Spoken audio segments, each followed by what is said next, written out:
68. Better still, over to me as a free 0571 083 522.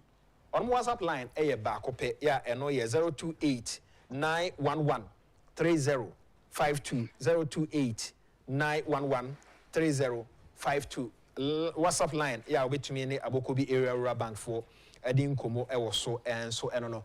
Now, make us say the oral Alex Jemfi is a legal practitioner. What lawyer Agyapong so atna se akwaba.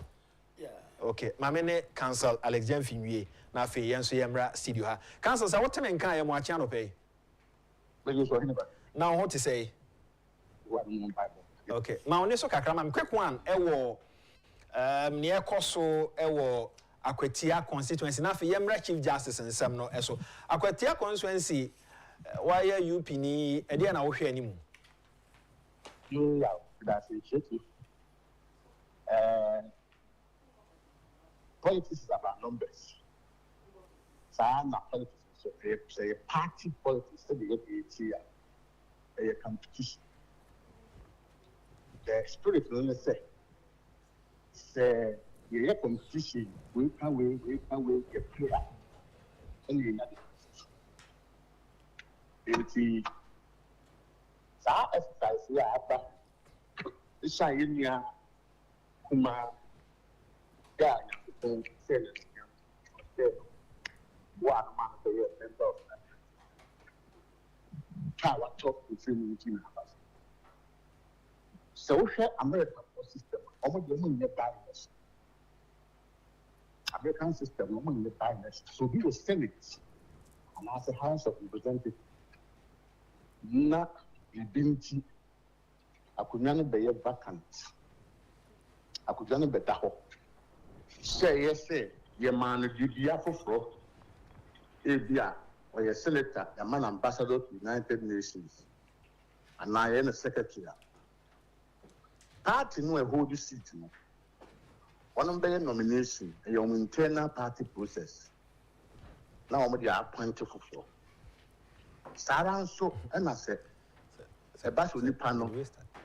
Who therefore never found one. Obey nomination, nobody for Fraba. They announced, need a common speaker. They are entered in our records. I had a British force system. British force system, they say, for any reasons, will be losing Juma as a member of parliament. Replacement, no, never to swab. And no, the whole parties namely in a campaign on my. Enti azuma na was okay was say so for boxing o hwe ni ugina ho no o hwe referee no na ono aka say the ring will decide a man for na Akwatia no and ye hwe no say on be decide ne omo pe e na on beto me de nyansa na ma game no the seat was an MPP seat and it might be retained as such. If you haven't one in 4 boa constituency, my boy, and then the only China, the real, the initial kind of set. And then, maybe my son will be back a course who I believe Kumanov and other places, no, it being constructed. About with there, or the idea about an actually say. Wa masse will be mine, said the Emrati, or the Nuguna, and then my bear myself. I say, Nipa, the Kataya Bonnet so, not the Bayer Juma. Mountain they could deal with Cassam, a war, a bleak mano. You know how they did some facade be, and I don't could not charge you on misdemeanors. A man won't call it. Name will be a MPP ni every 2 years shall your polling station officer, monetization, BB money one, you are coming my ye, my no reward, everybody. Yeah, they work on the payroll. A honor, my final question the Ghana Police Service at the men, they're 5,000 and Akwatia. Oh, I wish you more the Ghana Police Service. Yeah. Opposition politician be any Ghana or trusted Ghana Police Service. from 92 experience, police money one no. Maybe I may say electoral professionalism would do the trick. If it 5,000, I'm going to say police for 5,000, I'm going to one say, and can you cancel? You better say, one more court not bamboo ye, national game. Now, so shall buy with character. Say a part of their strategy to intimidate the people, to encourage a low voter turnout. When you say low voter turnout will affect the MPP more than the NDC. And see, almost almost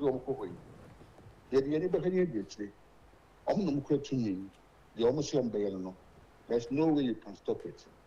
But say, be a part of the national side.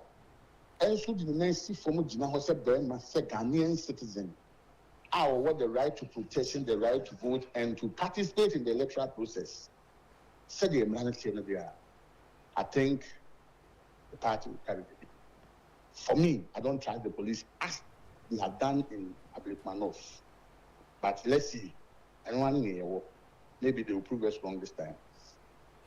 Madam, say I was our kind and His Excellency the President, presidential spokesperson, the betu just say reporter na efa mame talk no adea mampanin saka wagina so because oni bibi obey bia sana memwo mra no ka say nsaka report ne pe onyina report no so na on take action what take action ama ye mame no wayi no eye nwanwa na anye nwanwa anya ba medase bi ya we me say nwanwa a campaign promise we am ha vow so be ena say I am from so say I'm from so no so efri hwan o omanfo nso ankoto aban ena onu nya overwhelming majority enti efri na ekono abeye sande hwa maye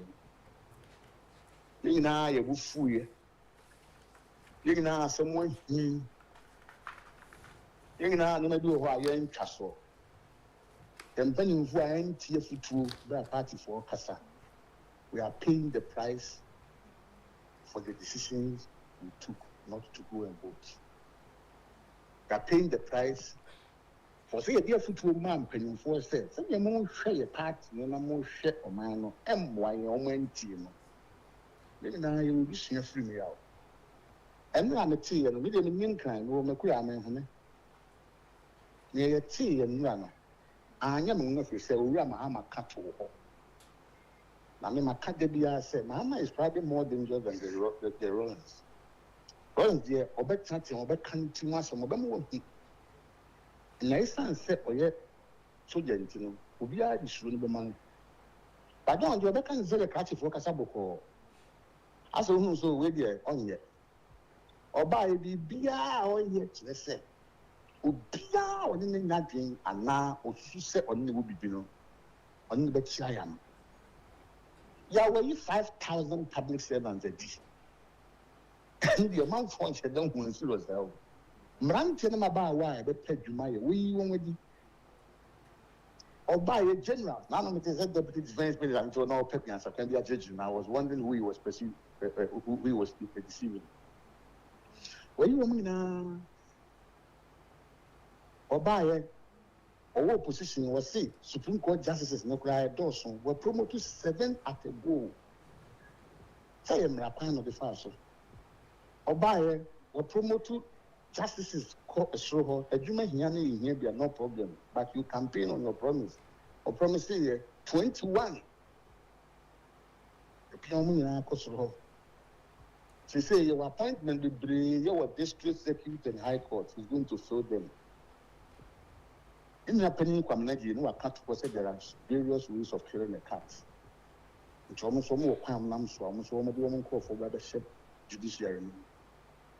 So, 10 way Juma air baby political to the extent we have seen it there. May God save the Republic. Ding Ghana said democracy in need action. And Jimmy Mundia, the tea and I never want. I can say. last week and and a Captain Smart bet now on TV so can say by Tuesday morning and Chief Justice in the office. Chief Justice are in a few office now. There is another issue now. Is it that you have removed her as a Chief Justice or you have removed her from the Supreme Court? In your report, you be that and you do here committee now. Now, I am a share committee members, no. Any bimu for perceive say. One more allied of Nana akufo-addo, and what has been done. But young kind of things you said, paper no ba, report no ba in a big kind, and you're best subject to the legal analysis as required of us as professionals. But I made a no surprise to me. Even though nothing said, and now the other could see baby, what has happened is not a too surprising thing to do now. What you mean, my no assem, yes, a break when I send for by Beba. That's it, yes, so yeah, that's a council Alex Jemfi and a T Ninkano. Ha a 2 TV or Man FM, Ash FM, NAP Radio, NFE. Yeah, in social media platform, you know, obey to me, Adrian. Make I was a Kingdom Herbal Center for Adaroma and pay ye dinkomo. Na Kingdom, what take Kingdom? Assemble a pay and necessary bawa dream. On my idea, papa, or my boagana for Oshe Kingdom, Jensen Power capsules, Kingdom, garlic bitters, nene capsules, tremendous capsules. Yeah, or more Edia Babe Jasua. Omaton, I'm a man for a toe. Na ene nso omo kai wo se ebi wo ho a wo masan ya to nchine nti okodwa so na wo penupa to ya bibidura omodin anse odi wani be kire kingdom for aso ye free 0275 804 064 0275 804 064 na ene kingdom for enkomodi intime nkoso lawyer Agyapong once again akwaba yeah mboko de nyamiado okay ye sha se a na ye be sha se de free Chief Justice Nensemo Atodwa no eso ma mentio we dey make sure that match our team for so no ahwefo it's a Chief Justice Assembly assembly in fact hadwin pa say o hwe ekwan a campaign promise fa so bae say the tibia no ekwan bia ne tukuru bia mu ombe pam mami na mpa na NDC for the osiaye oyo a ami onka bi shebu a ejina so apam no sana ya rehosem na ade we no the exercise of the provisions of article 146 more report ne nya ma bonten ma yehu the full details there then so me no onya adwen and I mean the president his excellency enya adwen was that exercise of authority no and article 146 no na o kase oni tumi bia se bia or timi acting in any other manner apart from so be acting in accordance with the decision of the committee no and also ya there many his excellency nyadwin is answer Supreme Court in a number of cases no osha why interpret acting in accordance with and I say acting in accordance of sir president acting in accordance of certain recommendation committee be our setting the bread no the Supreme Court has held say the president is not bound to follow the decisions of such committees and as a bodies no obekaya at the time President Mahama the first term no was appointed Justice Puaman any one other Supreme Court judge the issue of acting in accordance by say now the Ghana Bar Association say General Legal Council no the law required the president to have consulted some bodies no before the selection of the justices recommended for the Supreme Court. The GBA memo atwas ma former member of parliament the ma Asante Achim no for Randy appear could be akwaba openi akwaba yeah papa okay ma council we na fe member so twas ma the GBA ne your council no call Supreme Court for an interpretation whether or not say the president is required by law to follow the recommendation and as a appointment GBA and the council and the president for recommendation to be appointed to the Supreme Court. The Supreme Court interpreters say the president is not bound to follow the decisions of those bodies. In the same spirit, using the purposive, modern purposive approach and interpretation, who said the president is necessarily not bound by the committee, reporter or whatever, even though say expressly, law say the president is supposed to act in accordance. The interpretation is that, and the president by force, and I say, or follow the decision. Now, idea or no, in his wisdom, no, if he say recommendation on the other, and appropriate. And the president is bound to follow that. Say, chinchina recommendation committee, the other say on pamono, not chinchina by force, and I say or pamono. And media, share near course. Say, my many buy or become acquire violations, alleged violations, cost. Efa ne procedures ne ade or mode use no any opportunity as or mode mano any bias say wom any the denial of the leadership, the right to be heard on the matters no na ye the efficienka president mano be to tomu ye ansana sabi o pamono no a nanka ebetimi aboa oh na o hwe kwan a efa so ne no manyina no I think say no ma bi anko ye na a dangerous for our democracy. As a young democracy, to say Ghana, CCIA, woman, your fourth republic, your shas, yenche, any adi.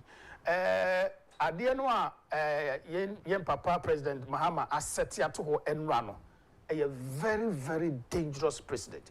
Because they say, the Atiana say, President Tibia about Najib bedding, Bishop Butumaba. The Chief Justice, Bishop Butumaba. Suddenly, the IGP say Butum, and then the bar office, no. Sana President be about the Chief Justice, Baba. And no, the money very dangerous, no. Because the office of the Chief Justice, no, until so call retirement, and also until say DBA on grounds of stated misbehavior and misconduct, we wait to imagine us a no, and see a dear Sakano. Ye call democracy, you know. And only officer yet me maintaining a akaho, I've seen it. Ye kua, ye pamo parliament, and a good parliament. Ye good executive. Naka the judicial na judges known are headed by the Chief Justice no. Naka no and no the center of every way be a democracy no. Na say yeah dey say aba be kan ade na akwa ye say obi aba ode ne obetima ma promise o me ba Chief Justice me pamo no ampanso a campaign promises ti obe say ode be ye adwuma ye ne sa pe MPP nso ba no so de ne de beba de be ma na ade na ye hu ni say na ye judicial na akwa politicized okay politicized that NPP ni and NDC ni now no na buy was no boss tra enko bia. Because don't forget say president never appointed IGP, no appointed police commanders, no appointed district police commanders, no appointed municipal police commanders. Now a flow down now about do ukuro na what so no. Enti ya bu was throw say she be quiet. Now NDC ni district NDC secretary and NDC friends say when the boss to try, Ukorpotoma police station officer no you don't require the Obuka instructions are free in the district commander. No, district commander drew up by forcing saying, say, way nipa as a infant baby. Sana ebe kwakwa ebe trigger down bit me akwa fast effect no e dey abra your democracy na e very dangerous. So enti ade na ye no ho saa no a se be gafa ye no troka saa na ye nhwe ni ya ye didi agro no e ade e betimi ama your democracy no e ho ato atwe na dia ye sisi e de kwame at the time bomb so me da asemenia land ya pia ko bi mami enti o ti o mampani Mahama ansa na obeba ba mu no a ne all trances enenia waba be ma ebinom ka se no aboni trimopo na oba be as to say no aboni trimopo ana no mo ni trimopo no emra nso so trebo abi wa betimi aka but e bia na emra ema okwan o hwe circumstances surrounding ye Chief Justice e de be pin ba bia e gina sese ya ene me koyi yo e mi le wasi yedi kan ma me nchia mi nuanu mu ya me betu mu ene emranti ya omo ye discussions ana who say o competence bi wo chi ana u jaye djuma no kura ya na o mi ne hu te say emranti na mbachi no o me djuma no pa lawyer for me no ne omo discussions me banyina na meeting I want to commend them for doing a good job. Now before I make a question also no my main correction kakra bi constitution no yedi adwuma no problem ni nyina ho na wo constitution no the test in the spirit no sometimes makwenya emma prepare no enkoso where constitution no provision no say neminu eken advice no a woman no the consultation there you are not bound by it senior Ghana Bar Association versus Attorney General Omakano no position no nemum the test of the constitution a court through interpretation and the differences bem article 1469 no 1469 no a mandatory na me the article ba ko so ba ma yehu senior eno so tie na yehu the difference between the two 1469 no I say the president shall in each case act in accordance with the recommendations of the committee. Okay. So the president is bound. Okay. And there will be a can or discretion and then okay. But the same way no article 82(6) vote of censure. Article 82(5), where a vote of censure is passed against a minister under the article, the president may, unless the minister resigns from office, revoke his appointment. Okay. So the test of the various provisions are different. And where the president has discretion, we can say vote of censure could pass it from parliament. That is one of the shortfalls of the constitution, where the whole parliament a passive vote of censure. You better president anymore. Constitution according to test may. Where President Nwankasa appointed a NIPA 5. Now omukoye decision in a report by SSHA. And the president because onye from Zobia in the interpretation. The SCCC. Because your law no mum they wrong. Say whole parliament a passive vote of censure in a minister, a co-president anymore as me. Now what do you know form? Now on one case appointing NIPA 5. Now omukoye yemu NIPA no appointing omuno. The report no ba recommendation de woman essential. Now council may initiate 2012 presidential elections. I mean, it's all right to go back so can one be. Purposive interpretation. I don't know. It is where ambiguity boom. Okay. And they vary the ordinary meaning of the text. So ambiguity be anymore. There is no need for varying the ordinary meaning of the law of the text. And interpretation na a group constitution. And some say amendment be to a constitutional provision be it can come through interpretation, not necessarily altering the text of it. And no ubenya ambiguity be na why correction okay. Now principally no enema yesie nyina me de bi hu say your constitution no mame musa we so a constitution no provide a way of appealing say mame no a chance to appeal yebeko e hono de ni say natural justice principle of let all parties be heard. A honor president wanya de okay actually say petition na by abano insem no or refer ma de no insist in respect of the position of the chief justice. Now you hear constitution no appointment of a chief justice no is different from appointment of a justice of a Supreme Court. And say appointment system no so different. Sana discharge system no so different. And to say you quite a constitution article 146 no ya ka no say you see chief justice you appointed no different ɛno no wɔ under Article 144. Article 144(1) no, as Chief Justice, no, you better appoint, in consultation with the Council of State with approval of Parliament. Simple. Now, Justice of the Supreme Court, you better appoint, upon the advice of the Judicial Council, in consultation with Council of State with approval of Parliament. So the two appointed system are the same. And in say who petition will be in his or her capacity as a Chief Justice. A different from say who petition will be in her position as a justice of the Supreme Court. And in say okay say will be the petition about challenging Chief Justice, the propriety in the conductor. And in Tiwo Jinasu say when you need and no by implication when you need as Justice of the Supreme Court. And you actually say so will be the petition about challenging the appropriateness of her position as Justice of the Supreme Court. I say, based on petition now, you can say, appear could be a bokrono, Yadinako, Yabuan for so a bokrono, as a Susan society do be at him. You had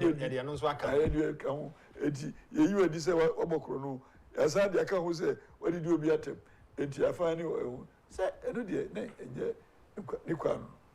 And indeed, say, petition be all against Mamino, say, as Chief Justice. Say, want to mean qualifies for because I am as Justice of the Supreme Court. You have petition. You man quite you know. Now, when you know Constitution channel, you first now you determine case on its merit. You can say, you know, Tibumono.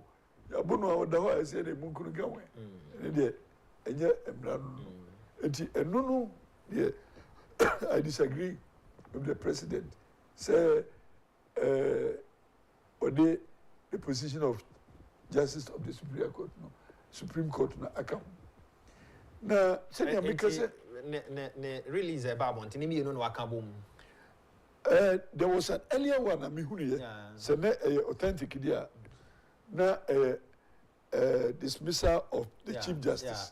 Philosopher kwasi nsa by implication, na Obejai, who's a Chief Justice, the role is different from the role as a Justice of the Supreme Court.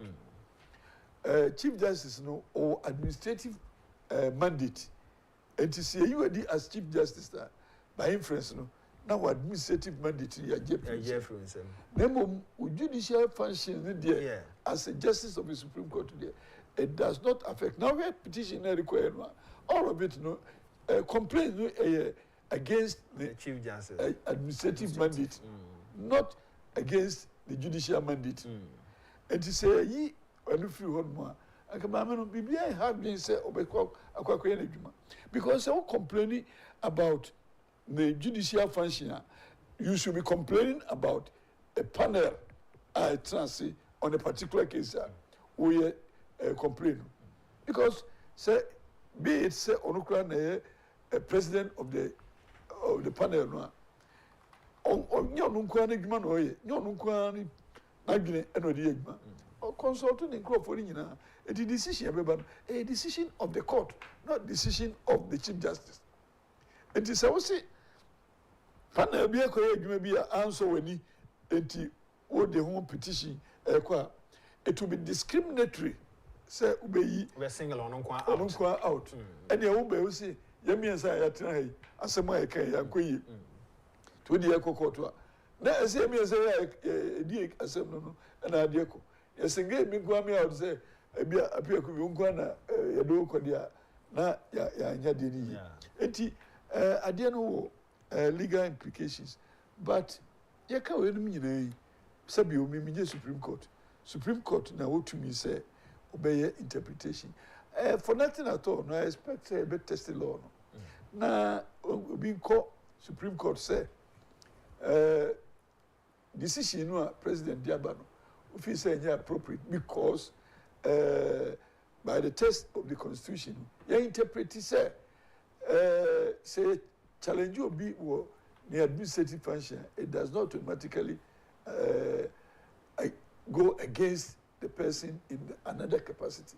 Now, the Supreme Court na media me wa relation say Supreme Court says say omutimi trust ye na omohwe ni ye no mode emra no to baby eda complain mebre ya na ba say confobidi ya say decision be you can disagree with the decision of a court but you need to follow it until you are able to set it aside sa na emra ni kire na futu kakra mi so me di be ko say enyina ya hemra no ya yenye careful because mnamna eshe no ebi ana wodi obi din na de hemra no e ba ne say mra no so ye implementation na wo a wo hemra no wo na etia wo I quite remember in parliament na Yoko law no I protested against police powers edima Yoko chief executive and by extension the transfer of that power to any of his subordinates. They said that be dangerous because Obia was a civilian, untrained mind, a big lawyer. Sabio, me and Minam, we bet me appointed me, a Yoko boss.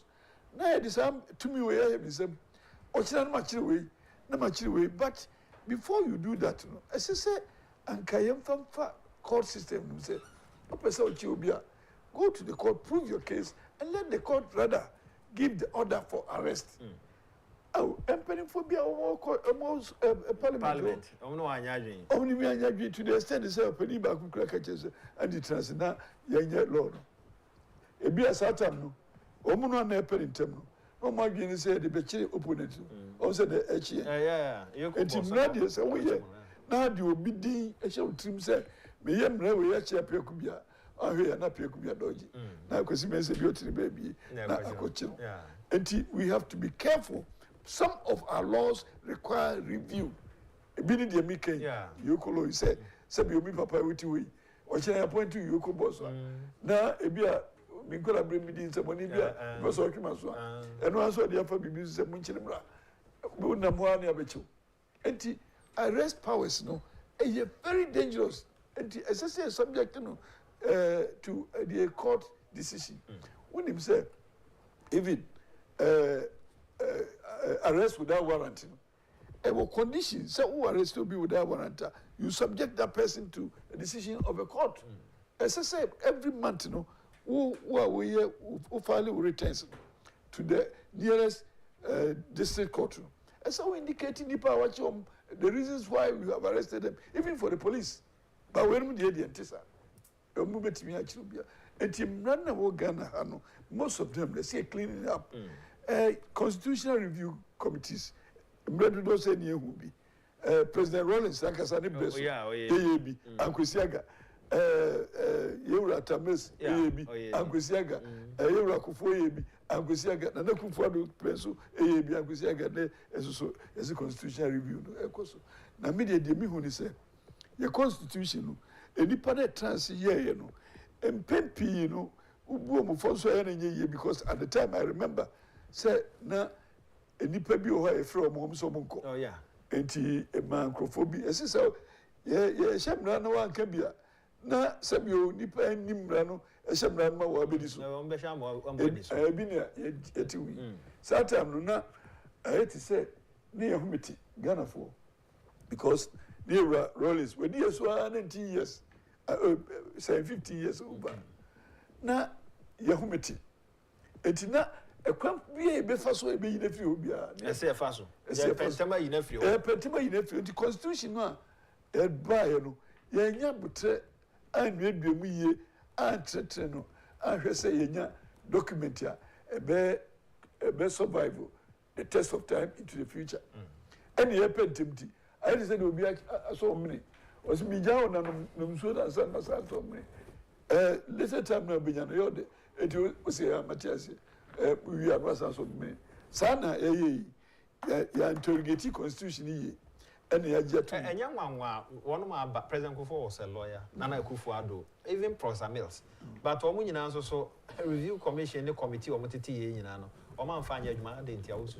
The Mimi who say power in absolute sense, you know, a devilish. One way a power, no, when you're too much, you don't want to relinquish any part of it. Nami who say absolute power no edema executive president no. Nipa is also facilitating the review no. Ono no a beneficiary of the absolute power. And more or less, obeti the na cosmetic matikuo no ekwo ndi remember entimi nkosi we na assassin say ono we see be at time. Because nipa no a ye ni power no be afiri nsem no. Ono na Oma Sayakonya is here, yes, me. And after all, a Banwan farmer, but here, and that's one moment, yeah, it adheres to his benefits. And I, you know, him said, a brand new constitution, President Rawlings then, and Chairman Rawlings then, not in his interest, power no war as military leader, no, associate me. Under his influence, the Consultative Assembly, Omona a crafted executive presidency, the authority be brave Amanusan. By in a school, Minion Omoko Law School, call first constitutional law class, a bachelor constitutionalism, a distribution of power, not consolidation. And to hear a constitution here. Instead of distributing power to various centers, a consolidated power, and it acts against the concept of constitutionalism. Minyanumi, and him say, so I only a fresh team. Yeah, you know, I diluted the then, Papa, near my Kosono, a constitutional crisis near Kumu. And yet, Mammy Gertrude. We are talking about our future as a nation, as a people. Unya Kwenya petition on Modia because near and some say petition name yes. Them say Muba Hokrana about Montia Mampeni Act was Unya be a na Sabio Constitution Korea say prosecution of this matter, it must be in camera. And again, the word, catch word, shall be in camera. It will say, Mammy Gertrude, or Prehua say, on dear, Anka shall be in camera. No, the law anticipated her protection. Was it me protection of me here? Momo be whom my brother was in yet. Oh, yeah. You rely on the constitutional provision, say, it shall be in camera. Of course, that is correct, because that is what the law says. And now, on one case, I call the Supreme Court and all will be. On one you say, interpretation, shall say mandatory, and me and sacrum. Almost the whole to me as some interpreting constitution. But, near me, put to a crab, the main, and say, Obia, say, when you be now we are a Maya Juma, by Juma, you want us our interest at 20. They are send near. A bebo mine. Na mihuni say sometimes accusations ni be a bani adino ya na ebi ohon mo bibi ti say they call court Supreme Court for a bana ababa bibi rule again on the matter of MPs na o medical mutation so me call independent. Your leader then of our application to court to impeach their speaker person.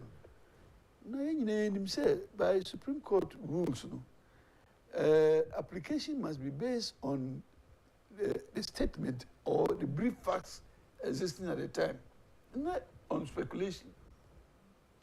I am anticipating, say, speaker, and therefore I bring application to impeach them. No. And it's no. na me na ma dwe ye say if at the time no Supreme Court ought to have dismissed that application. Say premature. So, but going back, you know, sir, Jumano, my dream, and Koye, and no so be the necrophobic, I can say, judicial decision was not correct because they acted on necessity and dismissal. Nevertheless, make an assumption and just say, Mammy get to go necessarily a victim to that decision and that action must be anti on no dear Kakram say. So when you be for personal interest to change, nay, dear, and run man who quite near dear Bebo or mine. And he said, why, yes, happy now who expose you to unnecessary attacks. And in all situations, important say, obey human no abiding and answer Bradia shows to the best of your abilities without considering your personal interest. And when you know anywhere and can be yenya obinya kwenya so better to abo the abo mamino. But all said and done, the mechanism say careful say the country is more important than every individual in the country. Say yes, at this stage, you know, well, unwarranted. I want to say it's scary. It's scary, very. Ubia, and I'm gonna say, Ekobase, a baby between the issues, say, even so, but you confuse them, or but you for who dear prove some. Maybe I'll go to any judiciary. Now, Sekobase, judiciary, no so. A coca executive powers no one, and my mutina crave. Nemo a foot over Kwame my yes, support to say and Consolidation say and Ebina about Yokolo, and then running shows some move, and running shows them forever. Ebedani, and Dania, President no working, and sometimes President is also part of law. President now was set here. Time I bet you want to know a most vulnerable. And you confer crap on when you careful pa say. As a result of the power that you hold, unduly intimidate and not punish and control because posterity will return the same verdict to you. And dear, say, yanya majority in parliament, and ya Akwatia say, you ready, yanya Akwatia say, punish you. Ochina power no efiri unsa na undi protection biano the same president that we no eno na beba be hunting enye niema na wo ho a ebia ankoye na or correct no said your council about be reset nye eho adwuma no ye minua the mission say constitution na makwama sanema no ba because if you say constitution could prescribe how yenfa appointee Chief Justice, appointed Justice of the Supreme Court. Oh, say baby, Judicial Council, a woman. Yeah. And then no ensure say the integrity of the professional is safeguarded. Oh, say no yanka say President Kokoso be answered, bro. I say on the advice of the Judicial Council, because money technical, the technical people know, and there's so much more advice. Say there be wage my. And I will go through processes. I be evaluate Ukra as a judge of the lower courts. And sana yet me recommend you among my own so afadia. Anything a yapa say young cause be a constitutional crisis. Yeah, careful. So that we don't give justification to adventurers. Oh. Enti adie koso na adie bia besie bia no bia sida o adie bia besie bia e bia sida na law so it comes from Ecclesiastes enti eniema ye hwe no Bible mu ni Israel for ni ade eno be a restaging of all those things and e be politics mu and e be law mu enti say ye careful pa say akukosa say did say the results thereof. People can say a victory for democracy. Victory for democracy, ni say one wing of government, I too powerful say, well, attacking the other wing, and any democracy. That be, and yet democracy, democracy, say, you grow the institutions to be stronger than they have been, to be able to act as checks on other arms of government. And democracy will grow up. Now, independence of the various institutions. I may assure us about now Parliament. 2016, His Excellency, then President Nanado, Bedri and all share double salary in himself. So we well, the action will take here, no. If you know, na nyadwin. Say once a nipa no one for minus candidate and come for in a court. Or no, so as if now say a back cripple Parliament kakra. And in your SCNA, Sabre now owning another yardwin. Milena nyadwin. Crime is crime. Okay. Irrespective of the requirement of fairness, transparency, and avoidance of discrimination. Constitutional provisions. Now, it is a minimum any famiko. Consider Okoya. Now, we can't say discriminate. As I said, with me strengthen other institutions, say, arms of government, you know, and also share in Nipanom involved then, including even Speaker of Parliament here and Nekra, or that's where no away the two, no say be a back Parliament in Intio per se. Or balance no say there. It is me kofana back Parliament dia inyami. Obi kofana say encriple Parliament dia yemfa no nyesa. And no any discriminatory dispensation of justice no. Supreme Court Constitution. Kesatias adiem. And he said appear kubi kofa enya. Sa na kwesi mensa su kofa enye. Enti media menina anyadwi. Ewo sa decision no. Now, minim they are informed, but anyhow, no, if they had enough evidence, as I say, I'm a prosecutor. But a president no have prerogative right of mercy. On also betting exercise, but who exercise towards a selective group. Like I say, between this time and that time, Obi Biara or Bob Rebia, a tear by was a mamma pardon. Omnibus, and intina Obi Biara fall into that category, no. When that's our cover. I say, appear could be question me as a quaje, Bumi and Sunday, a mom party, now, Omaka for Quadima, one day, and for Muka. Now, discriminating, which is also unconstitutional. And say, President, not or ma, pardon beer, amnesty beer at the time. Now, SSA wide enough. Now, a cover ubia within a certain range of time and for specified acts or omission or commission of what constitutes crime. Why a very fair in your submission? Mampeni Mahama decision I take here. Baby, or Aquanya say, and Kobe who be no what can say, I had a share no say what's what you do. Okay, answers I can say. Whereby I am that executive power or they cripple another arm of government. And contradictory. No, contradictory. The mission is your law Nankasa facilitating sa inconsistency. Okay.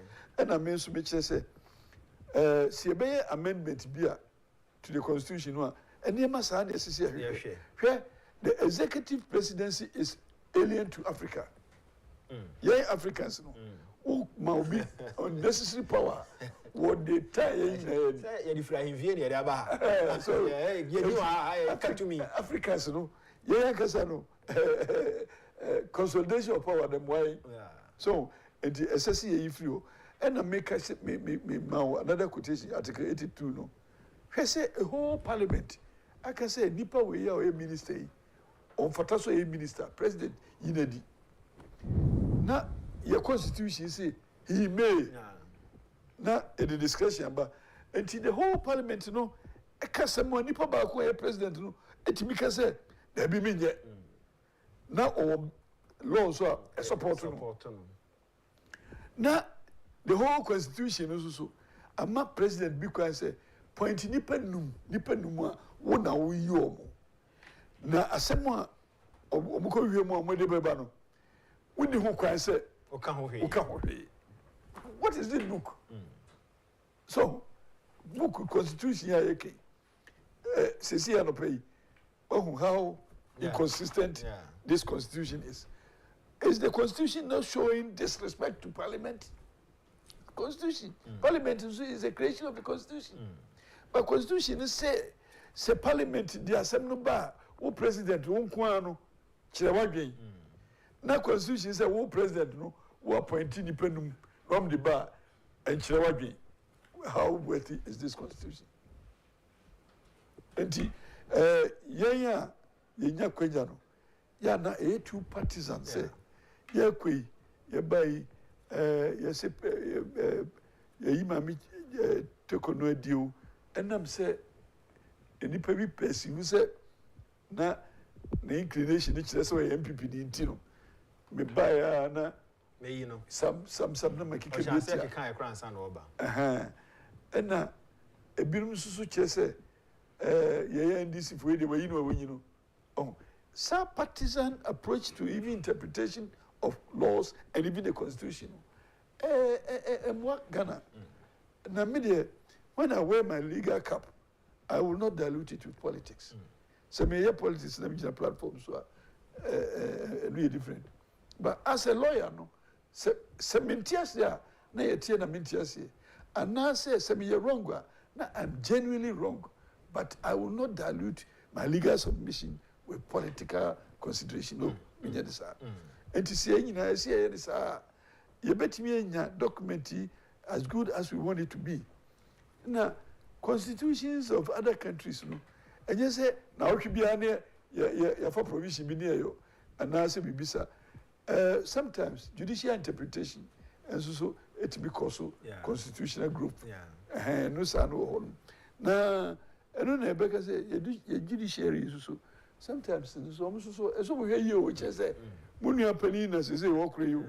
And he said, Mukoswa and sa a better tambia, a better munina.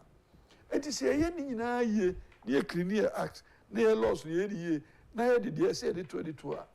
A boy in say, wouldn't himself, we said a better war.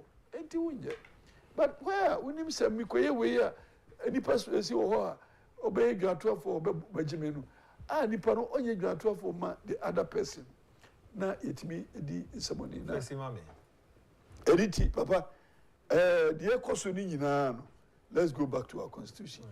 The constitution no Ghana ye mrama nipa ba akope deportation of Amadu Balungu Act man crofobia kotena ho as parliamentarians agitu mu se nipa ba akope no yenye act of parliament eventiano and deport Kotogo. Ampa Jitum, and me deport to Nipabako and Okotogo. Down the line, yeah, but to say, how would we see that parliament? And some Crofonum Transil, and yet Gazena come the same way, nay, way. Now saying, and I could presidency, or the Iba say to MMDC for Swaba. Share the kind of arguments are cost, and then who is suffering the pain? So, and two partisans as members of a community. The SSCA foundation, the politics best said, so that we have a weak foundation in our laws and in our statutes and even in our constitution. And let us recover from that. Yeah, in recover, the Jackie foundation because MY. Meda say around the apia kubi. Lawyer Agyapong maminti okakrana fe yan switch nhwe Akwatia kakrana me mam kwana mo so. In terms of me senior kan sa na pepe na etie. Me based on friends saying the Supreme Court interpretation in a friend is saying we need to make the 2012 petition make that position, but I agree with my senior. We share senior kan a number of things the normal BOI very discriminatory. And Article 17 of the Constitution, you cannot act in any such discriminatory manner. And the exercise of the president's discretionary power, governed by Article 296. Article 296 is clear, say, who exercise any discretionary power, you should take care of divisiveness na be criti discrimination no. So won't mean you know be more money in favor be na NTB. Said the Okano. And to me, sure say, I'll say, you're going forward no. I say, sure, son of my way, now power, ya centering in our the executive. Now the other two arms of government, the judicial and legislature, no. We are two major air courses and very dangerous for our democracy. Who share idea, Sebika Akoso, ye mame tokonuya. On the other Supreme Court justices in have been quelled. Obi Akosha, they took room again, or didn't fear them. As if that's almost true. I say, Obi didn't fear them, but I know the man here dangerous. Me, I'm Semepa because I did see us and I'm a senior can. I did see as I Obi boss to and I got to a bar, Obi in Tiasia, a court to any year. 2012 election, I got 2 years and I don't dimly cut and Tiasia. Omo TC Montini ya kwa chese kanya kentia. Oh, emsa Ghana no. Ye nse dan hia nsam bi anu wa bebre saa. Nti na ma ya na ye to ani e wura fie ho. Ba wo kan ye history, am ye history of University of Ghana. Wo kan ye history na hwa saa. Me nia ye nse da ye nyo man ye ho hwa da jo saa o. Ye history ne kire se Ghana ni ho nche da enyo saa. Ye nya hu niema me ho akire ye de. Because of your youthfulness, you are pardon you. I said, now, 1979. What are they going to be for? These are the American. 79, you know. I probably know you will pick from who. Who could talk a year cigarette? I just ought to be a gun. And you could toss a great net with media and the next way. Yes, sir. I'm never the so, did you see your career? But we had the Jay-Z population here, Jay-Z generation. Who do cast on a crowd, we shut out who the Yamono, corporate fire, and say, or NDC, or MPP, and once with the But president now, yes, certain media, maybe say, you better say, no, beat me, our caution. Because this, the yeah, Supreme Court judges near silent, no, be a quality backside, very dangerous. And I say, the exercise of our discretionary power and authority, the Amma President and Article 146, Abo do a Bontina Supreme Court judges are 2012 election petition, yet the coy of boy, 2020 election petition, yet the coy of boy, no more who no money take on that. But I have every 4 years, every 4 years, be a better. As someone says, I don't know magic in Korea. Why now they are some of the call of Ogoka and hurry as some say. But I say, can't say Yantuas by elections. A binuma Susu say, and Quebec to me, a do by elections say, a political party or more any perfume mono. Yama Quimo, more and replacing a binuma Susi, no. Oh, dear, no, Eton China. Sika somewhere or politics in one's whole side is to see for be by. And I say, no, for Corasa, I can't want some more. A Francois, be a candidate and conquer Yesica Seminum near the yeah, democracy said, yeah, or Cassana meet ye pa a car won't conanka your TSC baby or mine which to me, Aquen. Mammy Tia was answered no cacra. Papa, the woman say, sir, proposition, you know, won't be framing on one of the media platforms. Because say, Anka, Yenjai, sir, by election, your corona, Anka. If it is a seat of this political party, let the political party, within its internal mechanism, replace that person. Name creating.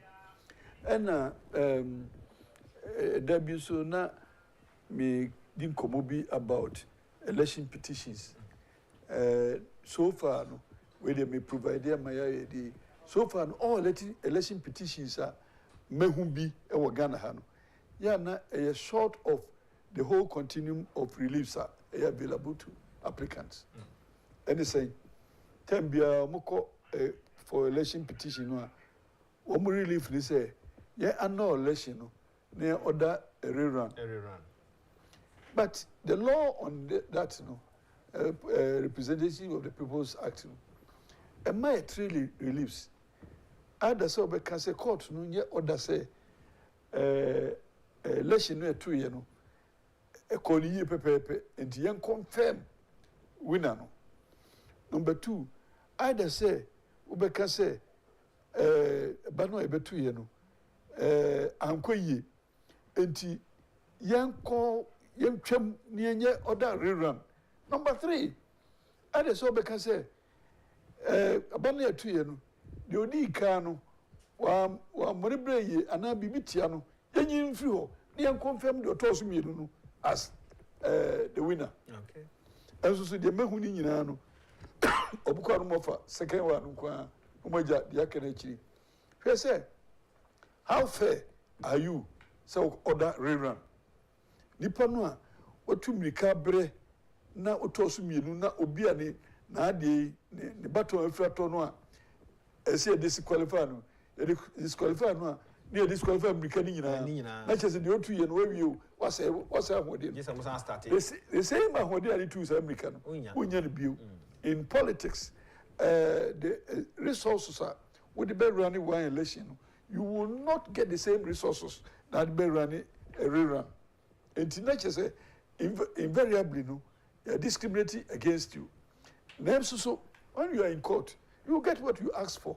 Yango possible misa no bemamu. Na say bibi o no misa better than saka. And say who election petition no, it is one thing that you have to do say investigate or interrogate the whole continuum of your reliefs. Na fa nia a simple circumstance, not necessarily because any pain in a car almost see yen trap about to run. Some of these things, they are not a whole in the law, but we corona when near for so and near at the intim pepi, you know, ye qua, ye election, ya a cosui and monetization in politics. Sikasem about politics, you will not get your qualified leaders. Sikasem about politics, you will not get leaders of substance. Say, I hear it will affect even laws I organ because you better know necrophoby Eskimo by parliament because of Muska. We Ghana dear Bakwen say we don't question the source of people's wealth. And he said, Sabio Mikocho Sustikai, Namiji Usika, Namidi Berani election, and we win. My criminal background, I want to cover it. And he said, yeah, amendment be in the criminal law, criminal act. Me pese, me contribute to say, also, you go committee level, no. Do 170 you, now, fancy, yeah, law against Galamsey. This is me by parliament through Galamsey. Me call for me brace or one more Galamsey and a dearby. If you say Galamsey law, a bit me about Ejma. In America and other places, you know, your lobbyists are more corridors of power. One more lobby for their interest. And he said, conformity, sir, no more formal association. Now, when you say you lobby parliamentarians, it affects the quality of our laws. And he said, yeah, to the extreme, no, yeah, boom, bisono. You can't boom in an association. Na say yeah, to me, baby, I shamrano. Say yeah, you have shamrano with him. It will cover all those criminal aspects now. And my Queen made by parliament. And my maybe minister, Sikasema about politician. Your tongue, the quality of leadership. And the bedroom maybe no. Now will be a bar. Was to be discovered. Me, I remember, I granted the interview. I catch him say, Sekoba say, Abrabo we ye bo, see parliament in everybody made a view. Because I don't see the reason why. Say, Ubekwa kwaye, Ujuma baby, no nya sika, now this sika say me de babeto a political seat. You're supposed to be serving your community, not profiting from them. Now, means me share my life crown. Yana mi huli say, bra me a politician, my brother Grand since be a near between political considerations be a enemy to me. And now, we share to cry. Papa's only only me. Political life. Nemo, Yana, I hate to say religion. A chiwa to say they are come and he said, who could Jibwa? A Diminian Kubaya, me too, free. Wa he no mo hu ye na do hu ko jibu a. We no be so ko hu timi you ko bi. Ni ba ko bi a ko ba ko so ko we kan ko bi. Yeah. Papa the home said the better futu ba ko generally he said before you come into politics make sure say who build a fallback position. Yeah. So that in the event that you cannot go on you can fall back comfortably. Now you just say be free politics na abrabo ko yi na adi awere na be fi. And before you enter make sure you know where you fall back to. And where you fall back to will sustain you in life. And pempi so be na e dey Agyapong bi na koton e dey politics. Won send can back. Now won send can back no ya na dey awere forever. Nipa na bebre kan say mu nye but eduru on so na omo pre. Say wonim tra. E na ko so na make nche say I to say eduru no akodi. Dey so kom. Oh ti ube ko so kom na nyame wadom dey you free mo. I don't know your second independence in your life as a politician. So we are politicians now. See to abetia wa independence ni biduru. And they are with way papa. And I say anya bia kra wa kra gina hwem na hwe a. Say ade kra ke kumi. Me wo kuma se ba bia me kokuma se me fa ho. The reason is that 2015 me ko ton me dan ye wo Ishaeso am the politics. And I couldn't replace it. And today, me cook masina, me cook for area move. No, that director said that if I if you didn't see on as what all. Who better work with you? So, give and take no. Easy Cassandra politics, man. Now they work come Juma, ama Crawford will represent you. Ma mim say we near fancy e be dey na year free I be part of that o sikasem na wo mu no ebra na ye MPP sensem no me dey formula bi by say anka ti say constituency bia no ti say me constituency enipa 600 net to aba enipa 600 no ye ma obia wo card bearing member wo good standing e meto aba bi le mo beto no ka edi kan tro yes 600 ne atro no ebia 3000 ne akafutu ese ko na ko yi ebi uyi no no asan utubi uyi yes ya no atroso no akokoto aba no so that candidates will not be able to identify delegates before the event and no there ukotu ska mo bia wadi ni free because ebi obekọ yi obekọ rafo no we know okra on nyi waju so betua and na ko yi yes no so a ya ma mo achi na obi ehun se ukoto uyi ya na odi koto na dia koto so that yi monetization free selection process no mu a ebema obi a owo akwanya so person ye dwuma no boa owo nim dia obetimi dia boa ene obi a where preparation or experience obetimi dia boa aba the physical better idea, we won't get quality leadership. But I say, Council, I'm in Tioka, submission now, senior Diabani, very powerful. My Ukrainian uncle said, "Oh, she can," but see, very powerful. Yeah, may GD pass it, yeah, two bar. Your delegate system now, yeah, very powerful. So, say, you know. Sunday worker no nipa eto abawo constituency where 600 okay yen try yes no yes 600 which means 600 never to abana na extra 400 no eka ade no in fact say 1000 say 600 but yeah ade no 1000 yes near 600 no but the extra 400 you know abeka ho enti omo yi 2000 kweka omo yi that very time now be years now which means there will not be any predetermination on who becomes eligible to vote as a delegate on the day of the election. The Abasa now monetization in the free. Who go to come away? Send the Panabenya yes and I know the winning. And you wouldn't name the panel about before the day of the election. A very powerful idea. I think it's a very laudable adopting. Now say senior kabibi say one omo subscribers say in order to say o man be save sika ne ade ade no enka yema nipa no a anase party na nipa no political party na nipa free mu no yema ono anka say nyi nipa fa no nko no hono de I disagree partly but be amene senior ne omo adwen sa na agree ne ye say ebeboa ma o man na save sika because the by election yes I could be even say the general election na sika ne resources e bi ne Akwatia de nipa be police for kwa be 5,000 we are budget no man can crack a recipe for chaos and confusion as to kwa and then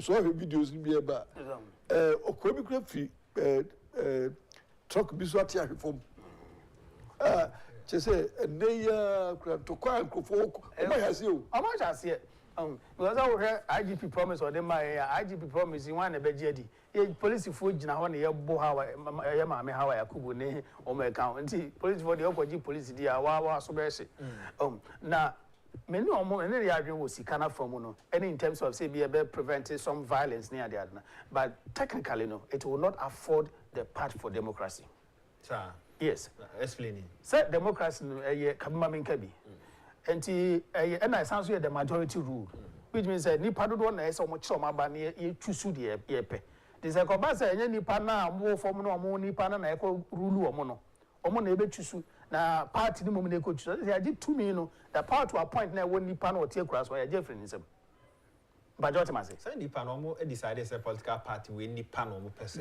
when you agree to do that in the law na yastika yine follower but then I'm just say law no yen say the law will not be democratic. Okay.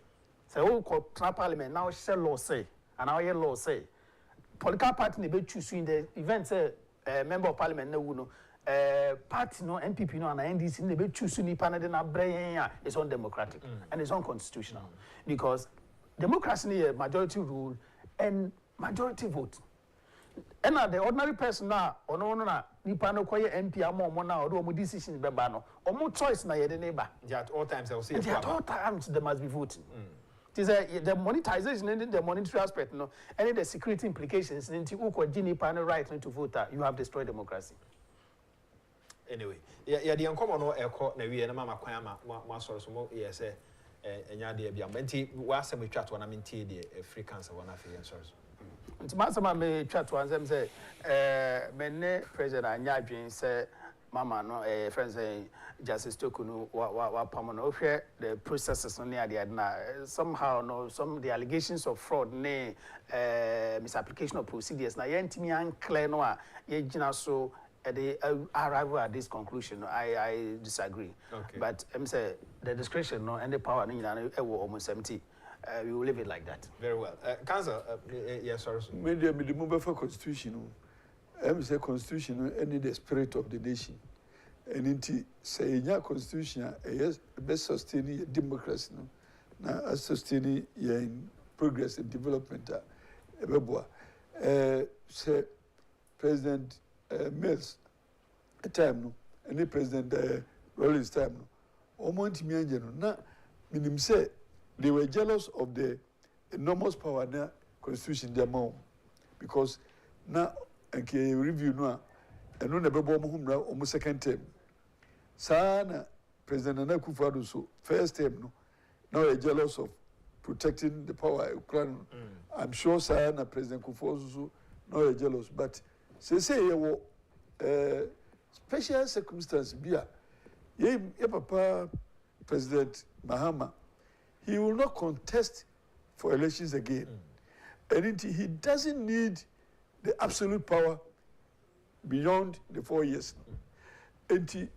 onya a legacy or no a better position than any of his predecessors so be nya spiritual document in the constitution now we may say I have laid the foundation to democracy and I'm leaving you with this foundation now ye money din the biara say ye papa ikono jai stable democratic platform and ye queen sometimes and there's a precedent sometimes precedent yeah and yet always in the precedent the people who make great strides in life no they are heroes of the future.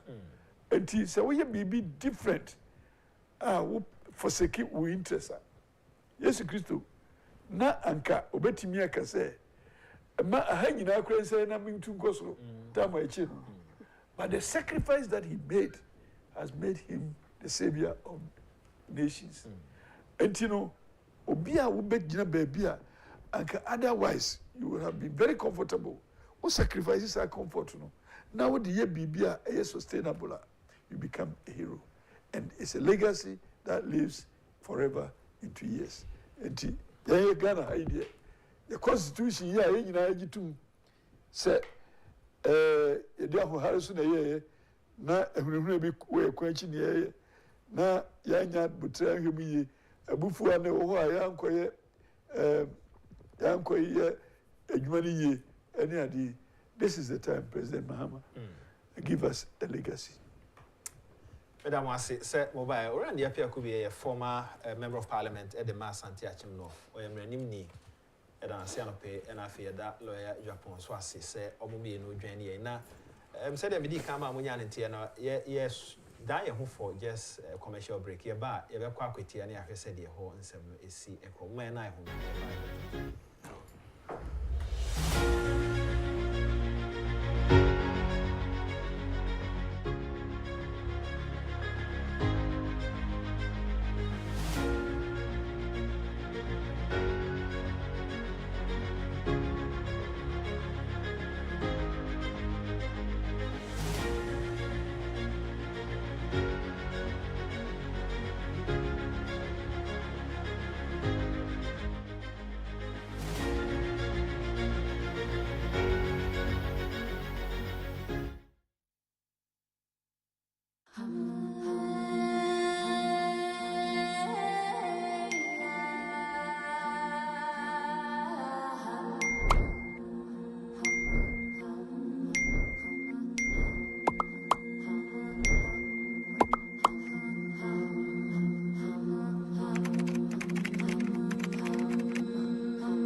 sunshiny day. Everybody, do what you doing. Smile will bring a sunshine day. Everybody, do what you doing. Smile will bring a sunshine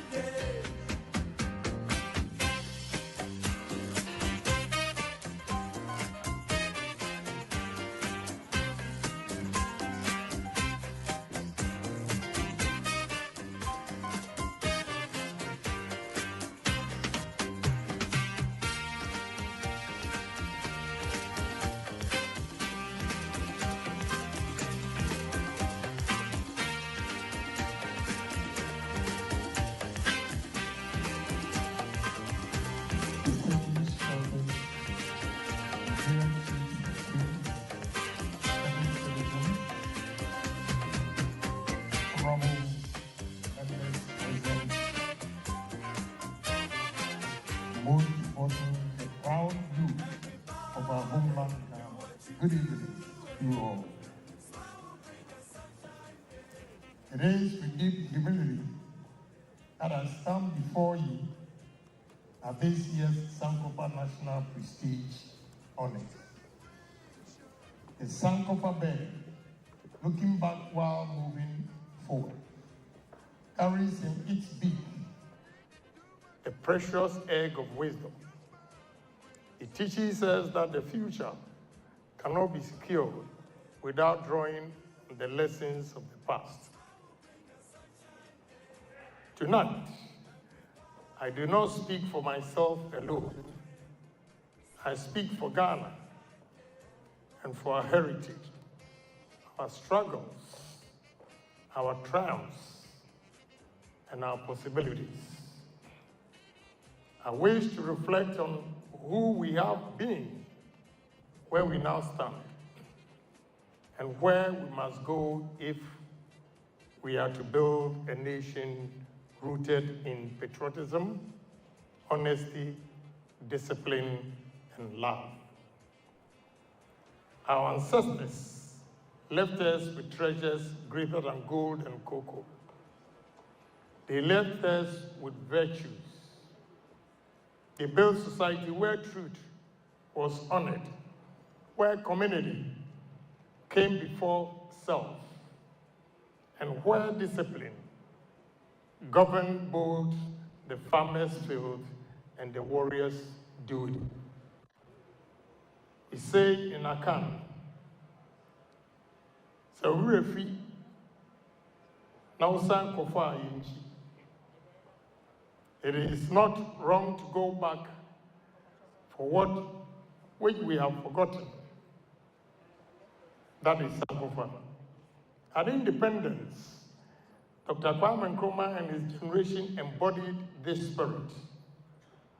They fetched from our traditions of resilience and unity to light the path for freedom.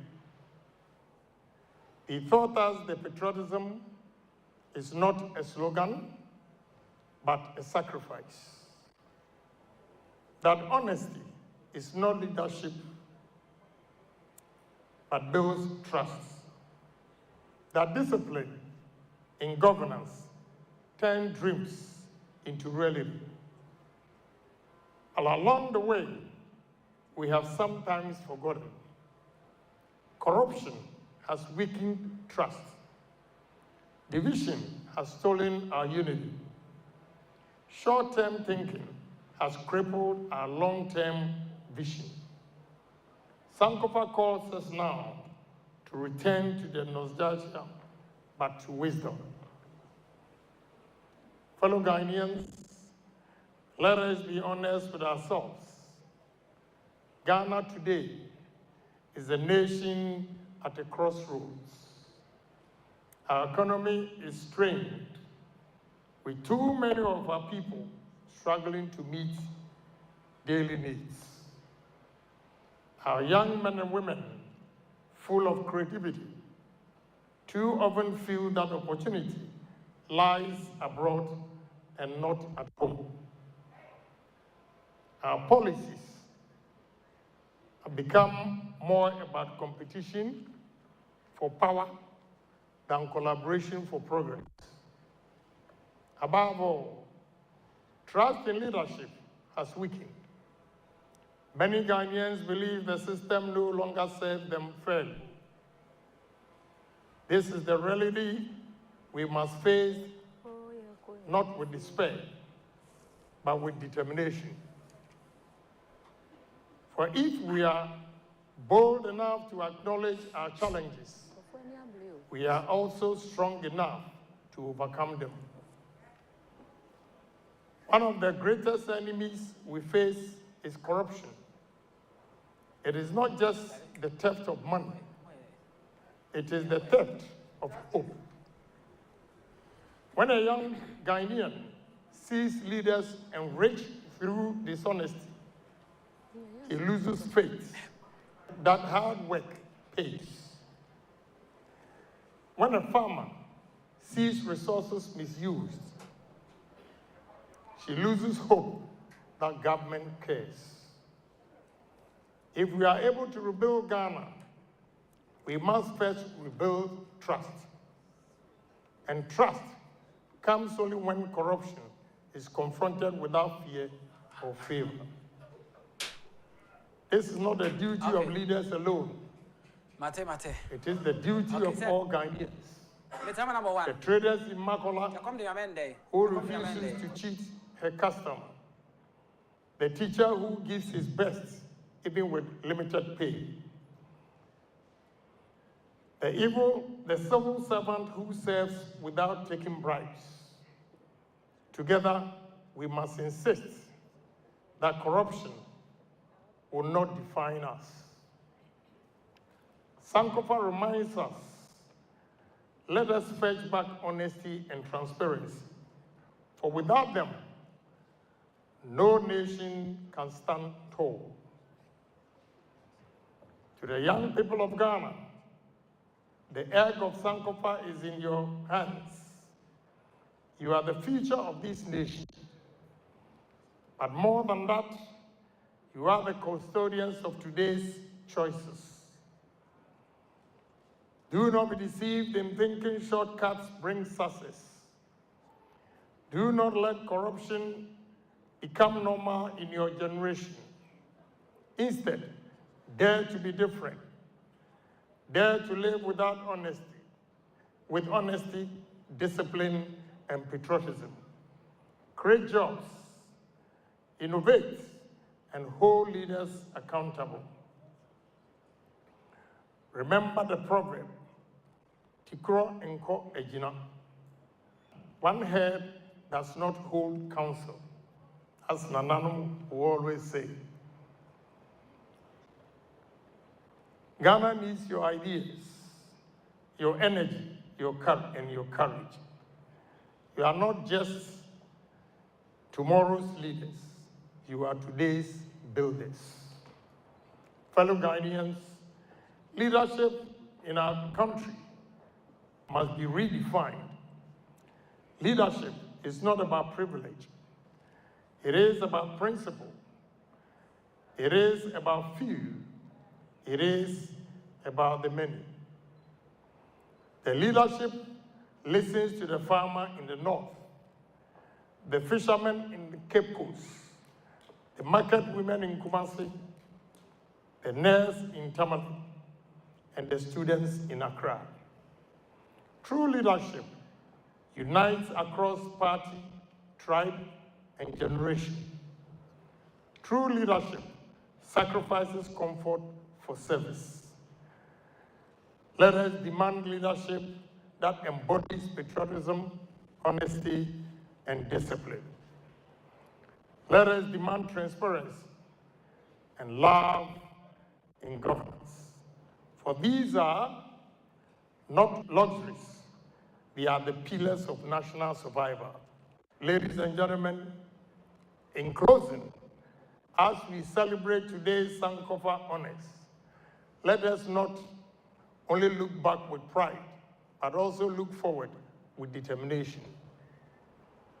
The Sankofa bird reminds us that the wisdom of our past must guide the strength of our future.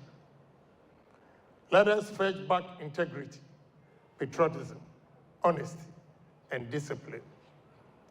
Let us apply them to our economy, to our politics, and to our communities. If we do this, Ghana will not only survive her present challenges, but she will also rise to her true destiny. A nation trusted by her people, a nation respected by the world, a nation where the youth need not run abroad to find opportunities that can build their dreams here at home. My fellow Ghanaians, let us join hands, leaders and citizens, young and old, across every region and every background, to build that Ghana. The Ghana of Sankofa, the Ghana of virtue, the Ghana of hope. Thank you. May God bless our homeland, Ghana.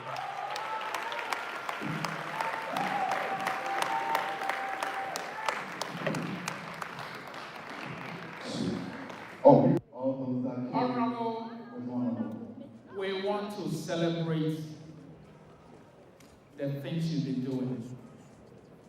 I mean, personally, I'm a testimony to that. There is so much we can say.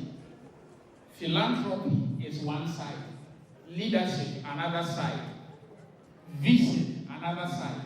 We can't finish talking about it. And we have a very special presentation for Honorable Kennedy Akufo-Addo. If you can see from here,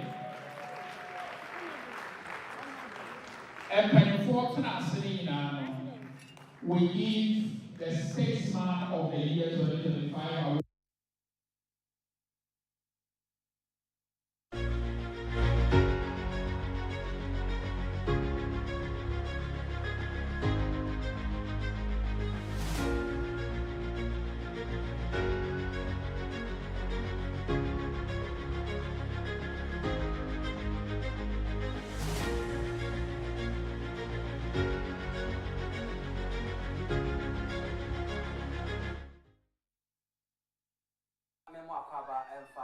The 2TV Jumedie no ene anope ye fa yankomodie nyina e de free Akwatia Constituency na ho na by election Akwatia anka bia nhiem Ghana ma anka bia nhiem na 2024 panya omoto aba e wa Akwatia e di yi ne kom na hyebedwam yewura NSkumi yanka bia nhiem na ba mowu e be fa no koye ne na Ghana mra nhyehyeye mu no ene Ghana ye democracy kabi ma minka bi hyehye mu no esese ye pe obi manu kokosi akwatiafo anemu ewo man efficacy mu mekire mrahye bedwamu ne ena by election ekoso ewo Akwatia Constituency na eno ka ho bi ema Kencity Media ya na motu ne no say ayekson kokora so ni nyina ye because of Akwatia by election ma me na wasa do pay say wadwane ye na woni ye nyina bebomu ye be mawo de betofo mu bia no ekokopem say abato no ye beto ebewie na omo be sorting bewie counting be koso na declaration be koso nyina no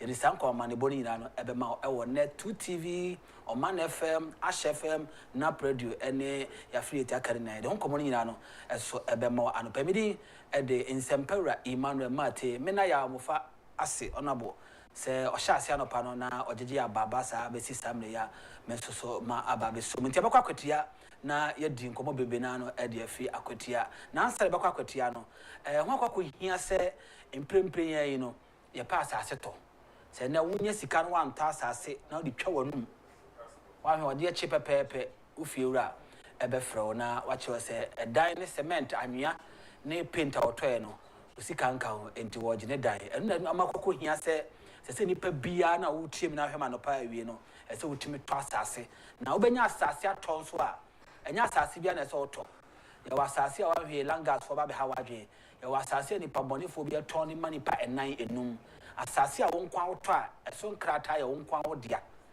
sikasa mokutua wonkwa sika no kutua ye ho akade nyina no eya wonkwa wodia enhyehye no ho dwo na obetimi ahwe timi aboa ma won so daache ofapem no atimi agina yie no eno ena mba bedi ho enkomo ede ama woi na obebita asase bɛn wan na to asase na asase no kwa da hefa ma mene ba hema wo no na wo hwe asase so mene no eni enkomo ba hema kwa ba yeah dia bokode ya mi adom so see wo fun asase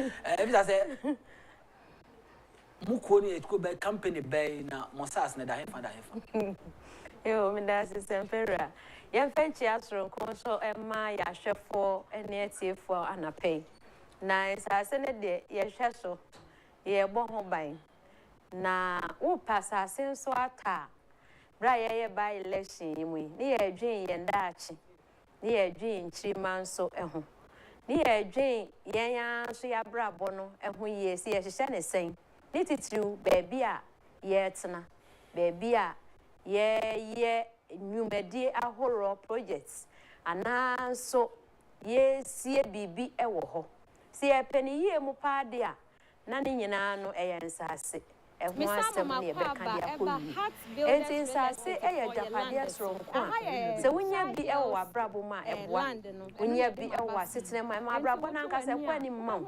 esanse nsase e na eye e japade a eno ada ho nso na e ho memfa so wonya no wo baabi a wo japade nyina mu di asase eno si eguso akanfo ma se wonya nto asase dia me pa ocho be hwehwe bi na wo hwehwe dia hwehwe no kwa nchen hwehwe no baabi a se Heart Builders Real Estate ye dia no Heart Builders Real Estate wo hwehwe ya so ya me pa ocho ye wo Ashaiman Kaketo Divisional Police Station ho ehwa na ebutu ti wo ba Ashaiman na obisa Kaketo Divisional Police Station ye ne dia animhwe eho ene ye boaboa ye ho ne esiesie ye ho ewo nsase tom ewo nioma ye de eka nsase ho me di mu ne tom na afen so yesi adan eka ho se wo pese ukwhwe ye nsase a ye bebobo baabi a ye wei Uchemfoni na baby away Shy Hills.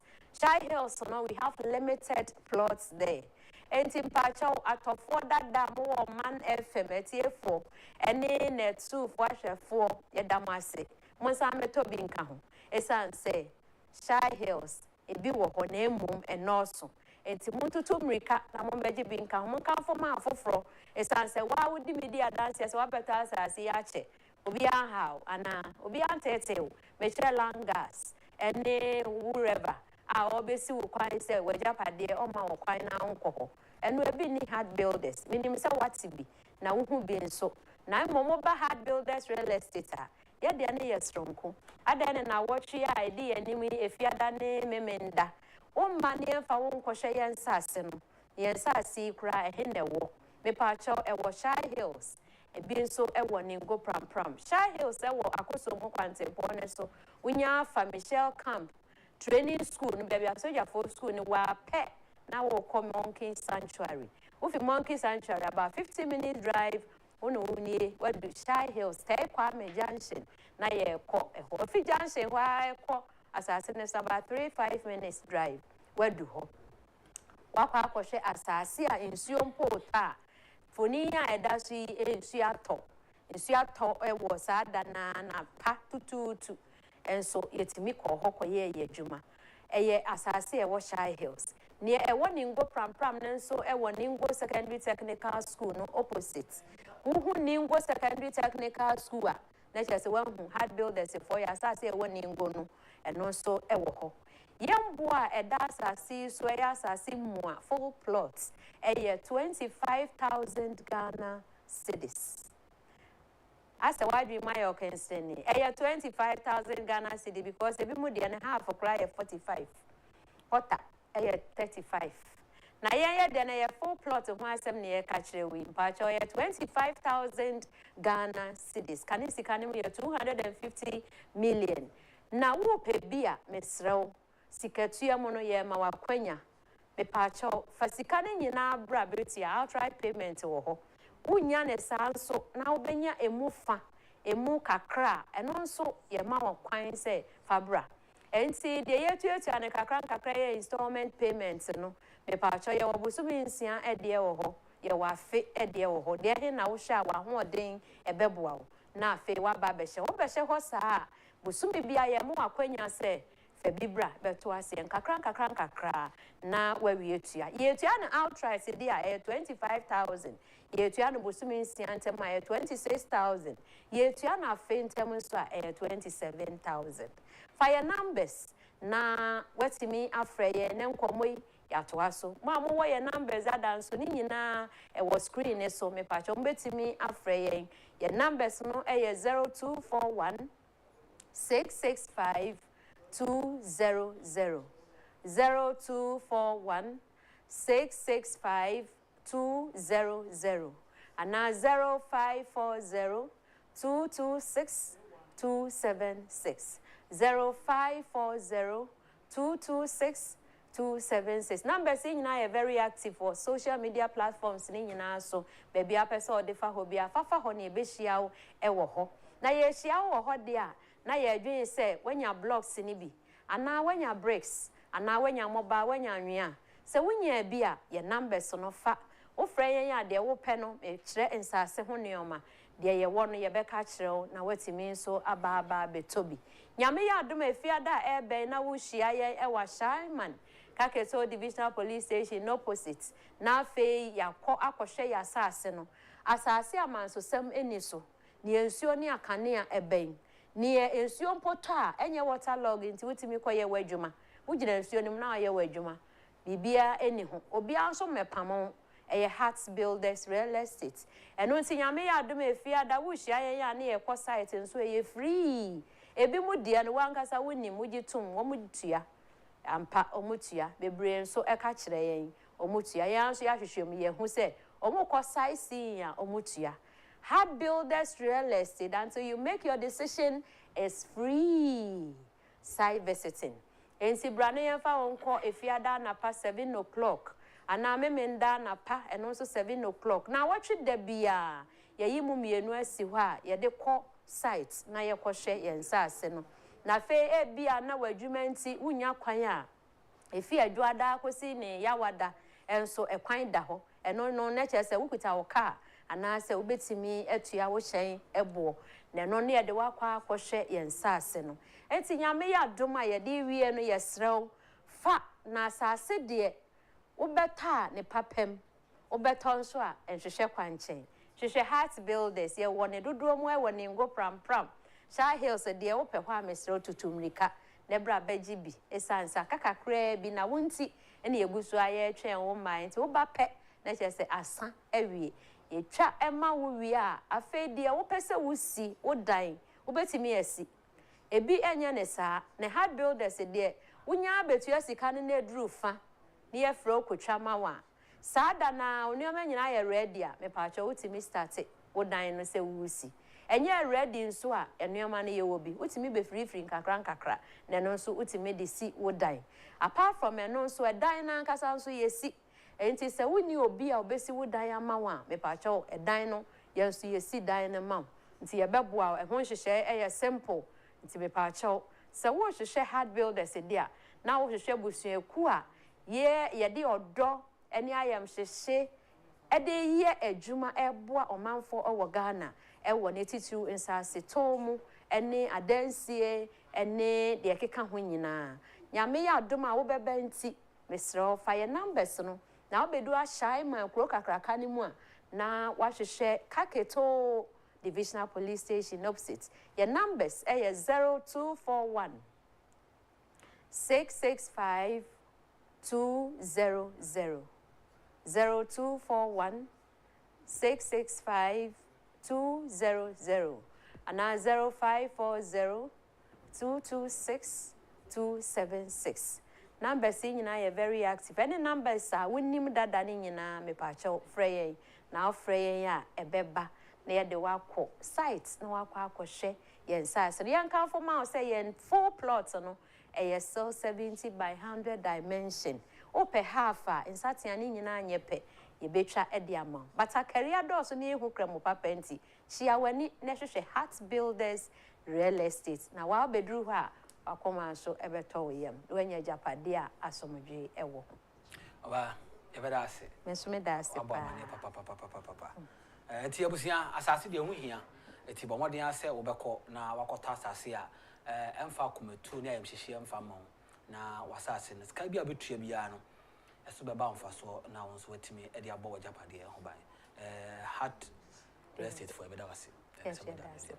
Eti abusia mame enna me ho just second emra me ba me ne me guest e be hya ase ne afa yati e de asi Akwatia Constituency no mo na by election ahya ase anopai ba bia akwakoduro nsama ho do bofum yama ne bofo ankebo na afa Isaac Ofori ayo crowd ho no ha wo mo de live interviews na afa issues are happening wa Akwatia ni na no ye dingi na ebe ma de me se panel kra to form a ene ye de be somo ewo eye na 2 TV Oman FM Ash FM Nap Radio Kencity Media ni na no ya bomu a ye de live updates from Akwatia ye de ebro ewo ye networks ni na so nti mame na wase na memo ache ensa so emo akwaba ye ba na fe ya hyase na ya tiesi by election. This is not the first time I by election ewa Akwatia.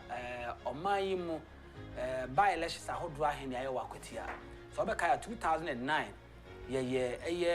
the 6 polling stations ewa Akwatia okaya ho asem ene minim se ho abakwasem ne meto bebo asa no pay na metimi edni nyina so ama. Eno atwa mu no yesanso ya another by election ewa Akwatia ana said this is the second time and this is the third time. Sa update nyina no yedi nyina be ma ene anopay ewo ye network iso na wohu enkomo a efi Akwatia eba ene ebenada 2nd September 2025. Yabasi see ya na fe meni abejafo asinkonya na ya dive into Akwatia by elections. Yabasi see ya.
Yakoto near the Ashayemia and the Skumi and Munyam.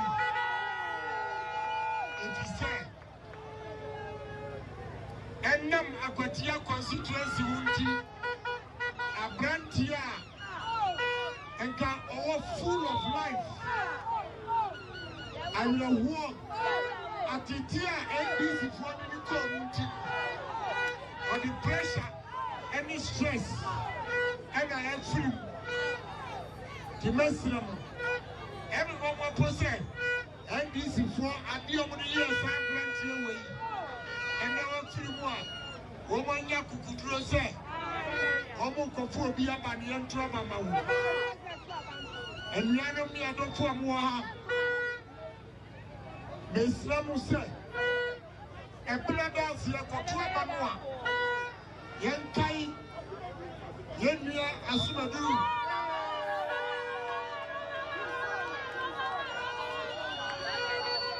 Today the sautu abaroma yenya asumadu Wo wunya let us say ya share yenya amaskumiso enwanya Eti enwonyam aba eniye kotu ewo ebrada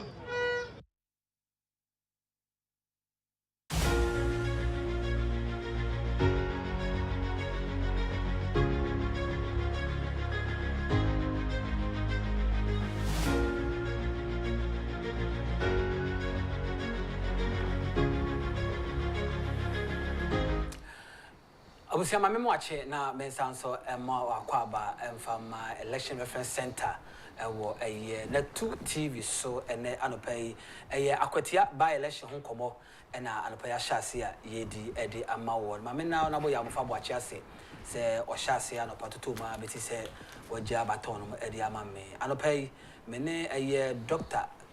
Daniel Kweku about becoming so lecturer ewo Christian University College ewo Incumbency man to becoming say bidin ko san so kira de ewo UPSC say Electoral. So and chairman Kofi Mackenzie, a former Medina constituency chairman.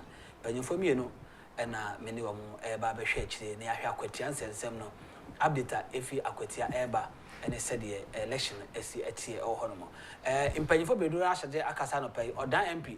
Akasa ewo Akwatia any mpanyimfa no said about 20 no the reporters o nya krado a ebekọ na ya kokofa emunsem edi abro na nsa na no mama abeja fa kwaba na eni nkomo chama kaja kwaba aja mejiso bibi aboko okay no example ya boko dia nyame ando boko ate kasa ya cha kasa ya cha shi ache si o mane dia a he unyina yie pe ebe yu ase akonya sesi a ti ese obi e gina yi eti ebeda masano pese mwanya daje na oni eba bidi enkomo chairman Akwatia so far Akwatia so far so good and then I mean yes I believe say your party for ashisha near mayi o matoto am near na kama it is so far so good just that near maybe akokoso Akwatia na eya sefem and so eja obey ne day yes say otimfo otimi wa oro kawa fawa beti. And that is what the NDC is trying to do this time. But, you know, it's rather unfair. Now, that's what to me, so a police for 5,500. Echo. That's also the military for Echo standby. Then what are you trying to do? All that they want to do is, and say, Nani abekoso ane say ene say on be wie mo so on be ni den yo because I bed in ben nwa say so 119 polling station. Okay. Now say you say a police for 5,500 and a military police. And so on counter with that one I cannot really confirm with the number no. That's why I'm saying no make change our polling station. Don't you think that they are going to intimidate a lot of people there? Okay. Abana ye kotuna ye friendly free and fair we say. What they are going to do is kwako kanipe bi kasa boa show me Bambo phone because then go your polling station ni padom sana. Ntokwa ben na omati say e koso ntia ye dey police for. Sabe you can say Yenuanuma na omokun elboko. Yetumi send nipa 5,000 cross omkobo mobile at a go. Na ba ye betu na dakro pe yakosi sub police for and na uba madina ni we kra. Unhu chesa police for crowd station. Ya so muni na akwa Akwatia. Say a bambo papa bi na omokwa akoba me anka mini problem. But some koye a political party be hu adwuma de. I have a problem with it. Sebambo Padia, I mean, very serious security work. I don't think that you need about 5,000 in Akwatia at this moment. I take Ghana. And now by a crime, a police first says, Mohoni Nano, Obia Akwatia, and Omunya baby in some punda. Oh, and I could jump Crawford Papamu and then Crawford Mammo, a go up on Timbasa, which is not good. So, me personally, I think we need to be very careful. We need to find a way out to make sure, abana ye kotuno, being contracted or be found with this. And I got an ear to know. And ye need na ya batu. Kwako ye say, Ghana na batu oba na ubia sisani machinery. Akogo baby. Accommodate the youth, no. Accommodate the youth, no. May I see, say, all this money are buying, no. Pour out. Can you believe Sabah Yababetri? NDC. Showing sewing machine. Share 500 Ghana. Share just a name baby to all the apprentices no. And accused who are back road mu. Obi akwajibi. Na be dey be convince amount for say o de okwa je na men to my oh. It's not something that will work. So what we need to do, they say, your mom paya media and your mate me account. Because yakamia is me shed near regimu election cry ye kwemu. Is an sen crofan can be assessor mupie abontin beto abano. Omun to me because of security presence now. Because of the security presence now. Sheniama kukoso Akwatia ne. Me anu apena mfi obai. Andra na mfi obai. And niama kukoso na time. Yeah, chicheniama basa. What do you think at the end of the day we are going to get? Yaba benya ekura se uoska dia utumi ewini aba. Uneska untumi nyoma mpeni. That is the country that we are trying to form. Which to me, I think is we've lost focus as a country. Because in baby a year copa, and this election ground, you be jam man casano matroma, they send you to general election term biano. And then we prepare say your penam baby or Parliament House to do what?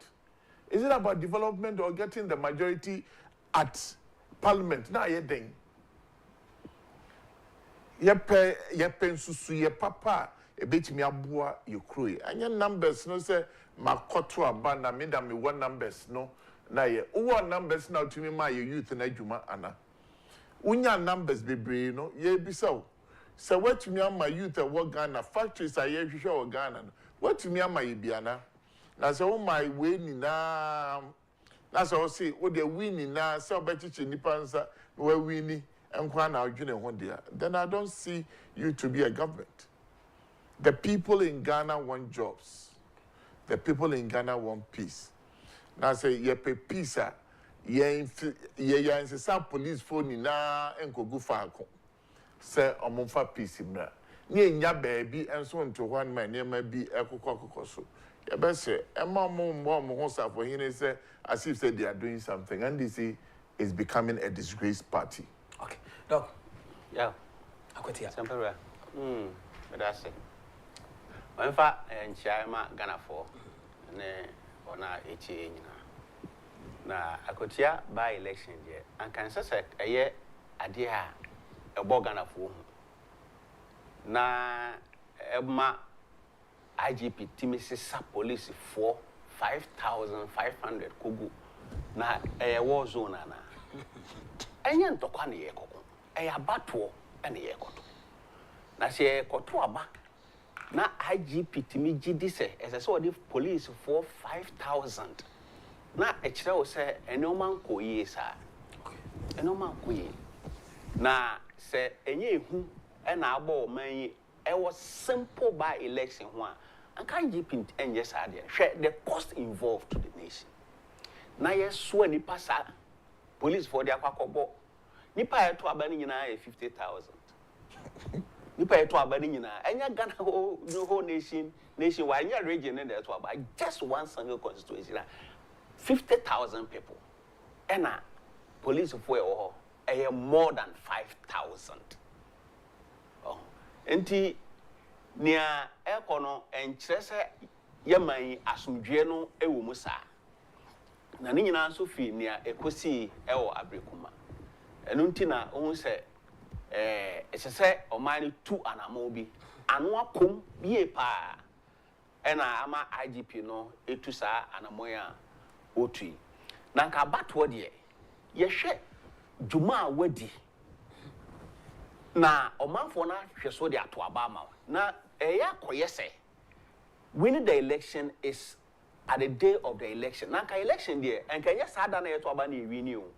Eye nia waye na omanfo no afa ho adwene no. E na sa ada no obebu ho aten. Nka ya accountability the day of accountability. Anka sa ada no na omanfo no ka say oh nipa asumesi djuma wadi no. Ye hwe so na ya reward no. Na eya ko yes for the NDC no. Sa ada no by hook or crook, a coin bill befa so maybe in election, as a so movie. A coin beer, as so movie.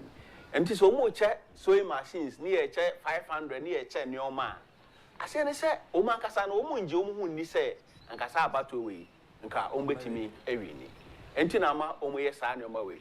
Now, okay, brief history of Akwatia as a constituency. In 1992, I shall say, no, I NDC the winning. And this is Sabi winning 96. Until 2000 na MPP so. Until MPP said we need election in 2004 and 2008. So, and NDC stand by through Baba Jama. Ebe we ni 2012 edema. And just the previous election 2000 na NDC and MPP ni Nyakopon fa na currency Obabeji Akwatia. And Akwatia constituency no enye obi stronghold. MPP intimi nka say the stronghold and NDC so intimi nka say the stronghold because generally ya to about 9 times because Akwatia started just with 1992 constitution election, fourth republic elections here started. Until 9 times and over MPP winning 5 and NDC winning 4. And think back to back then Quebec say NPP were a so clear between NDC. So say na adianity na ubetimi win enya stronghold no aka say Palmis party where we and as a Palmis this party win. Obi atimifa. Enti nwuma awaye e na sese by election way wona obewini. And this pride mu say oh sidi na gina economy na yeye enti omanfo no beto abama na sesade a ade na wo che sewing machine. Sesade a ade na wo che sika. Sesade a ade na yeso nipa se adwumfan na IGPD police wa kogu hono ma na kan yie mu. Nemom say intimidation and no ti no mo yes ade a ene ye toto asa Akwatia ban say ense so obi ama ehu bi abo no obi anko abonten no nkonkoto naba Ghana we democracy sabai wanko no ankoto na ochina bi ebinim decide ma wa the consequence na ebaba wa ankasa wo so bia na nipa anka ebewini no ukoto ya na anka nye ono na obewini intese so obi Akwatia man nyina obi oye registered voter there se so okọ na akoto aba no se obi akọ na akoto aba nti yesre se Akwatia man emomodene obi anyi hu mfi ni mu wo police for ho no ma ideally police ni oye bambo ni oye Ghana ni te se me ne wa e na wo he na adwuma se oye peacemaker obo life and properties hu ban nti na adwuma na oba beye emfa ho ni omu numbers wo ho na emum no se wo kwa se wankasa obi security she no no anensem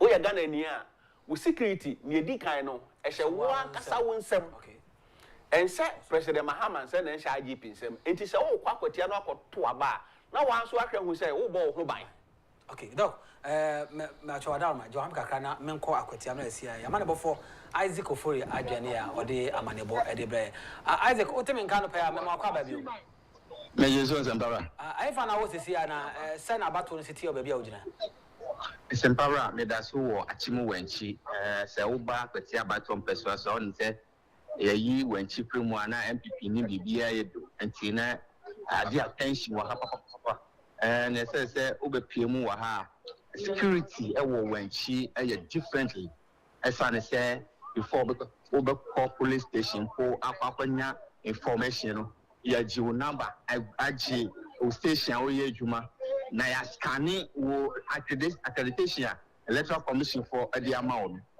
And you know, Ubaha Ayadia security is very, very, very tight.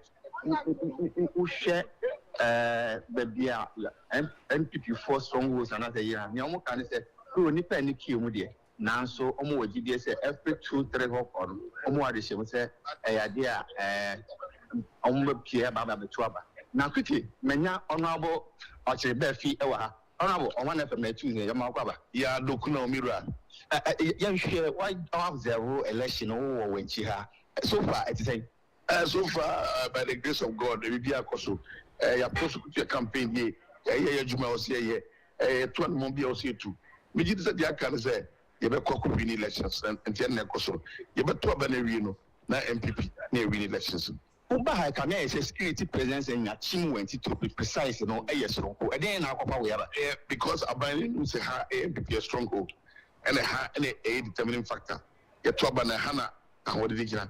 And some who say every linear exaha and the almost suppressive votes no have. But Yami should be saying, you know, Yami obviously have to be seeing. Takrasia one national one be an able to know your win elections. So the majority say the most important thing is that we win the elections. So the TBA we win the elections. Previously, and catching when she did about this time, over queue no tintin, who buy turnout no queue no entisa. More is say a chin on my to another saying that strategy. What's the last election? So there was a massive voter low turnout. We are also expecting and anticipating say probably mama trouble this time. One the factors the best be wama we on because of one person but to kwaba. It be so security presence don't show. Person be back. Ningina muno. You say you better about the then prepare in elections. That's the most important thing. Yeah, MPP ni anase Akwatia 40 years every year. Some men I will catch them. Say nebeya. Yeah, young crop for maybe will be a someone to number 12. Maybe I will be a to number 12. About to on a coso. Na the OCA no yaye. Mr. Ghana for Mr. Which my Mr. Akwatia mine. Then Chambo for you now, maybe I will be an people to about police in round and will be in round. But I'm a toba. Your toba new win elections now. You didn't get a coffee. And my will be in round. And will be and share so. And yes, I said, you that is not the way to go. As a matter of watch a bit in Canada. Now, the police station and Nanu and some about one Namusuti and Yadianes Comico Pier a court. That police station, new and cheap police station, and I'm a genesis here. Now, send me a kind of turn out to know your debate. I'm more worried, she say, before I did a study. Now, the Paduna to me about the Twaba. So far, so good. The Bonibian, Yagusua. I was election there thought to be a friend you know or they are normally. And Yamanasu ya bonfire say this Akwatia by election will be free and fair so far as the police and the security are concerned. Isaac, your own videos be say as a misunderstanding be MPP about MPP third vice NDC national vice chair what be sir? Yeah, TBB sir. I'm say misunderstanding be by na yen to me entre nia system no ankasa by and twenty ape na yen so yen hwehwem ye ho video no our Facebook na so nia ko pass away no by there na me ni ho ntino mean to me enkasa dia ABCD and ko pass away no by ape na yen hwehwem na ye establish the fact of the say ye den na system no esi. Okay, now so far, when China want police for make arrest be one. Minu ka say there, obian omo make arrest biaye. Omo make arrest biaye.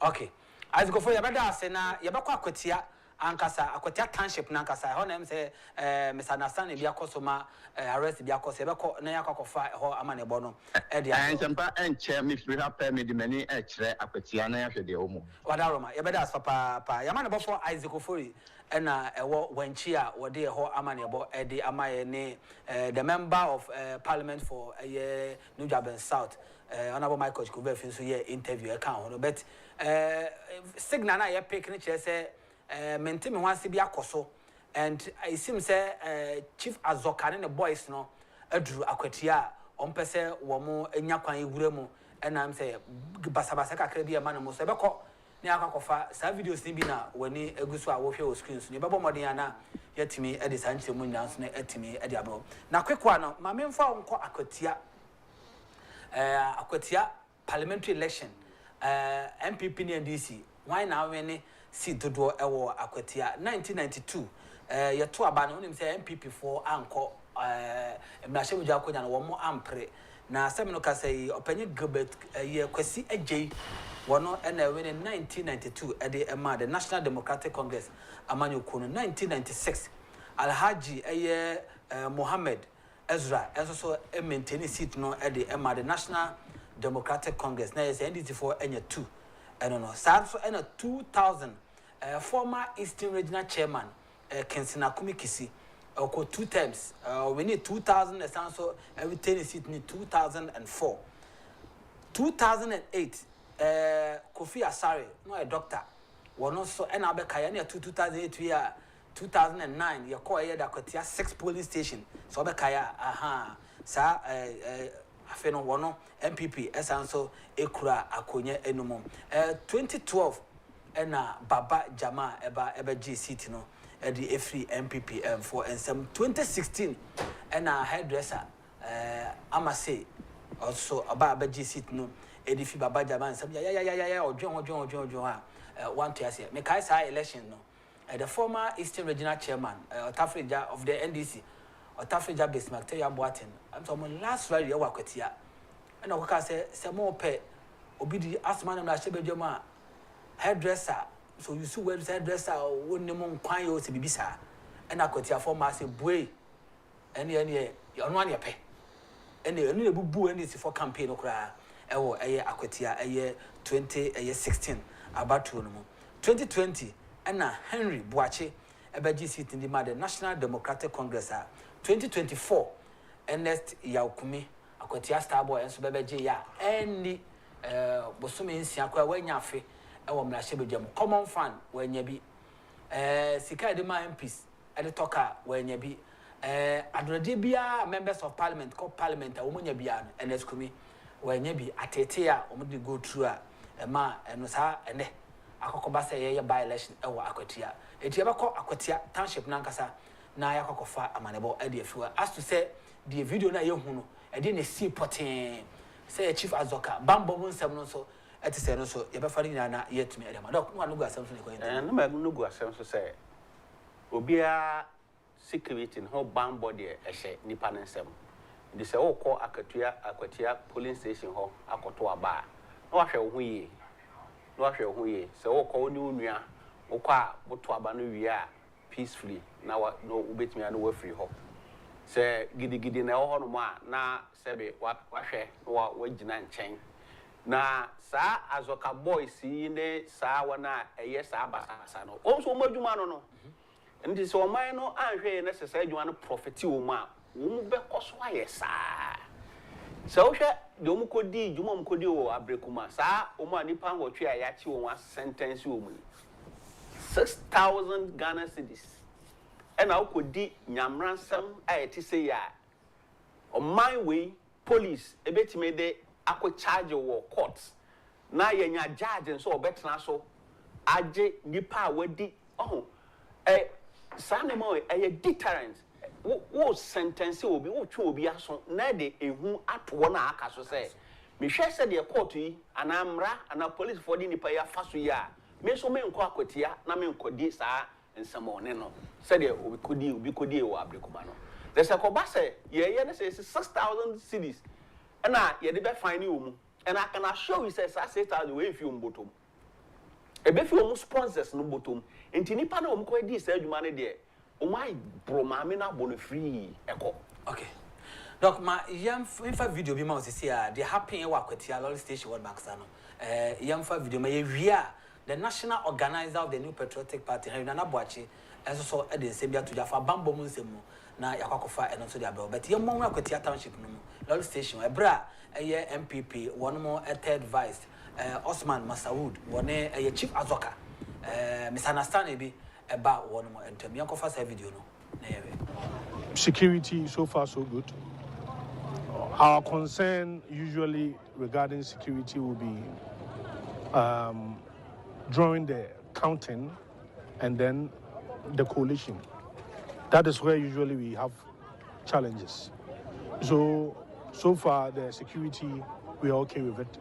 As you can see, there's a heavy deployment of police personnel here.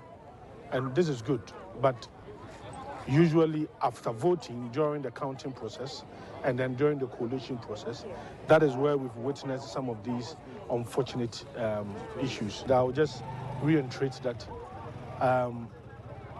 they must beef up security around this period, especially getting closer to the end of polls, during counting, and then during coalition. That is where we expect that they would also deliver. I mean, the IGP has said that this is going to be one of the most peaceful by-elections, and we are going to hold him to those words. But to the national organizer of the New Patriotic Party. I'm said, you see, you know, or granting intervention and AC. Yanko back, Yanko here, Masawood, chief advocate, or misunderstand the course of Akwatia, also. But before that, you know, some misunderstand the course was happening for me in Temua. Chairman. Yeah. Sanya Maya Koko so no, part of the things that I was saying, sir. Some video, have you seen? Some video na was screen so na wo de wani be ho bi. Chief Azoka, wono na share che fita na wo ba no. Menim de si ya ma Masawudu so yes one man kwan. Wo say police for no so ni mu. Wo say police man so ni mu ka san ka won twen. But I say one tias here. Ha no ni Masawudu. Oh, eti. You see, oh, just a mom kwan. Oh, what's the idea? Who's the idea? Eti shade do to trade ni bebi o jana say one fast o kan na who's o jana chi. Example, Mamika Sancho. Have you seen what is going on? On the NDC for no, they are being protected. Anka sebe ekoye MPP ni na kotonin. Anka badi say yachina kose van nimu. Okay. Look, these are things I'm saying is that there will never be a free and fair thing there. Whatever. They have a van. Say sales van. Into ye be ani achu do wakoshim. A branch and a toning, and police folk go be brave. Then here. Yaki. And so I think the way you're watching, a branch away there. Yachina because of young people, you didn't cause a van. You didn't cause because one of the only nipa. Now, Sebi, as a boys, actually, Anthony is abo Masawood. You see, these are things that we're talking about. How much and some would you who Mr. Police for go on the ehu and the so that the people will not come out see the police coming. And you want to force or to a bar or who police for we are because me Pia Bonting. Look, I intentional. They plan all this. Some bay na chesati about chesa manphobia and come more doma MPP for so that they will not come out and vote. These are all the things that because when you deploy people like this on the street and they are demonstrating, they are showing said they have the willpower, guns and everything. Why are we in a war zone? Look at trucks, CCC Hono. Look at trust. ACC is here. Now I'm saying right, so me Akwatia crony baby. Me the nyamia nim no kra me fi hon maba abakra and run ajuno. What I was thinking is say simple say a core NDC side that we've done so well because they are really intimidating the people. Almost kaya yansem na she ya no say mo maye kwan democracy no sanke say ya mo bi kwan mane ko to aba no that's what we are seeing just so your MPP need their own ni party o and then ya trust amade we aba beto your party here ne you know it's so sad sometimes you don't want to talk about it because you fear them but these are things that we could have really protected kebetimasi ni na ho kwan but then we allowed it. This is what they are doing to Yang by-election. Just one constituency. Look at the way that they are behaving. So, to me, I think the party have to sit up. We should sit up and know, sir, we are also a political party that we need to really shape ourselves, govern ourselves. Make sure, sir, Yako baby sana, CNA, IGP, Babe Transia, negotiations don't have to be very tough. And we need people that will stand firm and talk for your party. No? And you just will be a keke. Then that could be your party. Then against the majority, a lot of people that really follow this party. Niende, NDC 4 year, a year to trust me. We could have prevented it. We need the right people to lead our party. I mean, this is what I always say. Akwatia. Akwatia, hey. Na say den ketia ho e say den ketia ko do on my IGP onye de on tra osurombo obekobi yanom no yenya tumi na na because on nam ho na IGP na nam ho no IGP Akwatia. Oh, yeah, dear. Too many buy and chain near the diagro. A bekayan sa near Shayan Nimpa or what police station or Besna dear cry near Bono. You swa, yes, it's still a pay to me. Yan fast I didn't pay to me. Yan fan pay to me. Ya dear near Dinia Kukudro and a year a political party. Medas, Masawood granted interview about Kofasa interview in Yadia, but before that, no security issues on Akwatia. Prior to Akwatia by election, and near MPP for kind.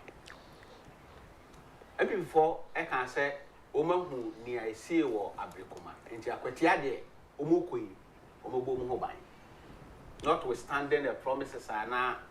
IGP police for Eddie Amaso, Ombe Ma, Abambono, Emu, MPP 4 can say, Ombo Mobile. And here the any MPP 4. In fact, I'm going to pay police for Mesha Max or Mompe. But him say, I'm intelligent, say, NDC youth now, I'm for my palm uniforms and Momo. It's our youth number Katomanim. And who say a man for Katakatomanim. Bamba de Becono, it will not supersede the police. And wo bamba don't you mean what you be? And I want to mean Chirubi. In the police for none a better to the young young crow for more boy and home by no. On between one creating unnecessary nuisance. Nuisance, I'm saying it. Now I'm not found the attention young crow for because in your show you. Ube Ukraine same dia and so Rebecca say nipa na yibibi. Ko me ko na oba bi de chira, oba time de chira say okay bi achombo mu nti. They will put them in the van for the whole day.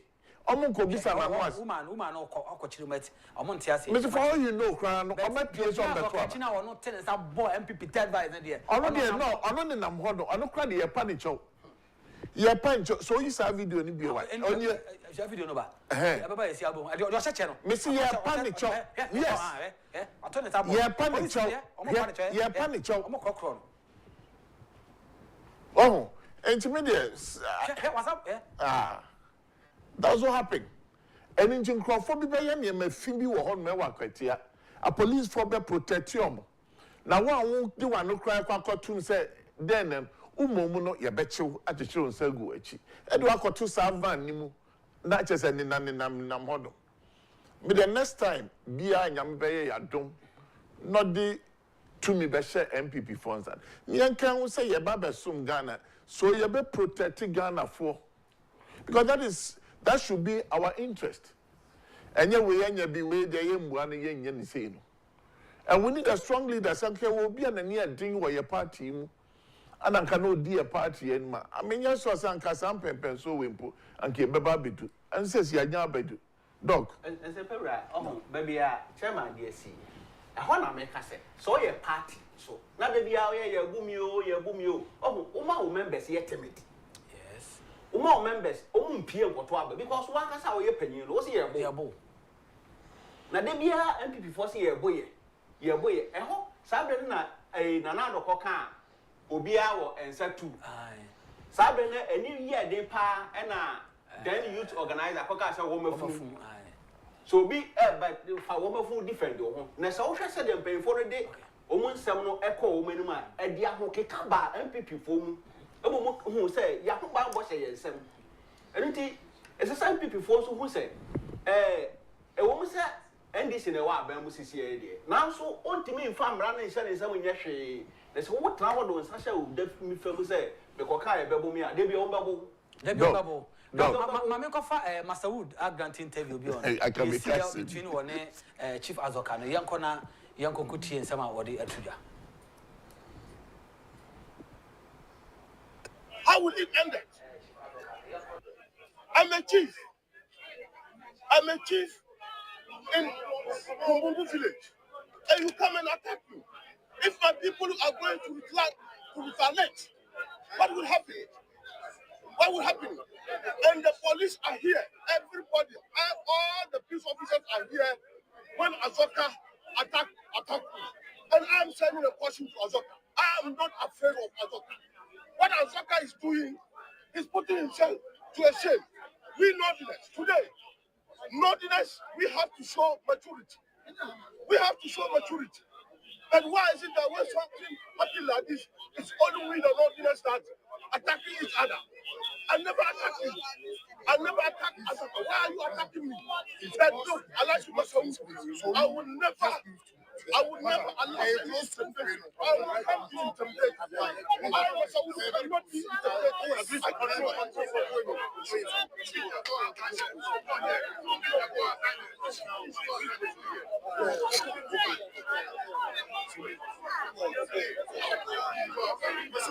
Media no more support.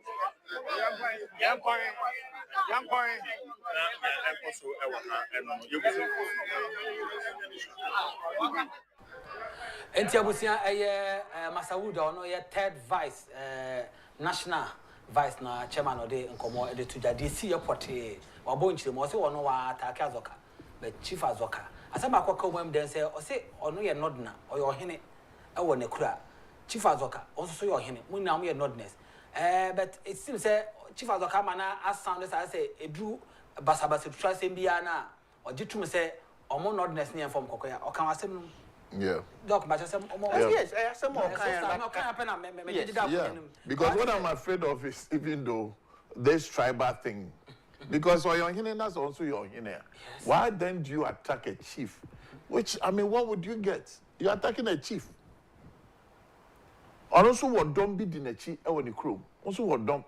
And to way baby shannon yonkuna, windsor shannon yonkuna and tokwabiabana. Oh, these are things that we try to prevent. See, enjoy. A crony at Chiro. Now, quiet 2 minutes, I bed drink of being summer. Don't for say we are seeing in our modia. As if so won't pony. We behave as if said tomorrow morning. A Johnny Penny. And that said, you're afraid in. I said, not to me, just one constituency. Look at some here prepare. Their police phone 5,000. I go hono. Akwatia and Roberts, go be to them. You see, Mama, you're making sure, say, the right things are done. And because it's always a leadership. A political party or leadership is not strong. A year weaker, say, 2016, a man to be a major and Kwamaye. A man to be a Nina until Mujani and Kwamaye party way. Then they see here.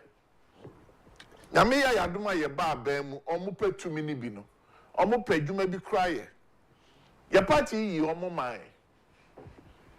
Oh, and then we say we want to me fa wo ope to me a ye dia kukuduro fo na ekọ oko ya mfa ohufo bi ankogina kona no ya akogina kona no ni akwalusu media. What I think at the moment we should be doing is you hear this very election now, we should come back home. Reorganize our team very well. And no, say, maybe say it should not. Because we need people that can stand and say IGP, I somehow can me know when you're doing. Nipa we also on the umbrella, say. You know, we need people that have the power to talk. Not just anybody or no qua or negotiating or assemble traffic. You are assemble boyana Sabian na assemble chow. Dog as I said, Debian, I say, yeah, they are brain once, your brain once. And no credit. Since your party, Nankasanka sanity. Your party, you're to trust them for. And it's not, you're right, John Mahama, to me, just in peace because NDC, dear. Say, I can't rowdy things, you can't talk a perfua or more. Oh, and your party, and to Nemo Senya, your constitution is say, or see, to me born who buy. And I don't know and yes, I'm not patch. Would to me born who buy. And you same say no, your boy who buy them more who buy no. Obijna Bonting share planning. I'm a police. I bet you because 2 minutes news. It's a my rancher no so do baby. I know so much you know because say Nipano could a German. Obakwa man is saying kwa anayi. Into Obako no assign nani. Never my busian for being said on command is can be some function a year and a ma. And John Oberco no assign it, she said, maybe quite me cry then I'm coming. Anka 2016-17 year babem. Yamrante we umjina ma ye defendi ye no. Yamombi ye no chine bi no obi so kase. And yamenso me de me kwa akojim. Na so entokwa bi ba menso ma you know when you don't have people like that. When people disappoint a group of people, this is what normally happens. And you won't go nyamrante bi nkojina wachi ankuma osa. Obeko kra na the body ni behwe ne mo obadwene ne ho se ne ochena bi no obi nkoye ne boni bi ma enko kana busua na se kana busua wi a na den no no ankasa no oba be is as a party no enso ando pan kanje say me be bro chop money na ade ama wo yere no ma Intimidation say administratively and then organization we should organize the party very well. Anything I mean say me personally I'm still against 31st January, you see a tour ban. You fear near me. Ebi na ye coalition of police for minimum omni IGP, Akwatia, Eco this uncle. Because Dr. can send me now or can Nana Danko for the statement to make here and Samuel who were my full statement. You know, me and some witness say a Tiwa West, Akwatia Constituency by election, Kwabin. By election there, Anita the social former national organizer, the Kakuchi family person. In fact, Abu Musunu, I asked him to say, is see what many Name Nanafi and Quay no war at Tenka TV or so, and Dr. Mambo and the cameraman, Eddie, that I know piece of FM online. Yen, you mentioned a tracker McCoy, is see where any more pay. And he, oh, yes, I'm now. It was a MPP, a manual corner. Now to say, I have corner, I have brand new room, maybe. Now, my money jump now say, we are there, situate, young farm DC for. And they did whatever be other so we be the protected seat. No, I'm not seeing that spirit in it. My Yahoo Abekuma. And the leadership of the party. I'm not seeing it. And you're weak. The leadership of the party. Nankajeka Nisu and answer, Odoisa, money will manisu. You can't do this to us. I am putting for Yana democracy by. You know, we should do the right thing, media. Because Osha on third vice, Masaud, Serena Azoka. I started Osha Azoka Chia. Yes, which may count to bear best but Osha MPP third vice next year on and Obi Nipan or tenants of police, chief inspector, or the ball. Masaul. Obi and the police in the Bamono, Consolidation, men, yes, I do. So, there's a bass anas or those warm rantia. A beer could be told us already. The Pacos met me in the Sano Agy. I don't know. There be Obibo Azoka for than Quebecino. Okay, set your as a cabana told and says Chief Azoka will be told and said, a Jama Saudi and Quebec. Giachin did not go to Vanim. Missy and Giachin in the year did not go to Vanim. Okay, you see, these are things we are talking about. Unless they are to me, they are glossa. But even in the power, young campus say, will be Kobo Chief Azoka. So, but I can say, woman so called bones for mine. Say, yeah, and I'm so ranty, and I was a banter with a master. And also, we are bodyguard. What was on Sana Fiona and Sana and Cocoa boss? You see, a ball, who's a service for us to send a papa penny, a ball lawyer or he will come, a ball or top from Crima, and came here. The man phones Becca say, and can some polay a Becca's not the man for started, and was to say, wow, boy, who's so free, I say, and just Aquatia was so called for. Nadia Samakoba on my mobile. Oh, it's a one MPP force on the bomb. Yeah, Kayaka said, Akwatia, me about now 10 vice, a crowd on one and Nami. 10 vice, and on one and Nama as a couple of boys, Bruni. Oh, and the party no, a new baby, a party necessary partnership, or paying for we, and the Chama can be, meaning free, Candinia or the party any. So now looking at the Japan, the MPP, and become a choice, and this is for Gombe. It was only so to me, Sabe. Sir, and so we are still very paper and yes, what do you mean found call? Now, Obama call for mobile. You can say, Obama for Bronco for, but at least you say, Obama MPP for and paying for mobile. Say, I had to show down. showdown na papa ne kan na nya so si obi de ne sa koka no wo so mama ne agent adwane akose dem no be mo nyina showdown when ye ka say o kandine no obebo no ne nkofo ho ban de say we ye ken ne delegate na say what say obi ma ba ko pe na se abonu mpo ebi amuhuru no dwane no wo boss no giran kan resist showdown e ma mpanyfo no nyina akwa wo ho no ma wonya kokoro anya adwuma na koda adwuma ma menko zanko Akwatia ma sia de sie e wo Akwatia e roll station ho no bankasa no na kwa me e senior journalist e wo Eastern region wadwene wa homa so aye no eba ababedi enkomo na na otime nka no pe ya ya piafo ni na sempewura rounds ni dos papa na we dey match ambush MPP vice chairman and NDC so vice chairman on plan Alhaji Sufu na MPP vice chairman and organti interviews upon interviews Satana Samuel Okunu so abe by my inspection did komo so grant interview ana omo yeso mo ko form ka timulu na vice chairman so a grant interview the other side. Na emranti bi so ma book to sujan one side. O kasa too much. O kasa we grace aden.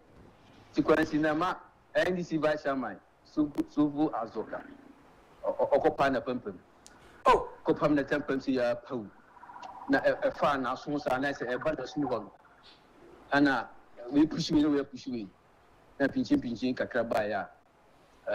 Amanfo so mu am kan ya ano resan by intema MPP vice chairman esa grant another interview say asem no kan no won kan asem boni bia won ye obi a won bo bia so di so mo call say abanem koso jojo bia maninya so wie kwan so obi antimi ntuna ba no nko obi aguna bia nko ya de o ha beba nyemum NDC ni bi ko ka say sabi wa asem ne mudu mintimi sanka wa ha ana no sanka boss asem no so ti ho na ma supervisor ka so twam a o so onu animi a o mina fitamali na o body si na on so den microphone tamali su ko sha tamali na mayende ana ko so afi dru ba bi na chese police won say that be microphone mo grant interview too much mo ka mu twa so ejema police won kwa drag in fio so yenko yachi no ma Intina enono. Okay, intina na kwa na me pese ati bibia so wa na na otemega.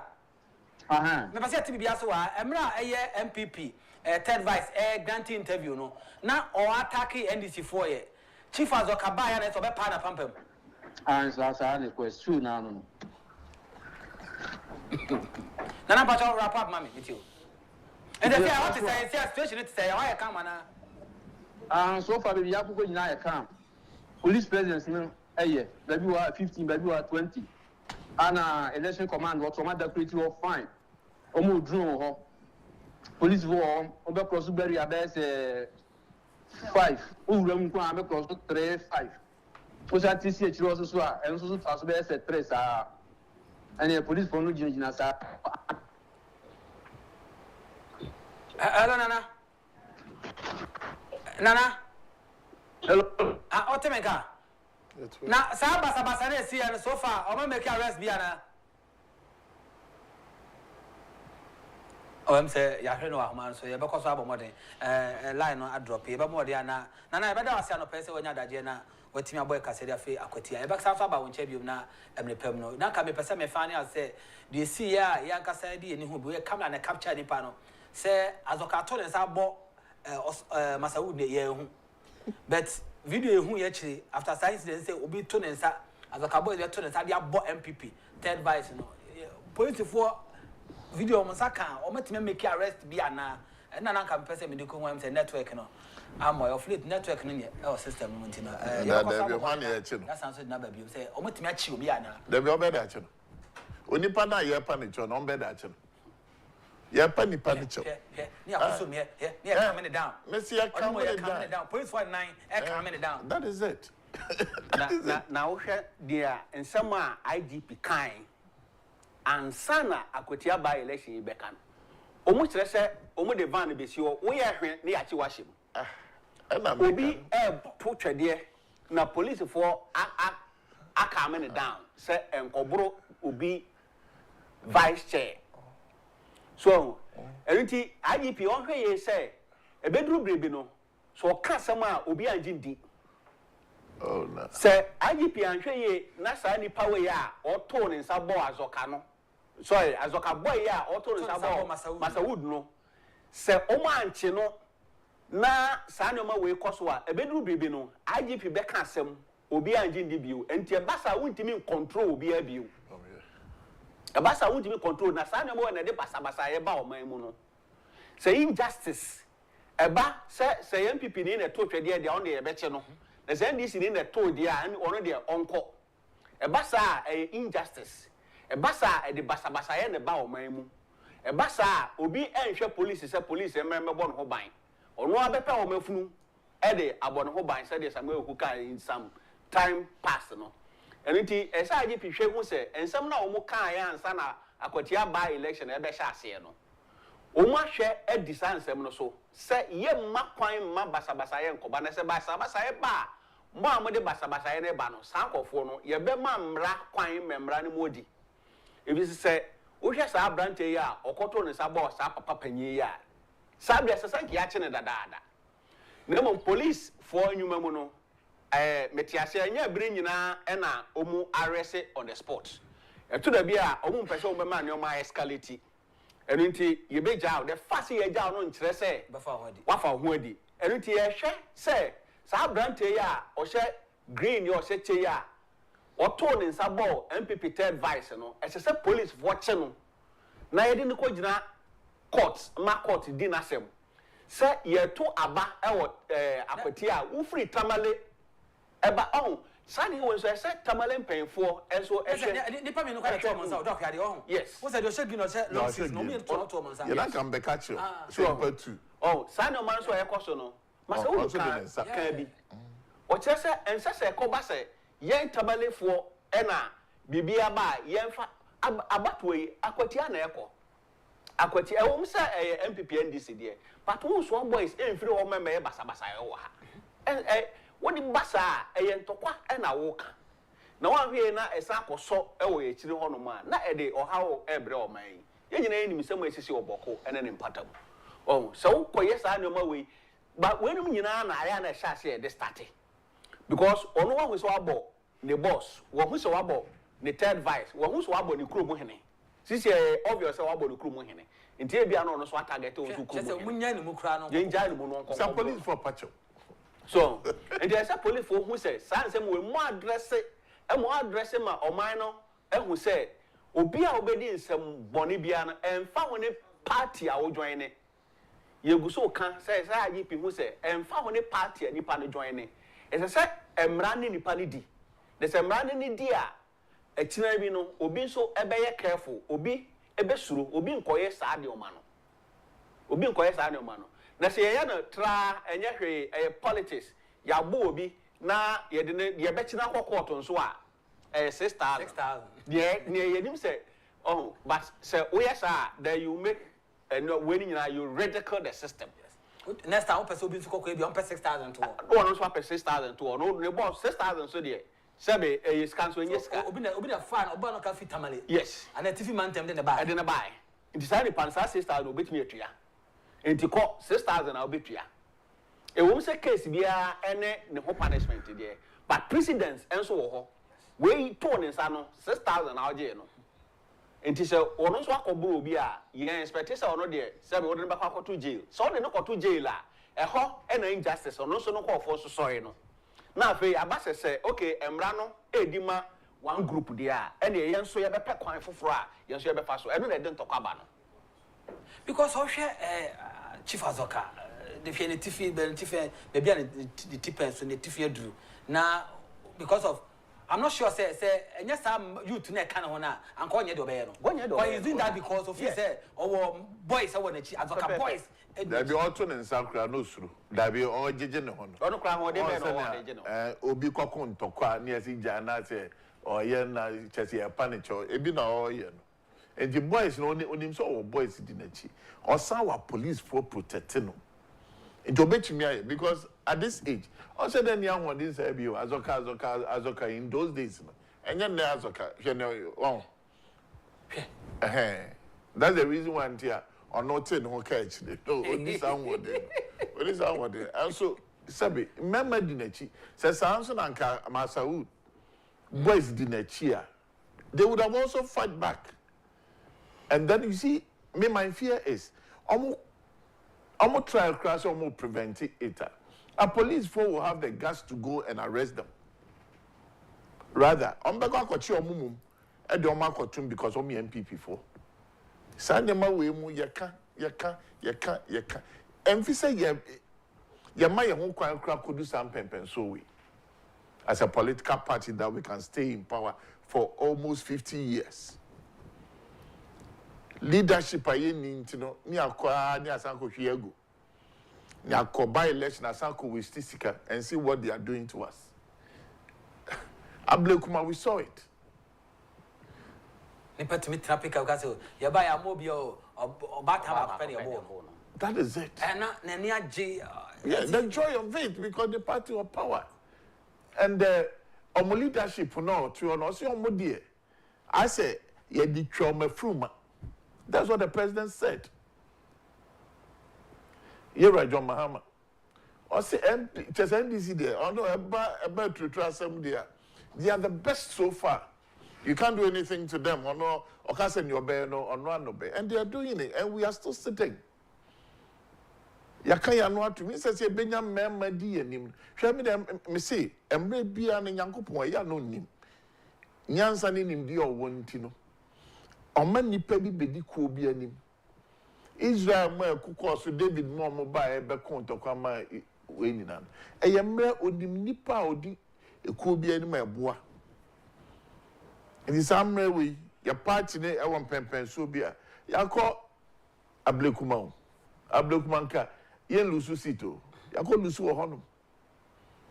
Akwatia you were sitting MP as Binyami Ato and our friend. And this is the time Akwatia for anyway in Chifo Eddie a double to aba grandma MPP.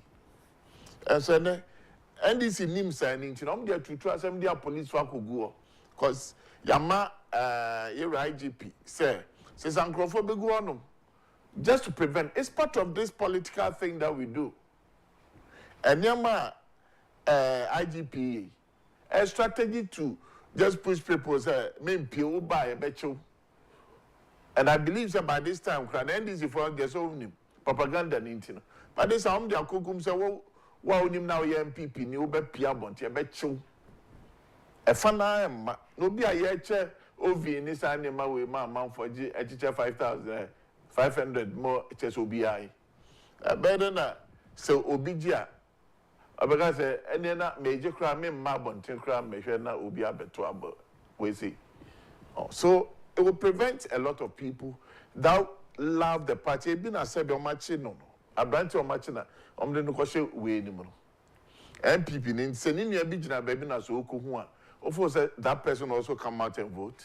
On pie abontin me hano it says me pie. Na se me pie na se obi kwachimi ana me ye ne day. Was a branch here?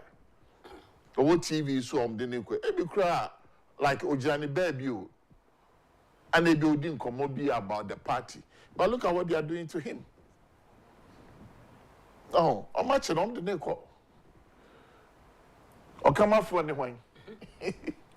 Come up for no opposition. Yen my and the yomote TikTok so your my dear. How much you how many she send your young. Uncle did them, sir. Oh, and your party in penny form, dear, nim 5 years, and the crown court to them. Oh, so we should be very careful, me dear. Say, you're trust in here who's baby as a political party, because young koya, young koyachi.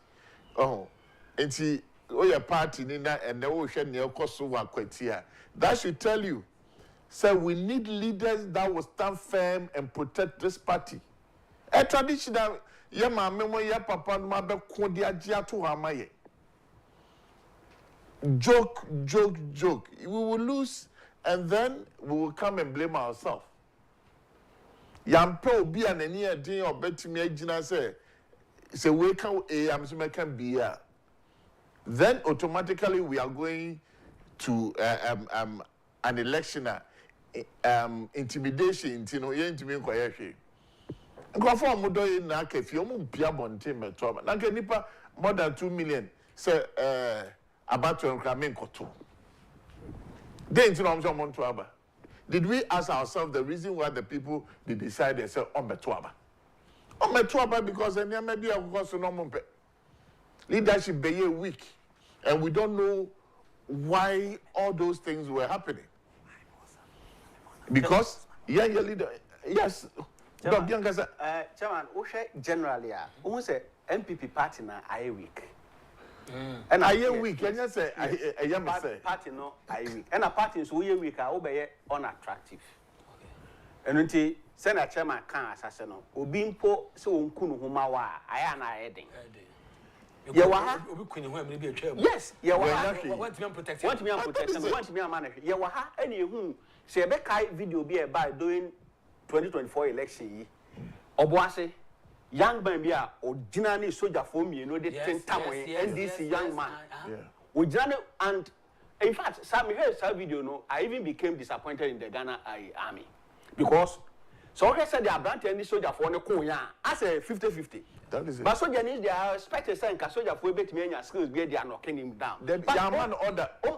No, at that time your life was even his arm they were trying to seize from him. Yeah. So, but to me you any special skill be and find defend you more open bra munja ya omuja. But they make kind of say those NDC youth, even though 9 people were buying mono, they had the courage to confront the security at the time. And it was not police, so this was armed forces members. And young NDC men, even it was one of them, and standing initially, na confrontation started, and it been bebe can. Okay. No any team winning election. Yen kasa obi nkonko ye, but when it comes to defense, so your party now to me more by our members, who back them. Debut, that's your party, that's a leadership, no. A weaker. Won't me more home. No, that is it. Won't you? CCMPP can leadership, but maybe the party doesn't even have leadership currently because we are in transition. Your chairman more transition. And the party na kasa CCN no party na kasa na MPP party no we in limbo. Party as an number bu otoguso. Oh, ekopembra ombenya leader obetimi ade nkanyan sonko aba party no no. MPP ade nkanyan sonko aba na I am told say the Inspector General of Police about granting interview to the media and the general public no you be call now kofa Inspector General of Police and come they wo hu so far assessment awaye and the person ka the actually media na Ghana for ne be call already back of the interview na yet to me and aboyanko ne nkonko tie the Inspector General of Police Christian Yono come on to Ghana for Akwatia by election. And when this guy to counting, you see that more reinforcement will come in. Okay, the robust ones will also come. Okay, thank you. Thank you. And when this guy to counting, you see that more reinforcement will come in. Okay, the robust ones will also come. Okay, thank you. Thank you. And when this guy to counting, you see that more reinforcement will come in. Okay, the robust ones will also come. Okay, thank you. Thank you. And when this guy to counting, you see that more reinforcement will come in. Okay, the robust ones will also come. Okay, thank you. Thank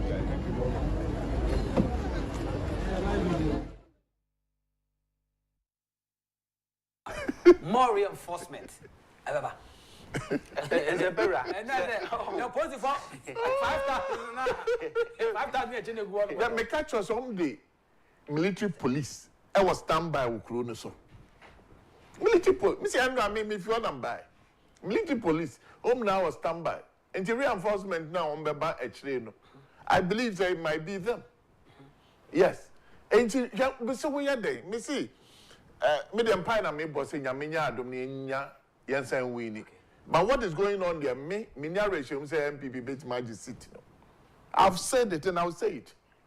Minya ratio be because I'm not me if you know. And your man, I mean, who are police for any nam criminal. Everything shows said they will make sure, say, your party men Pia Bonting. But this is what we need to fight for.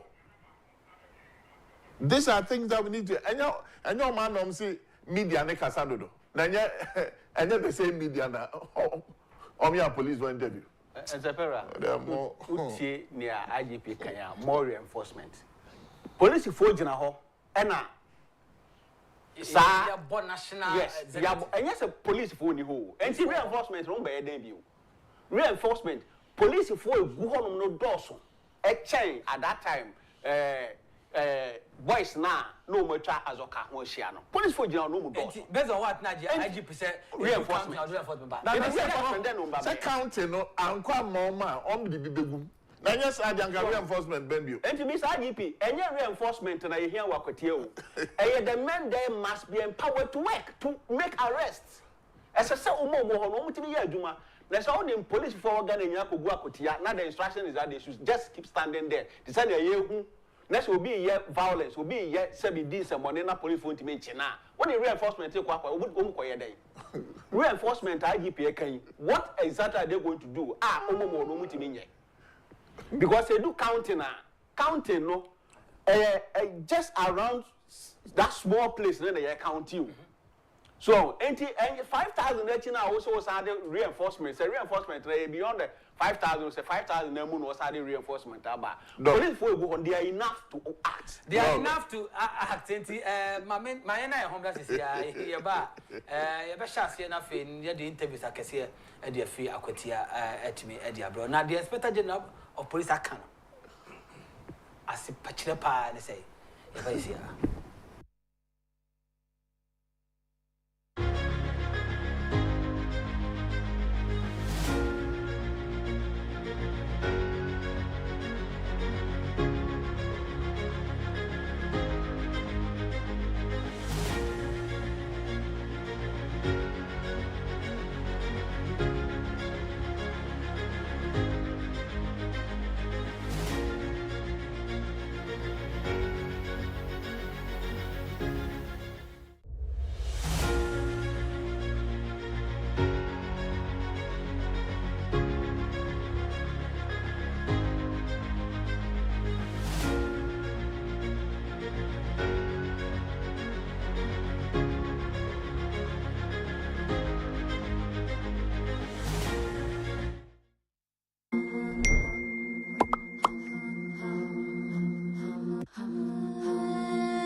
Yakoto near the Ashayenia and the Scooby and Munyam.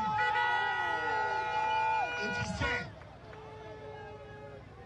and Nam Akwatia Constituency Unti, a brand here, and got all full of life.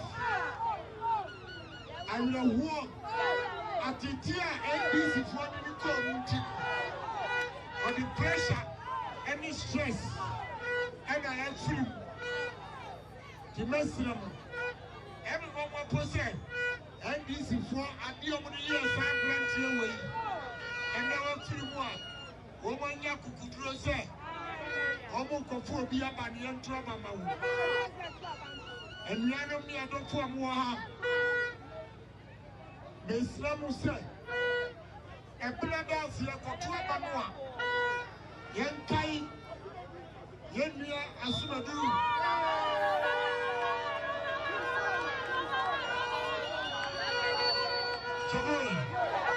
There's out to about my Yenia Asumadua. Well, we let us say, I share Yenia and Moscoso and Maya.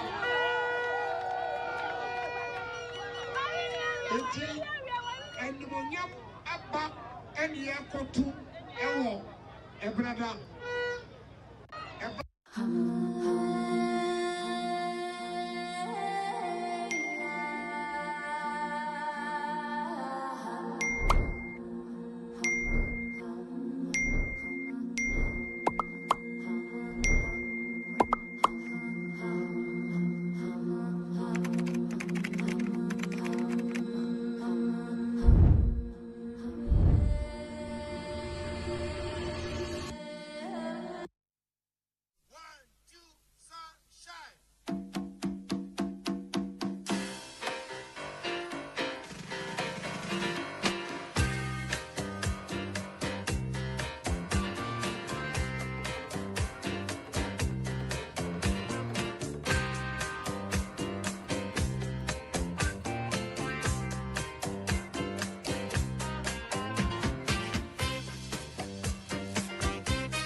Sunshiny day.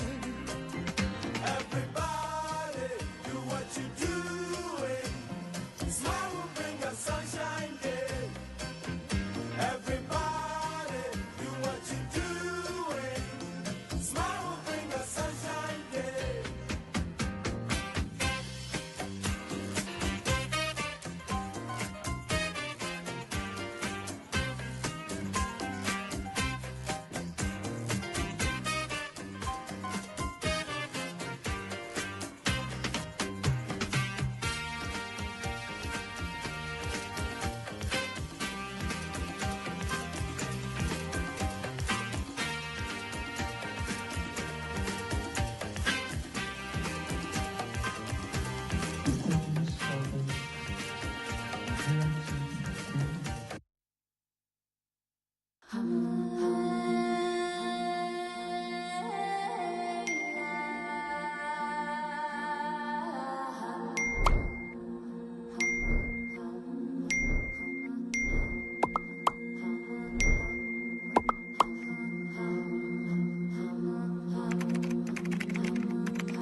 Abusiama me na wase na me sanso emma wo achemu akwaba ebiom na memfa nchi akese emfa ma Ben Nash ewo akufo-addo New Japan South first vice medasiano pay say or share papa what test Akwatia so jina board ya sisi so the phone baby a network be maybe ano just or share YouTube the day the teacher man I don't pay that say or share here na uti nkomo de be twagu phone bia no aha ne de no kware no e de som Ghana for any for the tea for anyina I mean I say wa uti e wo film man temo nap radio so and no pay e da say Akwatia by election no e ho manebo e na ye de ma de free e ye mother station o Man FM na 2 TV na afin one was sentimentum so it o Ash FM so nyina no ye na wonu mu nyina ase na ye sanso e ma wonu mu nyina akwaba na ye be san Akwatia but before that no ma memfa ye opanyi foforo be come inside obebo ma ye nkomodie yetumi analyze issues no from Akwatia ye by election no Mr. KK Insiapoku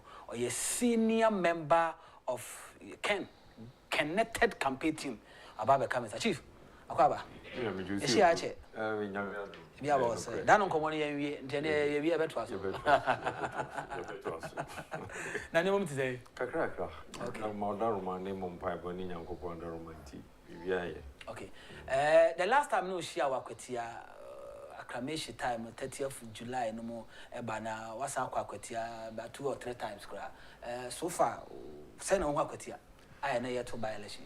Oh, Akwatia ne dey say by election say group of people we are of the opinion says by election na nka almost crap potentials nka I make a constitution review committee no nanka se bia MPP mu na nipa na free mu nanka MPP afedi pa no mo dey are replace say NDC na we be free mu na so mo so apeni pa NDC na nko mo dey replace sa by election and tokwan ne yin sika say no say nipa say ya ka say police for about 5,500 e do makugu Akwatia hweka so mo dey akugu IGP kura wo una just but see ye video yi ye answer na me ba ayi set is ye hwe video yi say obi the police for jiro pa no obi ato no say e bo obi na police for panicho why are we serious?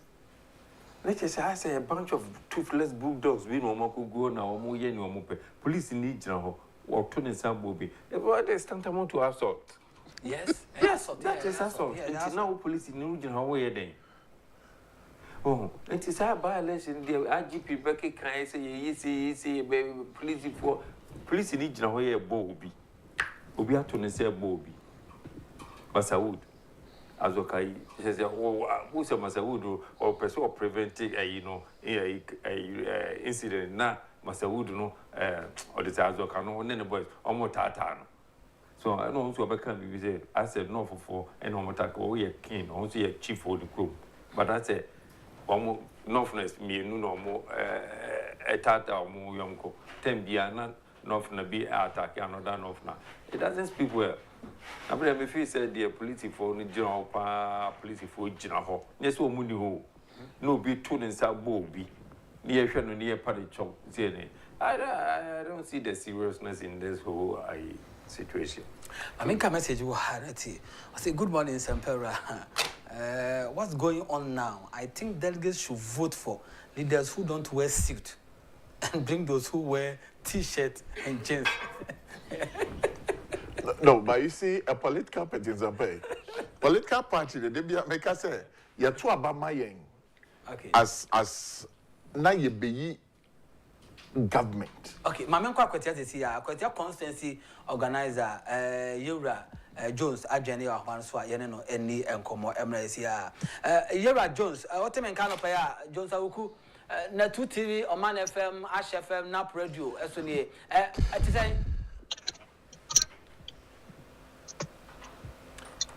Hello, organizer. Organizer, how to make kind of pay out? Memoache. Hello. I'm saying, I'm going to my best answer. Abana, you're not trying to come on. So, Chairman, and I make us say, your party, no. Sir, yeah, Obia, a walk could do. Oh, big Gina. Now, because suit, number life, because a Juma Nankasana, a form newo, and you say a two Abama Yenya. What I think the party require us to do, one, to win political election. Apart from that, we don't have anything to do as an executives. And your fanfare and your quiet executive. And political party, have any political power. Oh, it is no, you are useless.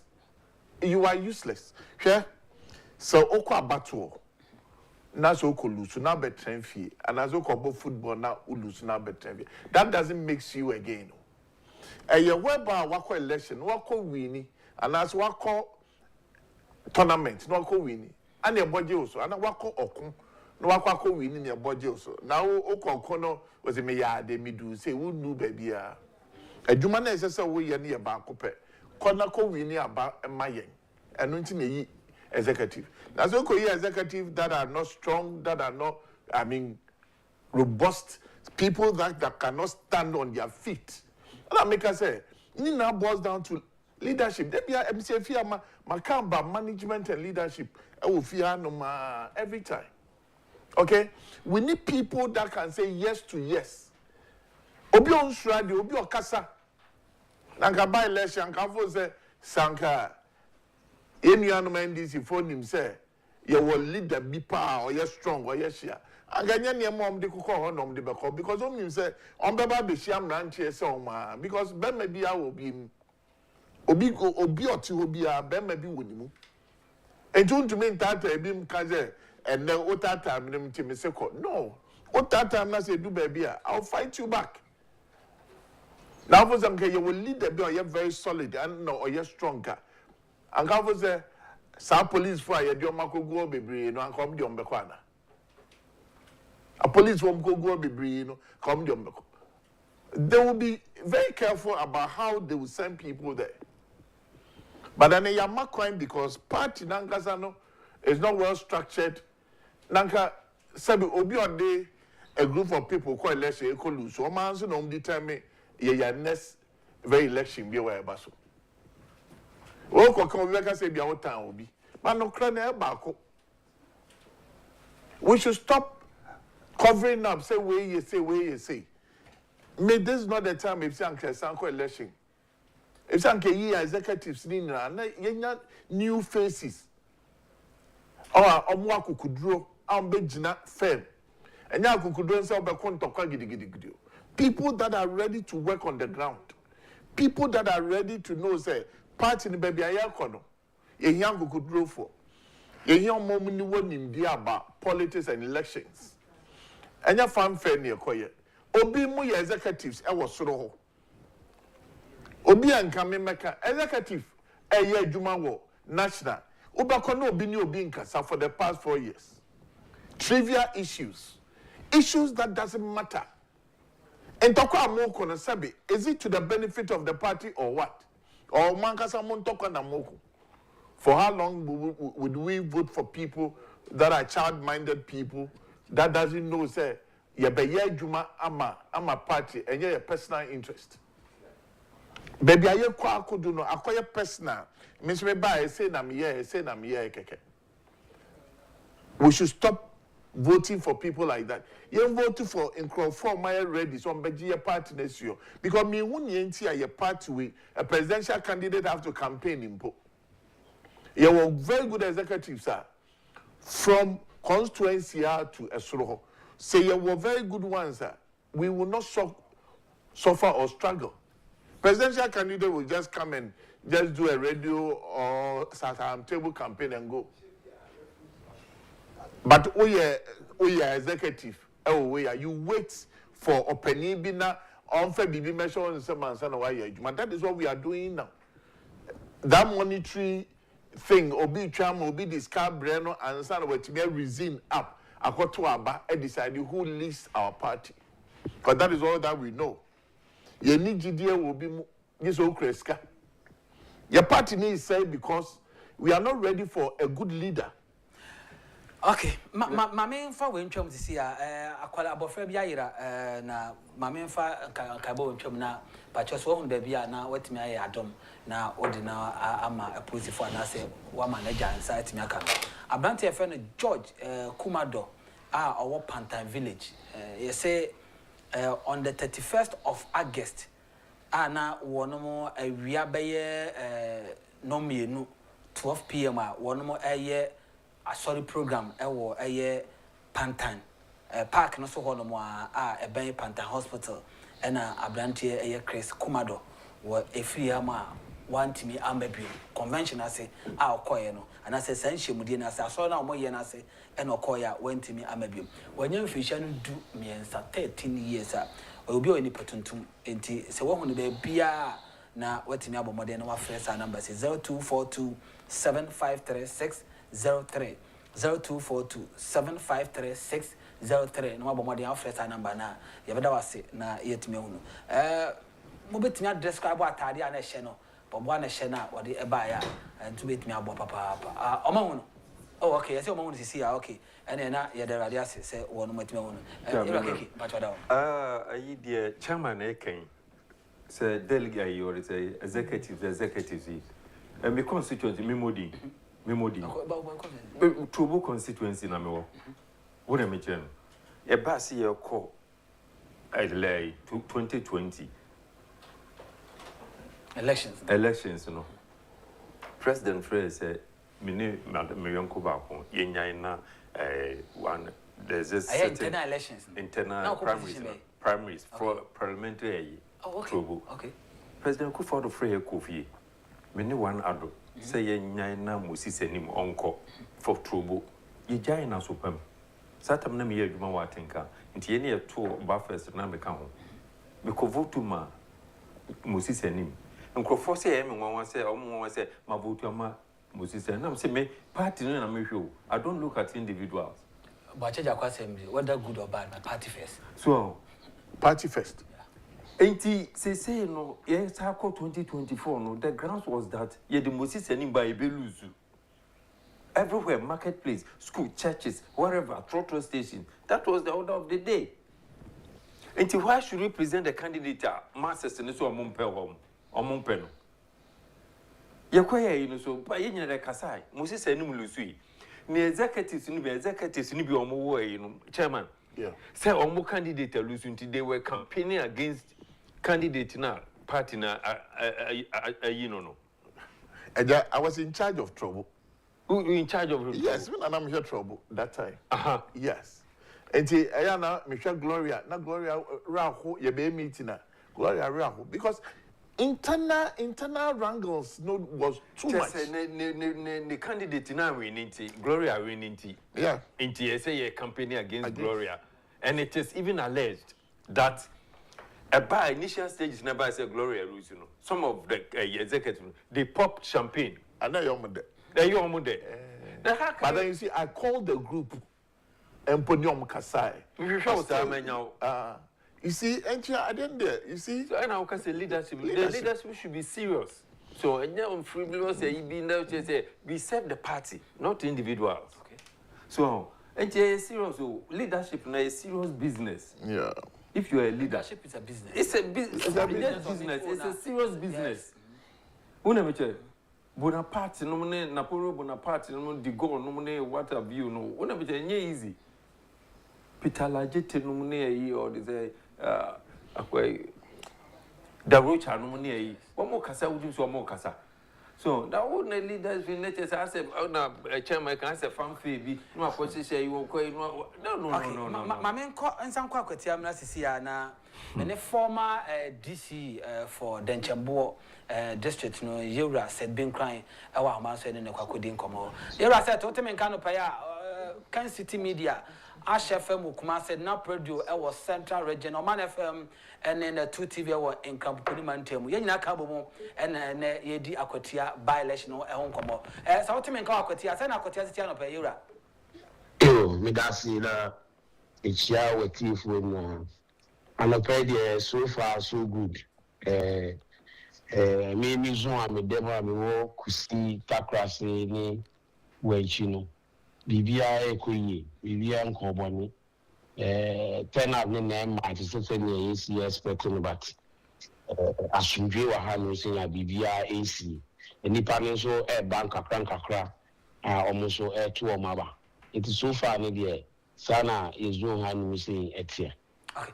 Turnout net to say, see, I talk about 8 minutes to 12 midday. Turnout net to say, or the compare previous elections are one now you DC one monitor Akwatia. Turnout net to say. Yeah, seriously speaking, Anopana make call rounds because I was assigned to do serious. No, Anopana me call any day.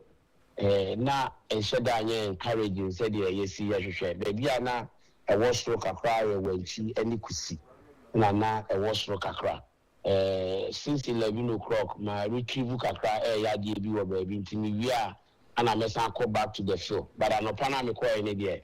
Now, and yet, that encouraging said, yeah, it's expected compared to the other election now, yeah, in the 2024. Okay. You know, Akwatia Constituency, no, MPP World Bank here when she, Kusika Wana.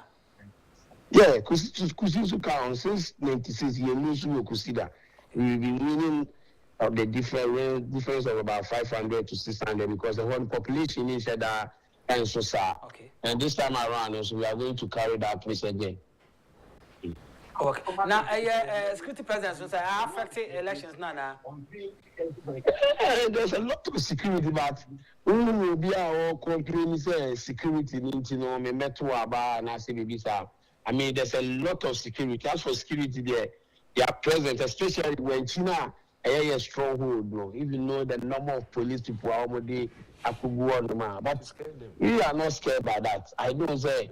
People who vote, the script name to me and detail will be because you are more mafia say NDC former two trasema omukodi wa break mani identity na ma security na benti ni hanu say baby will be security need the present, but I know say for now going and now so me see kinds but now where go na me free shot me call back or call your producer give him details outside now say I take it because I was watching TV there and I saw say places do queue start say for me or one. Until we know say they are better take care of them. So the security need they are here, but I don't think that they will declare people for voting.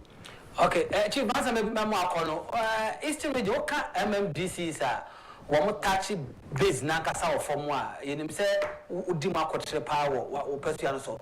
Unkoma what a team of former constituency no mono, one bonk or four, and assurance uncle for the amount. I said what to say, a day at Okos or Metuaba or Metoswa, or make sure say or Metuamas medu. What it is Uncle Monibi?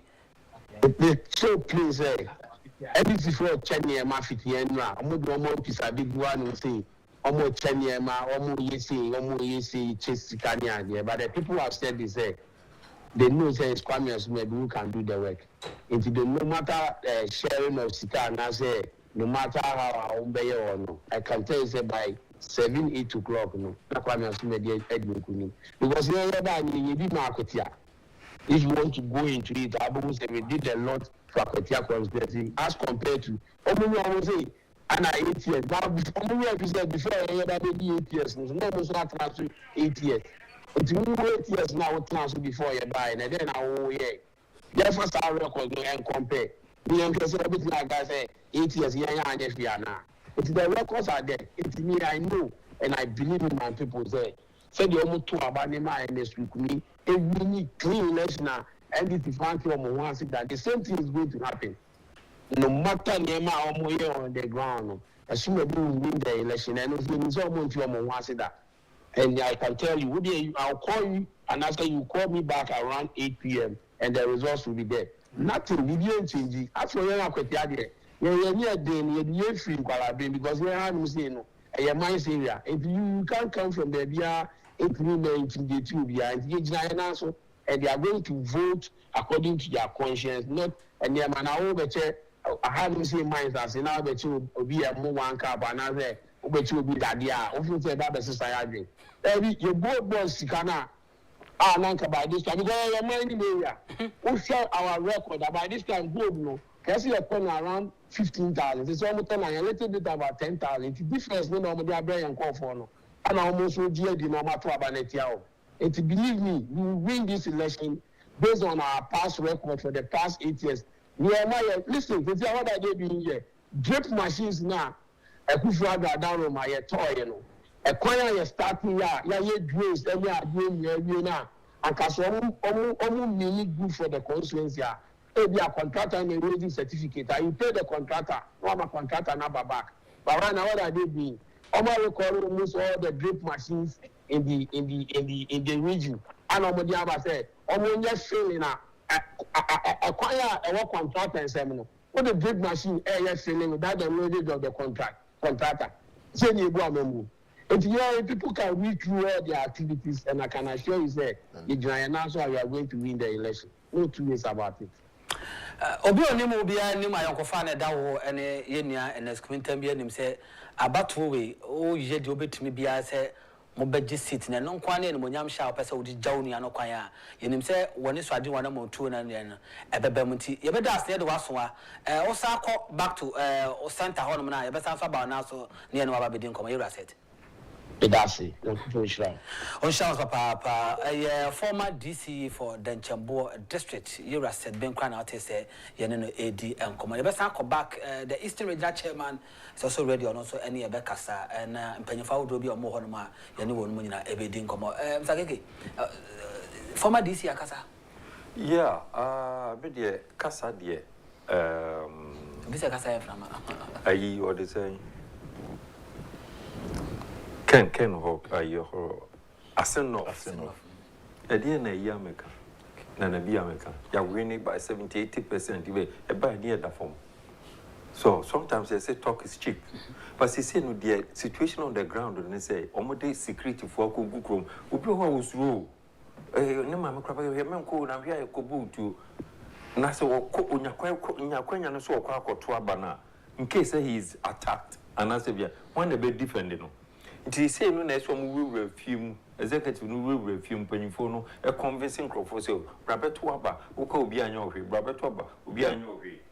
Now, the Papa couldn't you call Nancy partners, woman, as ye, Nancy, when you defend the beer, will be undefended. Will be a very no Macquaco issue. And the young say, you bet to one more shoes here. A crass is a young canocre, police for craniatic room, who could be the police for be brigua. One vessel had a high place as a metna. Midna men call baby for. Into one more time, convince you almost say one more come to police for now there to protect them. One more come on Cotuabano. No more feel free a fear film, no more Cotuabano.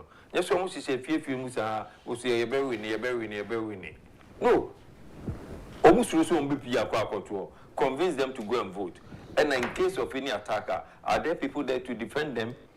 They say, Mouse would near Bona, as a cap for Bonia, police if we don't mopa as a cap for each other. Not we acquire Nasia by. And Tian Fedi, Yamibe, Namisu so busy now, with Chub Nipadas and equal to mean sin quine, no matter what it is, and no matter how long a piece of wood remains in the water, they can never turn into a crocodile. Una major, Tim Pioneer was a PM Ranomon Cotuamano, despite the intimidation in a maniamano. Nay, Yakotu now come be a more one cap, or Yakomo be said one concotuaban, or Beje or Cotuaban to know you soon conscience, or they are to it.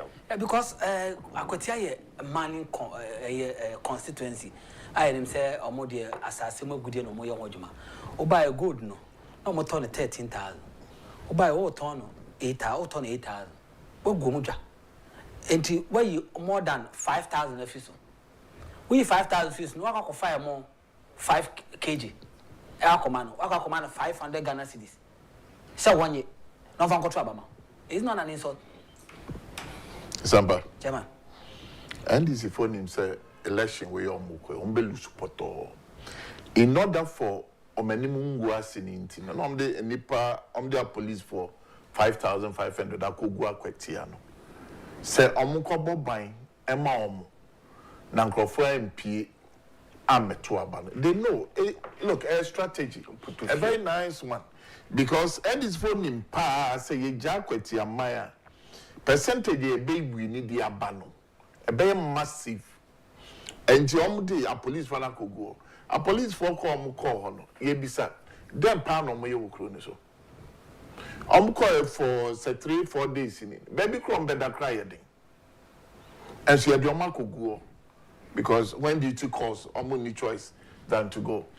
But me may be say it's the idea of call and change and PM at Tuabano. Is that what we call democracy? Because baby na ntuaba and there will be low turnout. Because on the PA abonting because who police are saying crank on person of police cranning and answer. And into one police for Bibrino, on no PA as a question to van anymore. Meanwhile, the vans are basically also we are a betcho. We are from Chucky to any pay a betcho and do to van him with the Wakra. And you are no PA cram at Twaba. A strategy NDC for fire, and I believe that NDC for him what they were about, what they wanted to do, and to their defense because it's you know. You have so that it will intimidate them. Apart from that, knowing the NDC that's why it's more coalition Akwatia. Knowing what they've done, they still want to prove to Ghanaians say they can do it. Oh. And I understand that young friend don't women could go on because go then one of my maybe the other say some police for Elquaco transfer component sorry impa ebia Kromani benyo mwari shima ba epia ba beto aba and so ben who NDC for be back rounds we say wa be ya no ye becho wa be si ye becho sansem no kokoswa and no one obi baba be catch us or no na on pia bonten coach na ye mechi no and you was NPP for be pia bonten metuaba and also will really weaken our party. So this is the state where we are now. Because I know if you chronosono sign intimidation, yes, the presence alone is intimidating some people that will not. Because one, ukra krampa, ne wambo. A police for baby. Uefi akra na wakudu. Obisa say, hey, na obiti the criminal police for go say baby sana. So ukra na ufi akra. Police are intimidating you with their presence. Yes. No be on no tikro ni mu. I'll say when I was on metu aba emma obi. Na so pia monte as a police for Akwatia no ye ne dey. And your own pie. So this is where make us say the police presence and NDC no. A strategy beyond fire. The only say definitely do one na say omodoso nipadom empia bontin metuaba. That is why they've sent nipa 5,000 and over akugu Akwatia. That is what I believe in. In Sosha, there is low turnout Akwatia. Na nya mesre ye party ma eno muka wo ho no. Ese adwuma no ye nwie ye sorry wakane enko afie mu.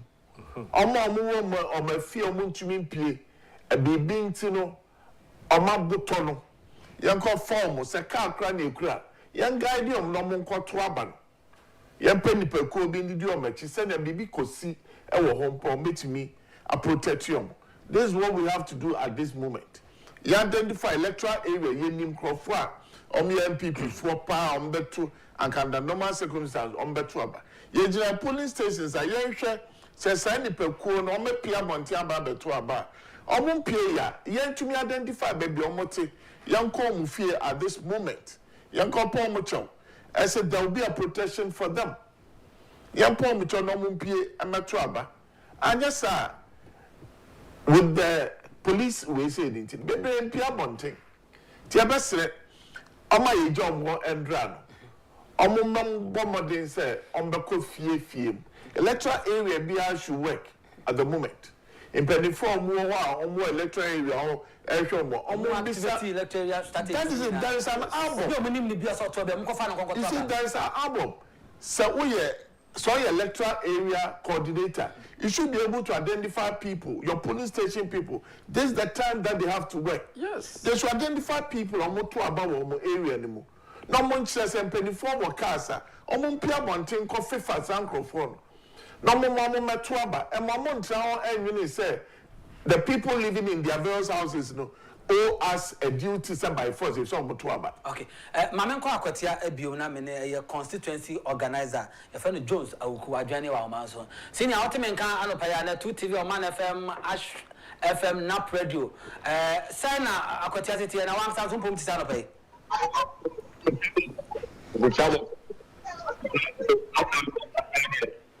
Commander, I don't know what to say. Kakama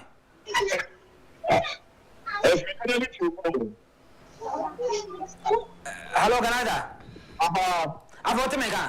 I've got my money on pay. Send our constituency in the Oh,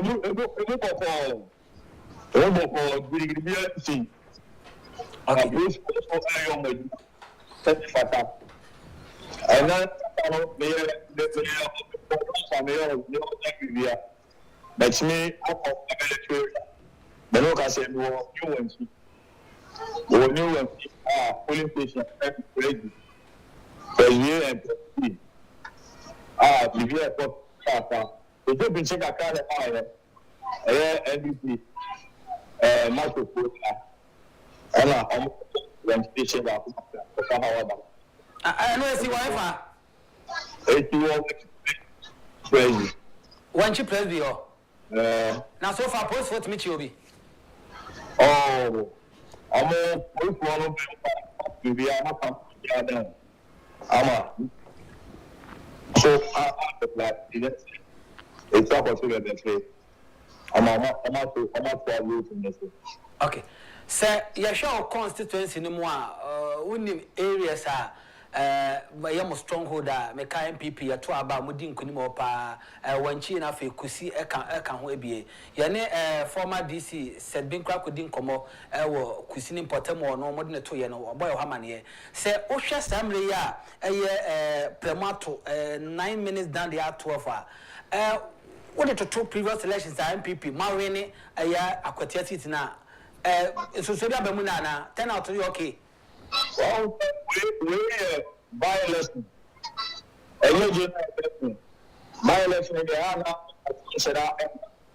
but tell me how much I to be half with almost 45% here. I can bet with that. And good in by 70 to 75% there on the top. Because the previous election I did not almost to 82%. Almost to 80%. But then on that election. Okay, so fast. Okay. NDC for our constituency no more Cheniama. Chesika make sure say Akwatia for beji na one makwakoto abama mo na wo we fi say gold o moto no buy wo ma say price no ma minus na ho a kire mo so oni oben o manfo na no mu din koma ensema na mo ka kire o Akwatia for the good o say o ma say we use plan there we are register no but they vote for their conscience. Okay, because let's remember it's not about you seeking one. About NS at a 3 hour in our training NS community more a comment press or when we are sitting and can one more very work on training. As you are mining now, the Yaudi on a metro about it here and this can be. Oh, okay, okay. And so far, but now sure, I say. Could say about to abandon baby? A babon or what chair, quite many, and I say, you rasme do kwame, a Solomon as wedding with him. I can ask you. So you pass by the crowd at that proper I'm not sure. Yeah, Jones, I will carry that so now that you must have one chain and the permanent. I'm a neighbor boy, I will be out now. What they are to you, never does I pay. Best me long. I was here, opinion needing Comoy Jones, I will call no and a year Akwatia constituency or your constituency organizer, and I'll say, Yenno AD and common. Or is it any 5? 1, 2, 3, 4, 5, never to cry. MPP, but your minimum and in Yajun. Oh, here is Asamka. And Debbie, as a minimum in Yajun. Sir, we shouldn't be 5 now say. 3 to MPP. There be a better than 3 or 12 MPP, but there won't be a big constituency. Where your constituency organizer, me patcho. A Jumani and Saye. Yabapon about 5 o'clock, isn't it? And the 5, no, we still have enough time to go to various houses and call people to come out and vote.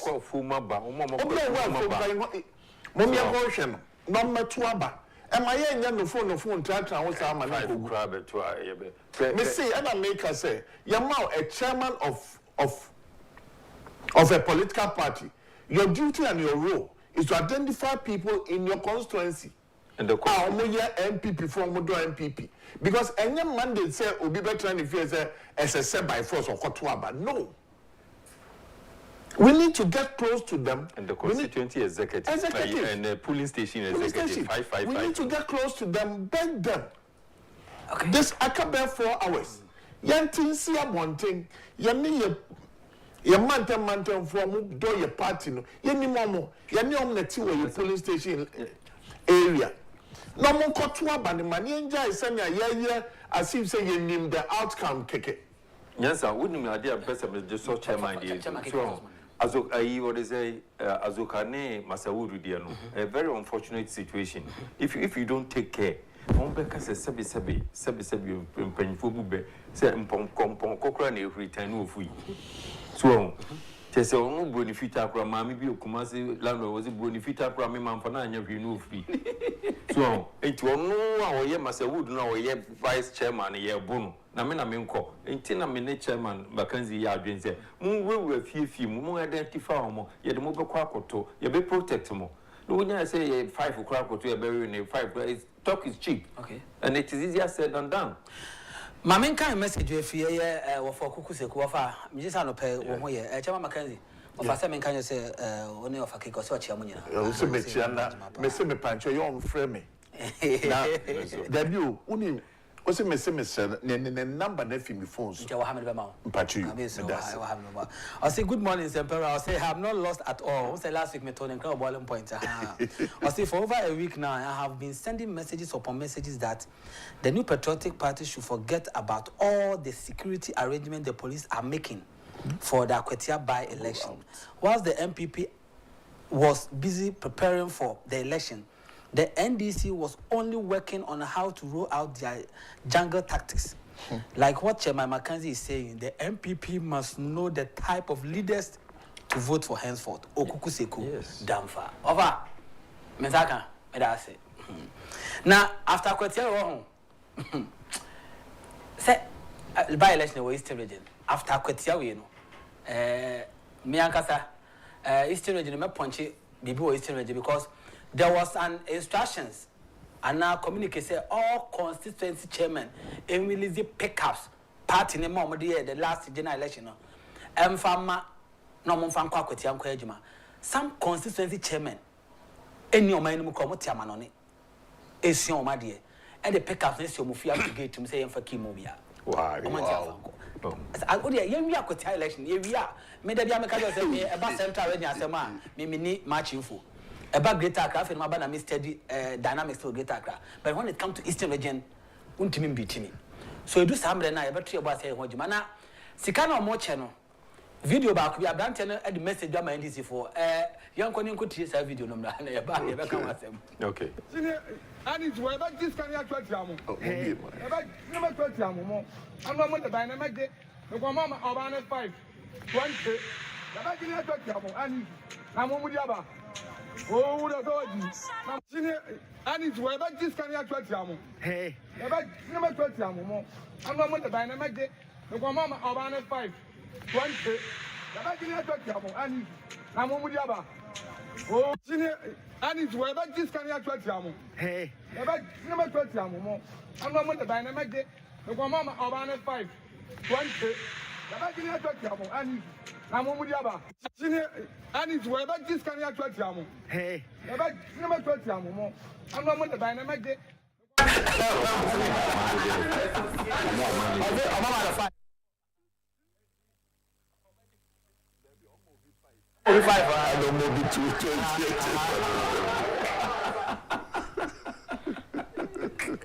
gonna be 5.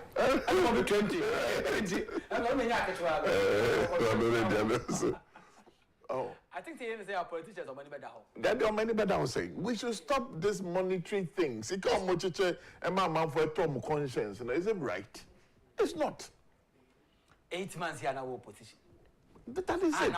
So good. So and they were send me the minyahu a black crowd TV so na me bu afu ama kasa ene mo hwe ne mo ye enro ye amoba tu munya atumi no me nua hwe ayi de chairman kai na me ka bia so se ye kwa koto aba ye si yemfa aboa ohanta woni maboa ohanta oh aboa krokro okay ye si yemfa aboa ohanta me si ya but sikenti wakofa akokɔ abisi wo edu tama ese aboa no hanta no ntimi hanta na wo eno na chinu achibe kan no o say those who send ant infested fagots into their rooms should not complain of lizards. Mary Pitiamau. Okay. Those who send ant infested fagots into their rooms should not complain of lizards. Ko wana ma kwa lizard no mra. Du po esa ma no dia na dorin kanka. Wo dey sad na ko to them. Kutra su be din kanka no wo there. O ba to no sa complain. Sikenti wo di krokro ko aye akokwa ko si krokro ko dem. Etu so hantan no hantan a na wo sa complain. Una major. Yes. Enti sa sikasem ma chama mo kan sa sikasem ni ayi ni de. In fact, I have been power. We don't get the people who should work. The right people. The right people to fight for us. And nipa bia say party ni omo bona fide property say onya party petitioner as a consent chairman bia menim no mani tua. Se pa me de woni bia mahipa bibia mahipa so ye de na no obi fra buruchira ba no akofa dollars bi na chese wo ba begum no spread me na me wa buruchira me na abeji no de abeji no de ko a whole consent chairman regional chairman I should communicate say all party pickups ye de ko ye adwuma ye de ko Akwatia ko adwuma wo say wo no tiabrochi esua wa de Jesus Christ ya to pickup no party de watum esufie bisu ya na ye kra de ko dwum na me kra de me say at this time no sa na me we na ye late ye ntumi nya ho hwe watum na mom ye sa wa another chance. Yes. Another chance in say ye wo album na ye de to aba no. Me de bia meka so ye chairman of a constituency, chairman of a region, national chairman. Uro ye ade ba kope to win political elections. Enti na album na ye wo no me I call something identification. Why can't they identify people or to aba my maybe? Emre no ewom se emre na aka ni swade yemom omkom na so nom kopom chew. Look, there will be so much victory today e be shokoye say to me yes idea we this time you can Akwatia dey ya ye koya you should get to them. They should get to them because album no way e kro omo the polling station executive no dey ntina enipa 5 in the wisdom of the party no yes yenyi enipa 5 war an area bia sense omo nim nkrofo omo titititi ho so omo pona ene omo ntumi nkosa nkrofo ko nanima omo mampanifo na ye de omo ba ho no entumi nkompanifo ewe enu enkosere omo se ye besere omo e bia fom bi na enu e BBC nti ye fom mo ene mo fa nche ne mo mkoto aba ma ye nuyen a bibia ye ni ankampanifo sa ne be sori apie the youth ebeko akwakoto aba but am I ye who say party no esan say your party ni ya kono ntino we owe some people their duty as I say by election or sorry finifie no beto abama no ompie emeto aba say san ye hwehwe dia they will not come out and vote.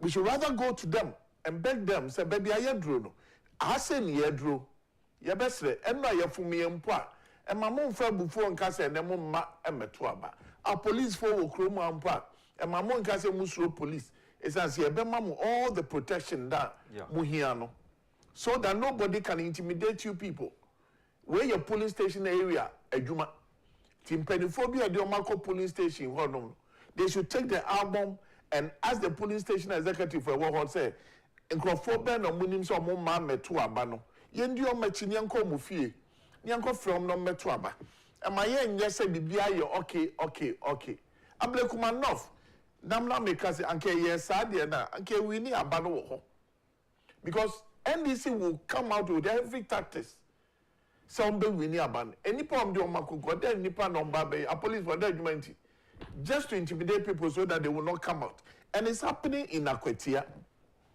They will not pay attention, they will not listen. But ye be lusu no biaka say ya police enya police ya juma say ye we want them to win. We want to win with a very big margin. And your margin getting be that is we need to prove to NDC say I'm a member no mubuno airtime pa, and this is the work we have to do. Akwatia should have been assigned to show to NDC for say people are not happy about you people. NDC ni muntino and not their police for Akugo. NDC ni muntino ocha 500. NDC ni muntino mdi amount for Akugo bebre sewing machine this time. Tan confuse on my yard the pa and kasabe and komo dodgy. Na me say boy, minia chairman mintwa wano. Ade ba ko ne say yes mpanyfo say ye ntwen de nsuo to a susai de body ho befa. Akwatia yi no bi da enum till the mbompa ya de wi na nka ya wi na after Akwatia de end say na chairman na kan there should be a radical shake up in our leadership you know. Yes we be na akofa na better so o me say abre won't me nya adwuma no wona me kire no there should be you know delegates no so mo yi omunyi obi obetima ye adwuma no yes what the no say me be ka meye no ntimi ye mfo ya no no nwere o mfo ya no so no mo ye serious o betima ye adwuma mo ni ede no ye mfo ma no mo mra me ye adwuma no so obi an no be prapra no she suit no she okokofa designer e be perfume no what are you talking about?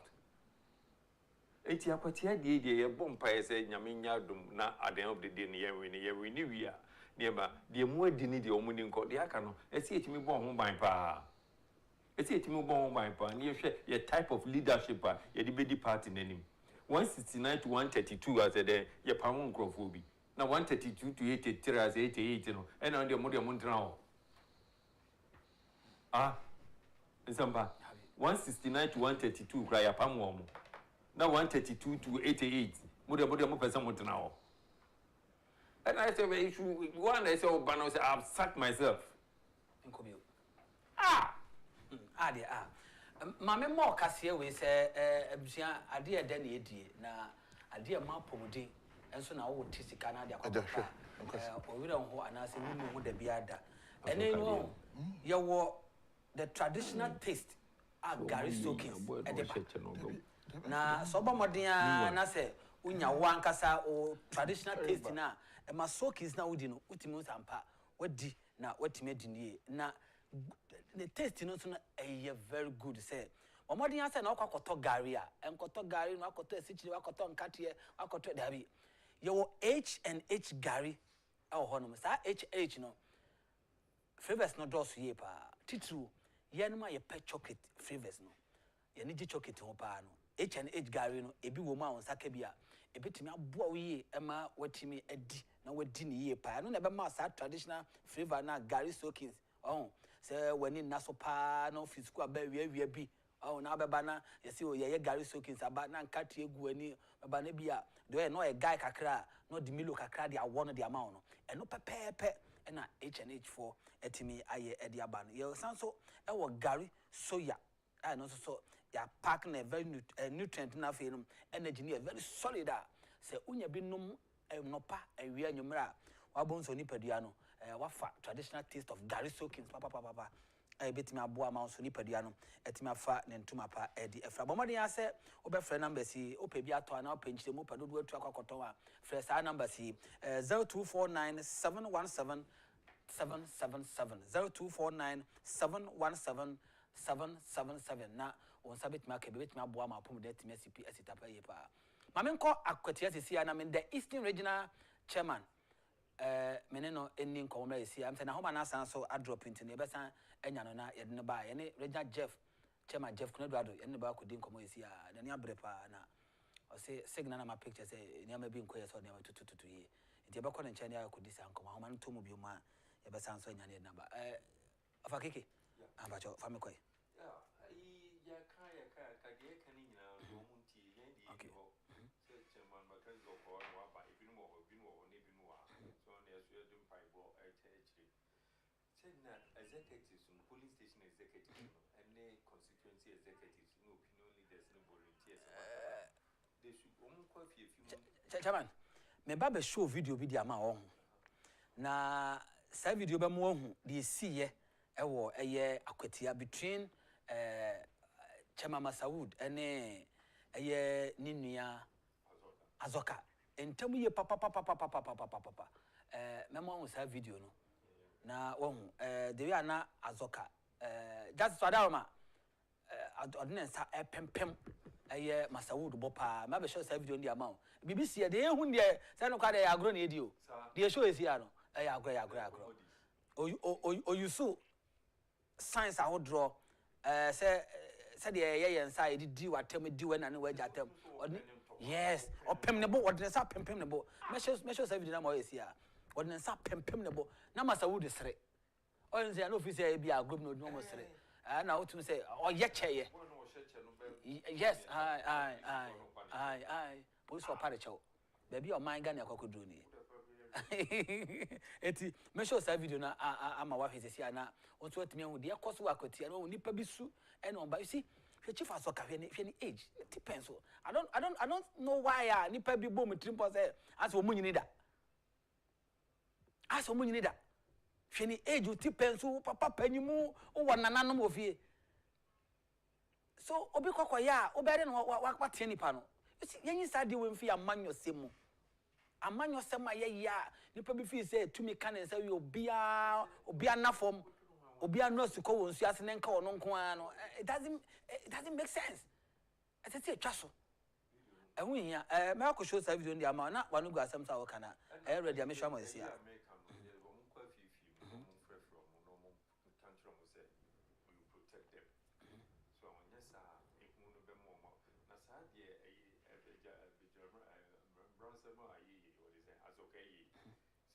one Chinese historian be or can say be na mama potoka kra me yeah but mapota was it throughout history the inaction or the inactivity of those who ought to have acted and the silence of those who ought to have spoken when even it mattered most coupled with the indifference of those who should have known better will always make the devil reign and triumph over good mesam mo repeat bi ba je nkonko fa video no esi am be say chairman pacho hwe video no ba na na tie de course ma me ye pa Abana yo, look, Abana yo, Anyaba my Abana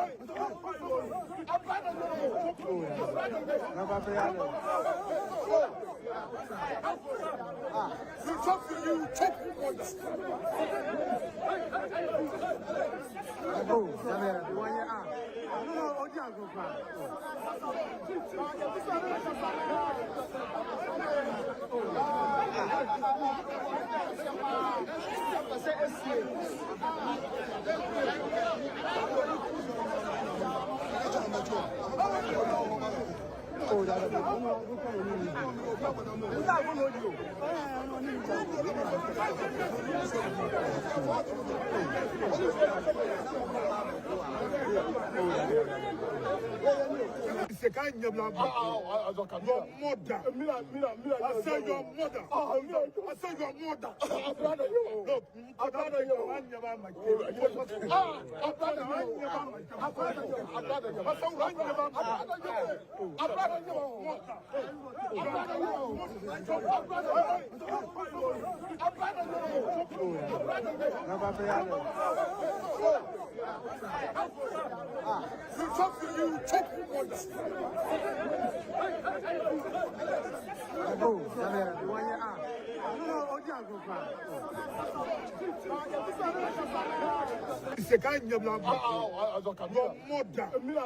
I said your mother.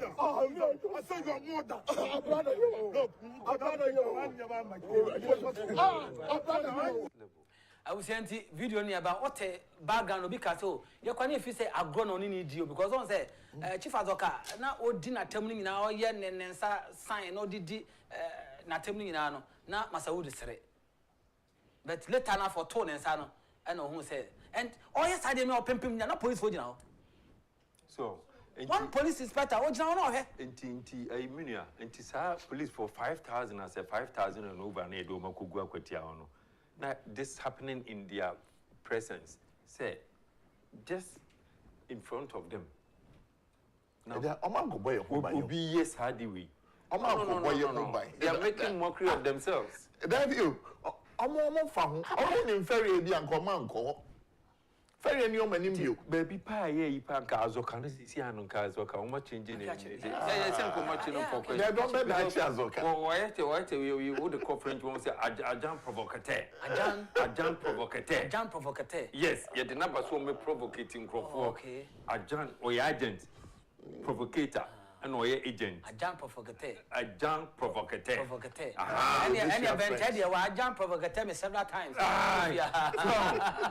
until you the number so me cause trouble keke until azoka ne the oil and that was the meaning yes and then na me quote you say great Chinese historian began was it throughout history the inaction or the inactivity of those who ought to have acted and the silence of those who ought to have spoken when even it mattered most, coupled with the indifference of those who should have known better, will always make the devil reign and triumph over good. Even as okay, you know. Omo so kan omo nka. Omo ese omo idi omo better omo nka omo tunu for and nyewe so no found ne de be wo Jimmy no Jimmy ko. What Jimmy sa sabio you mind my excuse my language national sorry. So why you tutu asem sa ba bia wonyina dri. Uda ho ye. So I wo mu free tamale on. Azoka for as omo free. Oh why yes had the free tamale sa acho from time immemorial and nobody is checking him.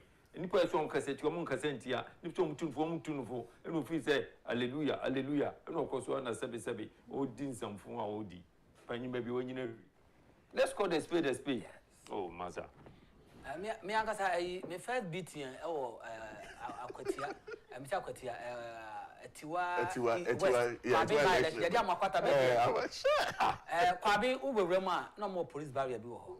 Anita is also the cabbage. Yes, the person. Before I started Kwabe's idea, Tim the number report to my station. You know, I'm saying enough. You can say, Chai, media said, French boy, I'm about media, my many opportunity, media me. Oh, materials and a sewer material. What's that? So, Omobano, who do I need a check? Police barrier in a guy, a chemo.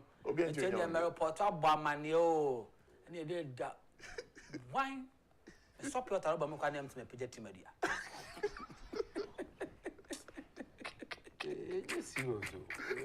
Oh my God, baby, oh baby, you need a soul. Am I you crowing? Oh, the baby, never see a force. Again, baby, never see a force. And only Azoka part you in the present clear view of a police officer.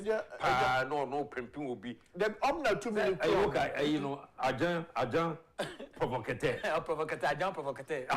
When they all provoke, when they are said the being your kind of team died on somebody. Tactics on the only say, here, Jacoso to me, Kotu. I just said in your name, and check. My main message, I say, in St. so far Zoka is a disgrace being to Islamic religion. He should be ashamed of himself for saying if he should have met. Oh, okay. Yes, I can say, Oshia or Sahene on about Fenyomark in Akwatia. What you I said, you'll be in a free as I say, we in Yami. And I may pass it, and this is for agenda on the Quaquet. And I make us say, me the empire pen and mabel, saying I mean, I don't mean winnie.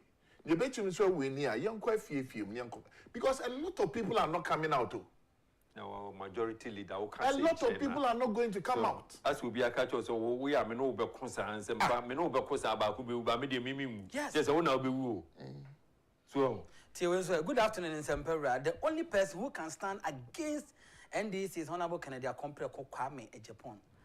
And Pasolo Dawu Equiapem. Bakunu Fifi, sooner the Bawensu Efi, Pasolo ho and Wadi Ebaye. And Tipa, you also say, message to another video, which this guy would be minimum. I was Eastern Region. I know him very well. I'm a best friend by our region. I'm a best friend, but I know him to be a friend. I will share with my body,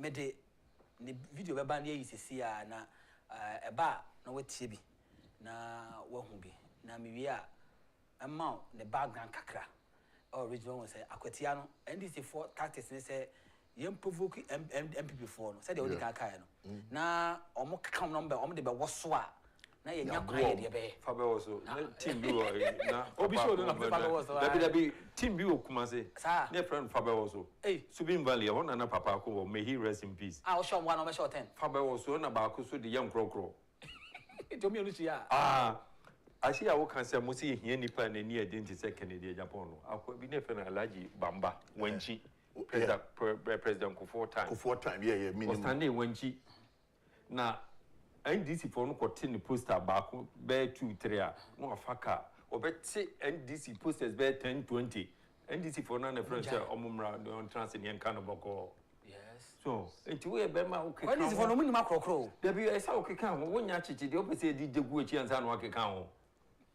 we ya chichi de na obi di ne se be wo ni am pese di ne sa wo ni ansa no nso di ne se be wo ni leader ni so be say usro na oni mana ko she dwa na se kitchen hono mu no anuane naja mama mi say akun na ye ko ekun a ye di weak person ko okay ya be san so yen ko Akwatia na ko ye reporters na Ezekofori ene bo uncle bo ho na hwe ba bi o mo sisi ya ne ho se de ho no sisi san se sisi ya no 38 minutes down there 12 enti ye boboko ye ni mo an sa enche ewia na no ye den ba na sabato no so ba na eba na we ni akwa hwese de ho no monso no another reporter o mo agada no o matimi e de ama titu ade e hwe no si anse ye by election bia no ya na turnout e low de but Akwatia de no ense say low cause we ya odi a Akwatia for akomo titu ani osie wuo for wanchi for ya o makomo say obo produce young guy a ye brilliant lawyer ni a wanya akwanya member of parliament na ya tete na including NDC PCCA lawyer no e ka kire no e wo Supreme Court say metete wa ma agi obama wo ne betimi save life and truth watete na ma abrante no ene on tiase nampa cho chama bro you were said don't catch that some of kind say odu ayi na ase no omo ye 1 week no odu 1 week na ase no ene o ye ne sign no that is it. You see? Oh yeah, been 2 times or 3 times. This is a man who is irresponsible. Former president, and I don't akufo-addo chief of staff. A former chief of staff, you ma me free mo paliwi e crowd. Obi free no wachi on mo. O yes, o hon ko ye be 2-3 times. Answer no si for. Me hu pa. Me say, and to trust some any ndro someone nema. Well, say nipa we. Say to trust some no ye no. Or ye because of the rain. The better Caribbean. Esa si ye ni be ma bi odi ani munti no.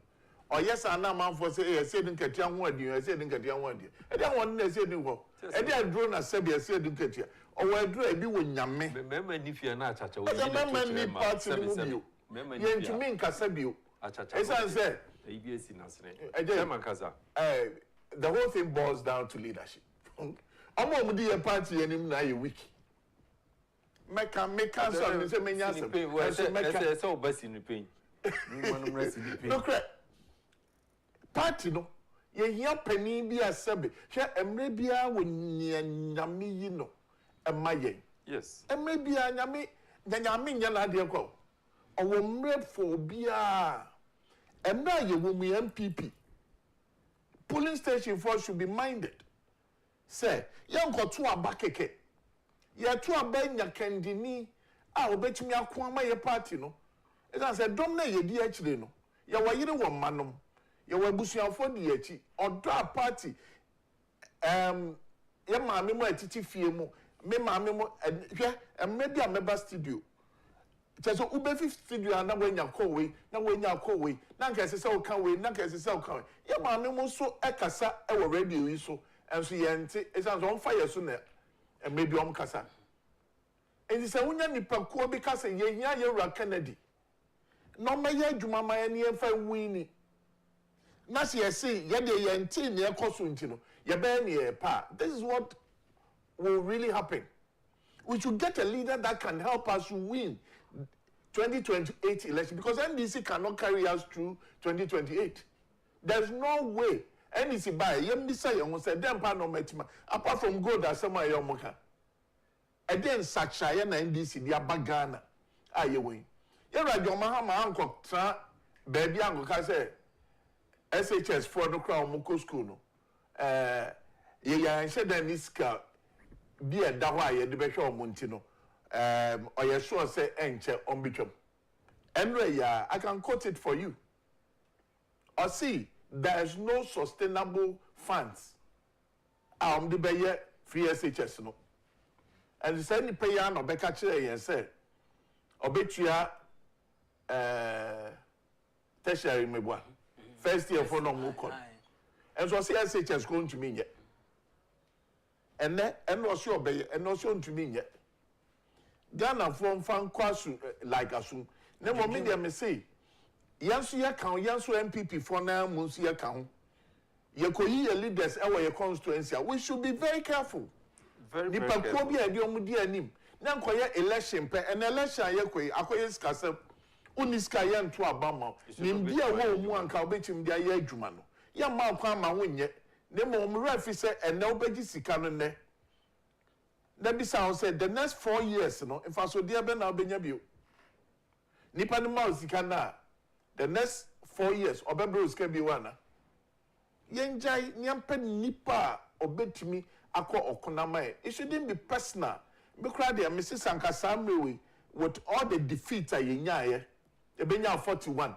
Miserable. And the leadership of the party should have come together and look for a personality. Nipa baako. So medi ye ko yenim. Non fa yenko okono. Na no si base kaka kre betum dia akọ ye campaign no. Afe na ye de ba be ye internal campaign bio. Are we serious as a country or well a political party? Say now say turnout no be low, turnout no be by elections. 10 bia I also west wago. So I to trust me see only a bo bi dum to hwe ablekumanov. Hwe asenov. So sa ne mani nyina na nkrofo hwe a wo say then you mean call me could and you mean tell me baby na me you wouldn't mention na say you could pray will be cry you could pram cry wine and a baba come to my aid and that's one be protect me. Yes, I cook ba nini they won't need for no ne mami no akroma bonu mu pe no ye no de no ko e dwa so gi buma ahia for ne ma na yira wo eja Masa Wood and now one than 18 each.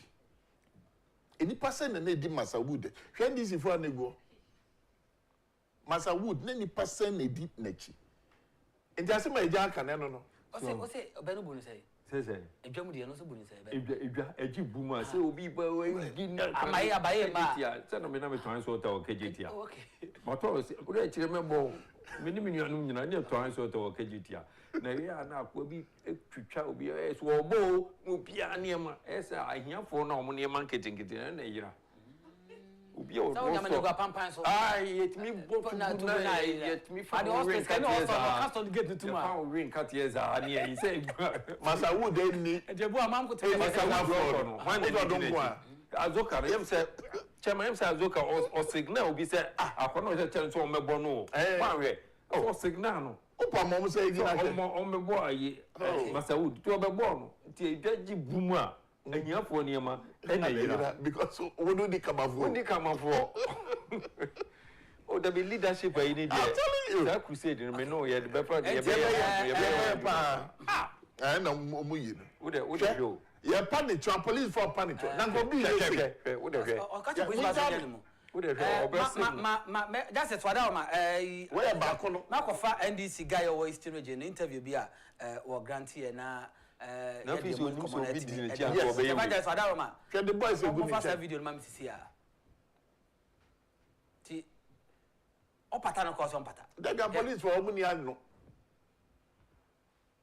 O police in Kokani Unity.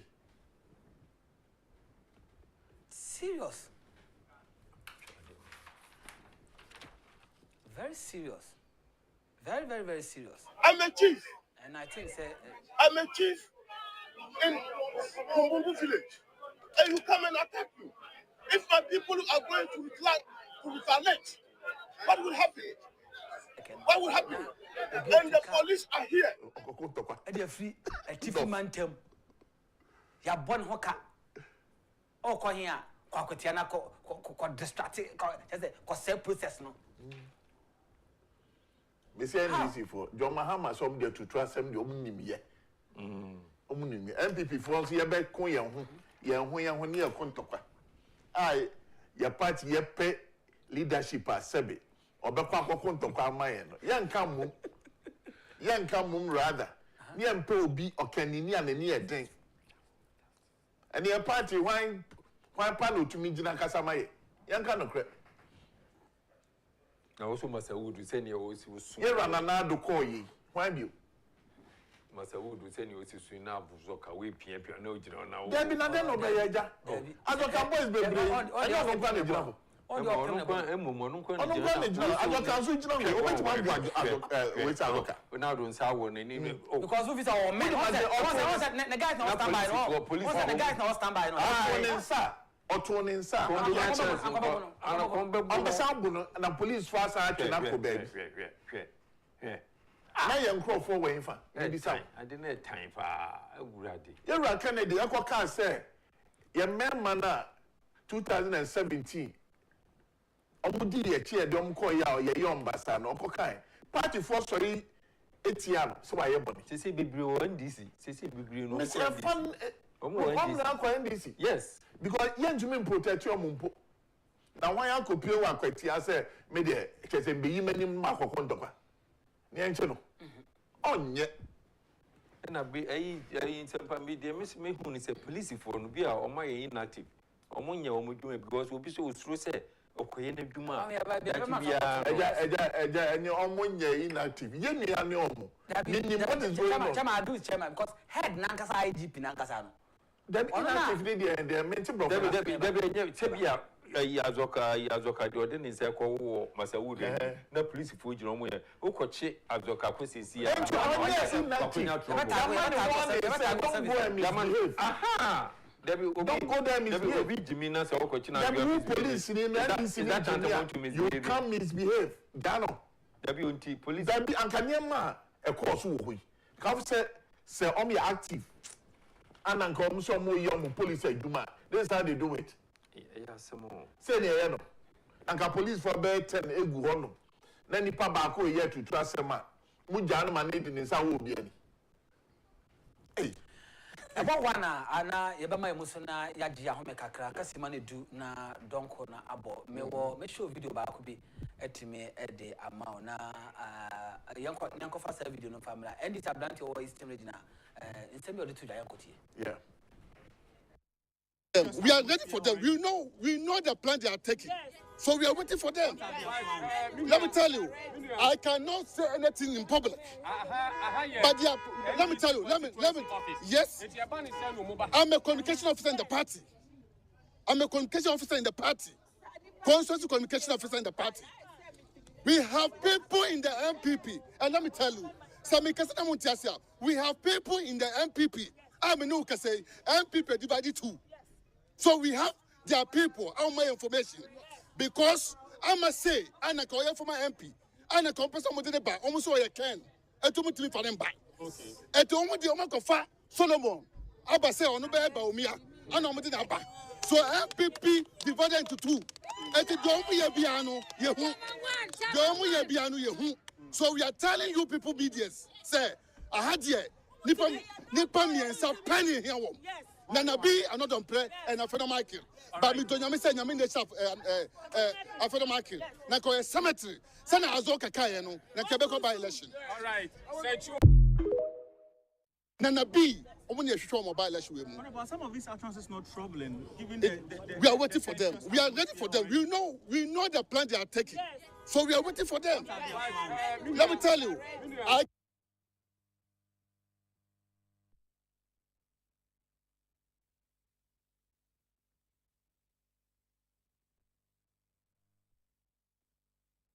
one more about a party communicator and a class assembly. Hey, already, you're up me, uncle. 1 minute now, your mind. I go to a better swabber. I don't them.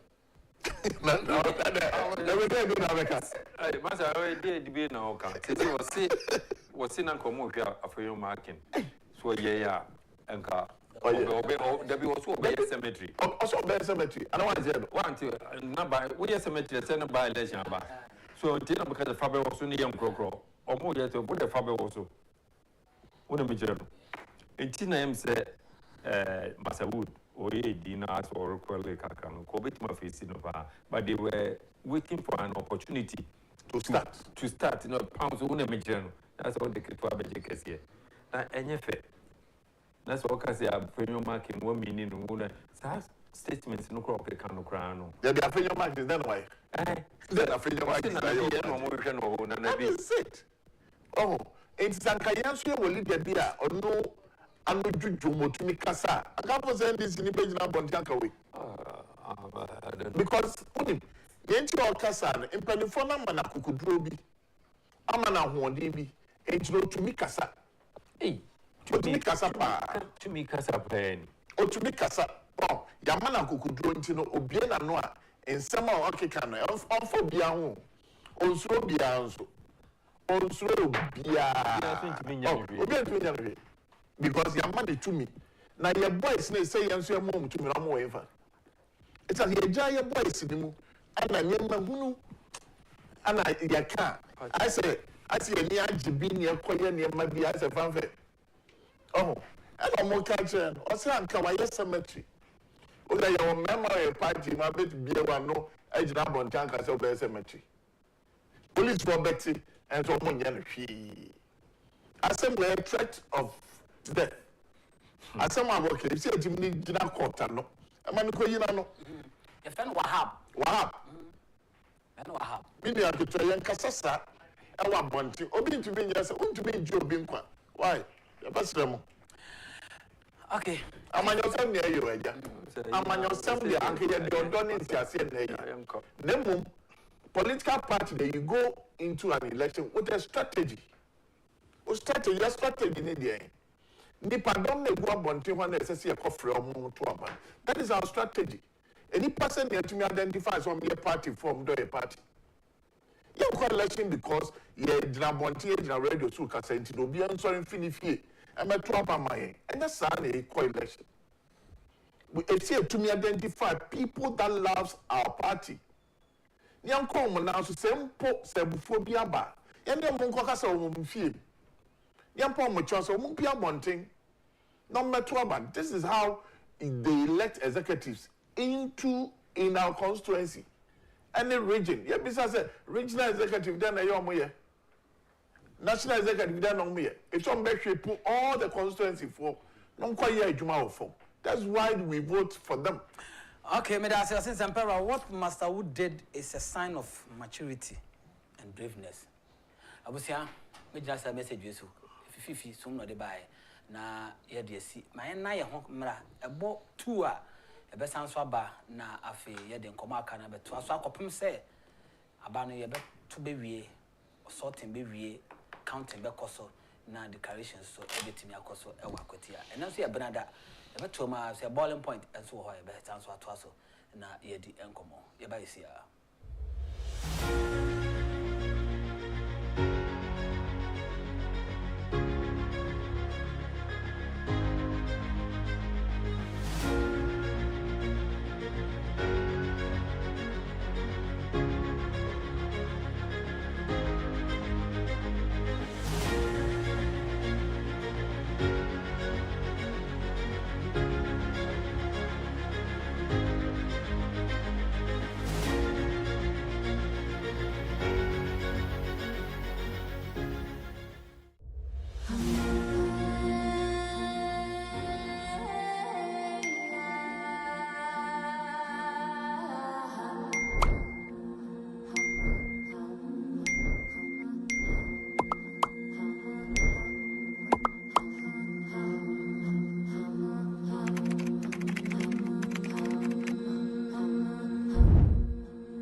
sunshine day.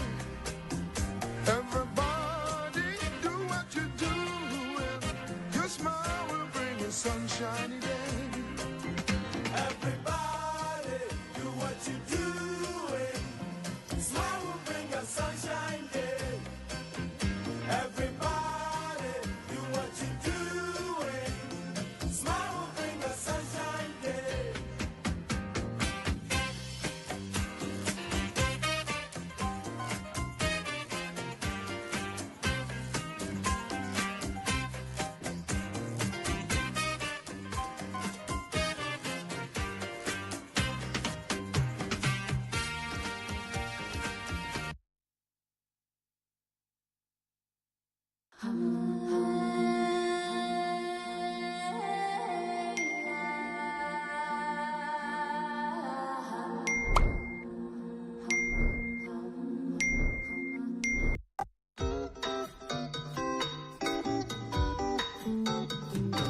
MPP ma mode yakukuduro no odo asum party abesi sabre eye yanije se ene nso yene mu bedi ahia se yene mu adi ahia ne ya na epesi yimfuni kakra efa yewura Kennedy ohim akompre ko Agyapong ho ede kiremo na mu hu nyuma wayaboa party no ne o man gane nyina sa onipa Kennedy akompre ko Agyapong e kan ho asemi ani nipa ba ko a waso regina akondiama party ma mu wase se de be ya mu yeyo ne mu nkanko ebe constitute ene mu delegate ya ne ene mu hia hai na nya MPP manko ene nya mu delegate nko ana yewura Kennedy Agyapong akoma mo na o man kan nyina nso papa eginim akon e de ma o man video ya wo ba be hwe ubehunu nneema ne nnuma yewura Kennedy Agyapong aye dia boa MPP party kakraka no ne o man Ghana titu wo Ghana sikase mu de ye kan economy no yewura Kennedy Agyapong aye obi a okoje party ma mu wase wogina party na nemu o mrahye bodwafie ewo Asen North ne Asen Central empre makomako insia ye kan obi a oboa MPP party wo sikase mu a onkanyi Honorable Kennedy ohimpre ko Agyapong emfrim no tumre na matresi a afi 2014 Congress ekwa ne tamale no Honorable Kennedy Agyapong ko an fa sa Congress ni nyina ho ka abra na party no ewo position a ye ni abem de danso kura wɔ ne ho ne sɛ mfie ne abato abɛsene ko nyina no ɔyɛ ne campaign ɛwɔ na bɛto mpɛso aso no na wɔ ne nam ɔman Ghana fa na nyina ɛboa ne nuanom MPP candidate titu no baabi a yesusu sɛ hɔ yɛ den ɛde ma MPP no yewura Kennedy Agyapong tu ne ho si hɔ ɛkɔboa yɛ campaign na nkunimba bia no yewura Kennedy Agyapong ɛboa MPP mmarahyɛbadwafoɔ de nneɛma ne akadeɛ ma wɔn mo de kɔma wɔn nkurɔfoɔ wɔ abato mpɛsoa so nneɛma no bi ɛyɛ fidie de pamadeɛ sewing machine ɛmo anwa anone ahodoɔ ɛne sika MPP mpanimfoɔ akuku dam bi te sɛ lawyer Nana Obribu ahen edi ɛde fa yewura Kennedy Agyapong. So what? At the end sana nyawo tamaklo eka. In 2016, Kennedy Agyapong ni kuti nkwa wo mto cash ko ha. 100 cars. Menam 100 pickups. 2016. 2016, I think 2016. Kennedy Agyapong ni kuti. I think he paid MPP $3 million US. And the 90s, and the 90s. In 92. And the 90s. $3 million US. And the 90s. In 92. And the 90s. With interest. Tell me, paid 275 constituencies in Ghana. Buying a Kennedy Agyapong. Now, who's in Sansuenko? In 2016, one of my hammer, and in Ibrahim Namonam. What ferry? Then you. What ferry? What? On what basis? On what basis is that? No, I need to be serious. So what basis? Because now Tamakro like Dr. Udakubrubi. MPP for you film. So Kennedy Agyapong begina ohia MPP for votes. Now what do you see me say? When you were crisscrossing with your brother, your cousin, your nephew, your dear Ibrahim Mahama, and then President Mahama, no, on and na central for against a founding member. When a founding member, at what point in time, or your founding member, or your founding elder, you're not from MPP. Please, don't you stop that. Oh, my obviously, no PC in Kakra. What PC in Kakransen? Only to work in the Japan Jama MPP. Teachers are printed. Yenti Yura Kennedy or Hino Pekura Japan, Abra, and some truthful Busano, the Motimo, Nimwa, what Yabwa Party. 2008. 2007, 2008. My name is partner. Tata pickups 245. My name is partner upon the Electoral. The South Russian trucks, Linkwa 77 Russian trucks. More number of constituency who say bar, you spray with MPP already. And I'm the mouth. Thousands of t-shirts. And you know, Semitimi Yama Obia. I didn't mean to be your mother. And simple. And if you say, if you don't allow me to come out, and likely see a co-opposition against me. So the NSA, I'm doing the same thing. Say, me, met many Obia Yeduma, and the MPP party, every constituency, 10,000. 10,000. Yes. All the 275. Is can I read Makoyi that? Oh, okay. 2 million. For the upcoming constituency elections. Yes. 2,750,000. 2,750,000. Yes. What dole out all the constituencies? Yes. And you made your board magic. I already Makobangia and Sam and Incumbency. I am not going to give it to any individual. Yeah.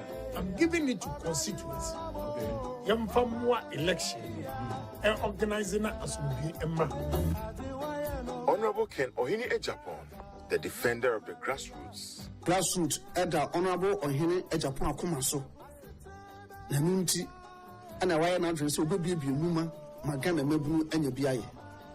Nini Muno, so your shady Ura, Ohini Agyapong Aya, Abemum Penzopi, and your money swaddling Huno. Yenti, Yura, Ken, Atifua, Yawata, and I am. A brave Busan on some Adifa in Mumahu. The president, His Excellency Nana Addo akufo-addo, or charge me say I should make sure no party executives are hired in the process. On Pesa Obeja legacy bia, a kunkwasi a fat party for and your good in We are Yura Kennedy of Japan, Ejamanuni. For him to make that statement against MPP people, young co school denti. Go fire President Akufo-addo ambassador Okaza. Hey, Nana Ntiminka. Miss Call, baby, any. Say she be quiet and me aso sani a friend. Yedika kwa himfie. Be 9 something a koi. A mamra ni a year him for a G a tomb. Ye pie ba na 11:45. Ni Partisan krami. Yes, Amado. Ni Partisan krami. Say nipa way MPP who don't. They were waiting. Na nia obetimi aka kire wo mu ano. Say Akufo-addo say men for mo adwuma. Mo panipa koye campaign, mo bisa certificate. Mo bisa certificate. Yes, some kola no pick up o mu bam no aye ko no. Ya hwi samamoro, mo bisa o certificate. MPP mo kwa na mo timo. Mo bisa certificate, mo bisa MPP ko no mutimi ma adwuma. Say emra ye koye campaign. Professor Tefa na wo wahi na uhwe party mapa anadwo re tontom e wo tolo stress waiting for me kohwe abai na ye be wini wi a ya be ka kire say President Akufo-addo say mo de me emfa mo adwuma. Wow, yampene oh, we have spent a hell of money on this party. for people just to assume power and disrespect party people so that they become so. We are not going to allow that. Party for sacrifice. Party for mapa. Said Tigumu. A Juma. Nano, a Juma Bakra, you Messi, your budget can see. Whether you like it or not, Ghana, for the youth of this country, I'll put my life on the line. Anything that is wrong in society, I will say it. Maybe MPP man, I do. Wow. MPP man. Oh, Banami call a crew be a friend in Quanta. Now we drew Grasso, and one our branch they call 6 kilometers inside. Okay. You could do one not girls, no ladies, no show more year. Almost for taxi. Their own money. Have for taxi. Aqua in Quanta. Aqua house to house and San near Drew. Wow. Oh, I was so touched. I said, wow. And you almost Kai party, no grassroots. Now between Joe show almost support. What do these people get upon doing all this? All this. But you are your first soldier, your friend DC for, near GMPP for, your police, your friend DC for, near Masu Blue. But we share the effort the party people put together. And easy. You cannot sideline your own people. Build the party people. And stop giving contrast to NDC for we are no Chesica. As if we are not in power. Why? All right. So those mistakes, Debbie, I salute the women in the party. They've done marvelously well. And the grassroots, the youth. Send you almost here boom modern. Or Pejuma, or no so I gonna need. Munyaisa Mukwana Muti democracy. I'm for NDC for against MPP. Yura Ken or him Agyapong. And I'm a Conrasa who also at Senate job. Nimwa or what the grassroots. Young Shannon. I care for the ordinary people in the party. I always speak for them. And the grassroots in Tino, Menya Atamfu Bebrewo in Painforo. Because when we win power, or when we are campaigning, we use the ordinary people to campaign. And look at what is happening here. All these hours, they are staying here patiently, waiting to vote, all in the interest of the party.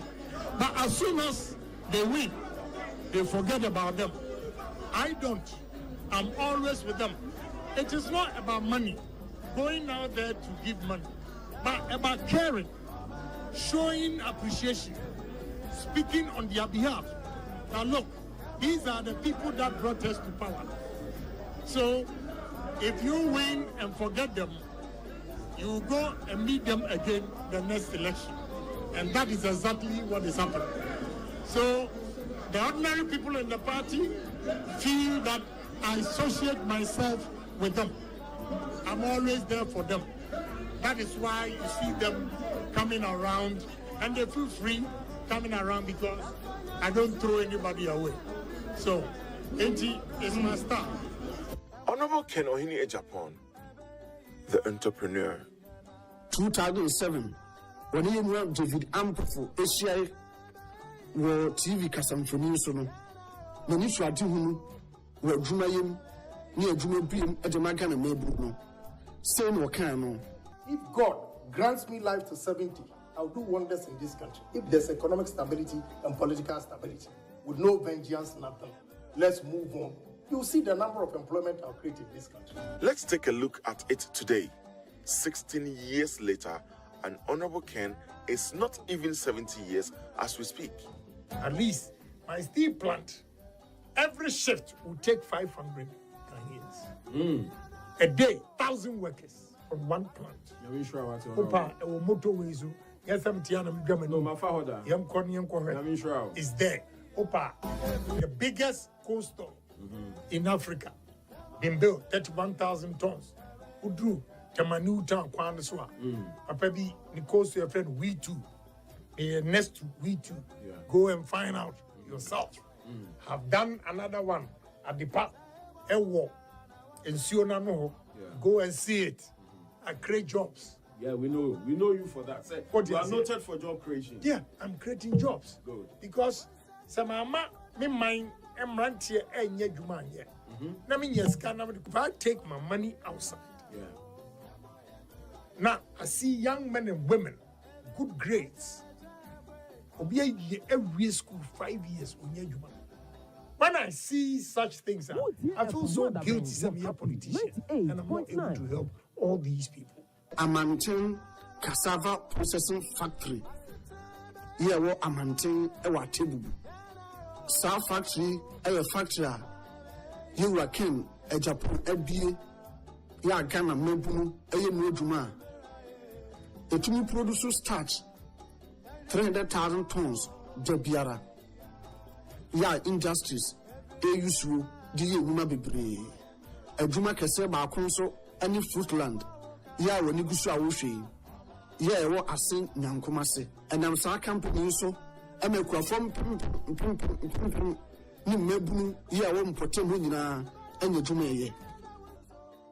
Honorable Ken Ohini Agyapong, the philanthropist.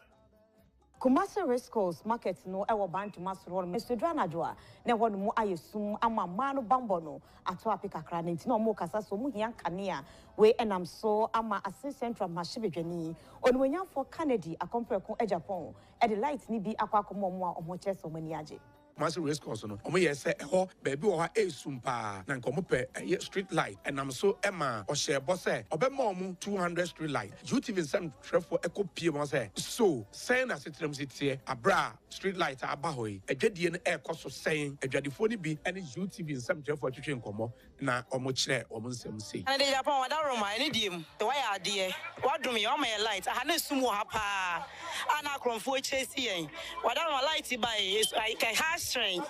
I'm a niaje. I do obey my and then you saw power. I had a break and yeah. To a macron for your so better my. Why, dear. Yes, Renyan coupon and shira the mano because on no can or ye. On pay promise and fail. Now I young saw my young jedi forma Yakuma toy. Agyapong akwakucha ahomemu se yensi ayarsabe bia ebeboa ama womo a ebehwe akomayare eho nsem ewo 37 military hospital ewo nkran ha Baby ye akomayare ho adwuma meche cardio center ena Assistant Central Mashibedwani onimonyafo Kennedy akompreko Agyapong de aso abofoma ye ba besibi ewo 37 abayare sabia yesi edano ewie befa empa beye aduowotwe enema ye abefodie ene bebema beboa ama adwumadie ne hyehye akosoye na Chief of Defence Staff Vice Admiral said amwama ekasa de tudwache mu se dwumadi omu edi ne ho kanyina no onimonyafo Kennedy akompreko Agyapong Assistant Central Mashibedwani wafa ho kanyina wabona baso edana se ekyerese wayade. The center when completed will have the capacity to provide specialist diagnostic and treatment for people with cardiovascular and respiratory diseases. It will also offer training and research opportunities to our medical staff both in Ghana and within the sub-region. I wish to recognize and appreciate the main sponsor of the project in the person of Honorable Kennedy Ohini Agyapong, the Member of Parliament for Assistant Central and Chairman of the Parliamentary Select Committee on Defense and Interior. Honorable, your kind gesture has fully demonstrated your unflinching love for the people of Ghana and the Ghana Armed Forces in particular. It has also reinforced your determination to contribute to healthcare in general and in Ghana's development. Onmunyafo Kennedy Agyapong. Na opanyini atam sika twitwiridie ede eboa a doctor for makomako nwotwe se wonom enko India manim no munko sua ade eno no yebosome makomako be se nsia e wo sede esi ehwe yakoma cardio efam e wo 37 military hospital. Ene wasan edisika krata eye check akoma doctors nwotwe so mo emfanko India nkonko suade na ebra odisika krata eye check no ema wo mo no sei ena okasaye Commander at the two manim say they will need doctors Nti your doctor Penino ha a list of health practitioners a bit me ako training. Na a cost 77,000. It be 11,000 for 6 months. Nana am say I want you to so I decided to also assist them because all see now we see her na when ya expertise we are memoir. We decided to sponsor only 8 to go to India and train and come back. We say promise I'm the monzo. Remember $100,000. No more fun training, you know. And no medi me boshe so anopai medi $100,000 no aba. President Nana Dankwa Akufo-Addo has lauded the Member of Parliament for Ascent Central, Honorable Kennedy Agyapong, on his proposed Kennedy Agyapong Cardiothoracic Center at the 37 Military Hospital. The President inspected the project on Wednesday, February 1, 2023. It can be recalled that on June 22, 2021, the Member of Parliament for Ascent Central, Honorable Kennedy Agyapong, cut salt for the construction of an 80-bed cardiothoracic center at the 37 Military Hospital in Accra. The President, Nana Dankwa Akufo-Addo, was happy about the progress of work so far. It's gone a long way. Thank you. It's gone a long way. Well done. Thank you. It's a really positive contribution by citizens. It's excellent. Well done. Getting, of course, all the cooperation from the military and from everybody doing this. Yes. Kennedy Agyapong so Ghana first pound maku enum ana we yesi ho e de yache Ghana sra adwumakuo no me che Ghana Armed Forces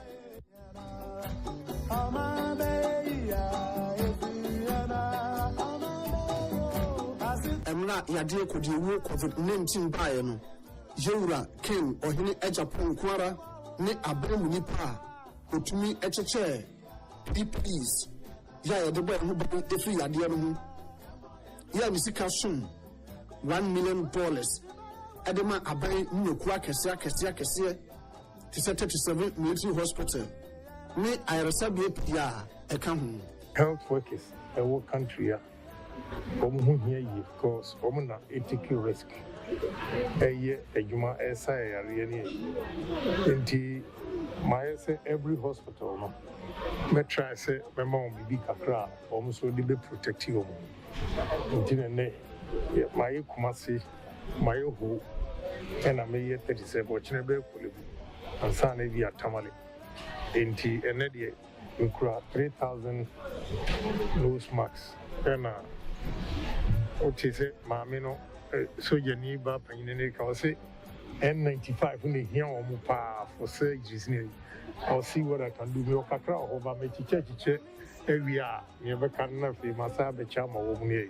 Me budui. Yewura Ken Agyapong ekopiem oji.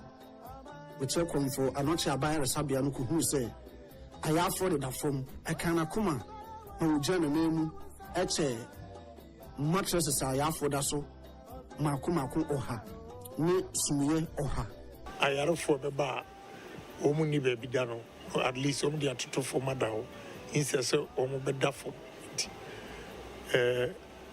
me pese me di me boshes me pese me di mano be ka na me ko na me maybe talk and do Ghana Juman you know I'm here to present MC 100 mattresses 100 pillows.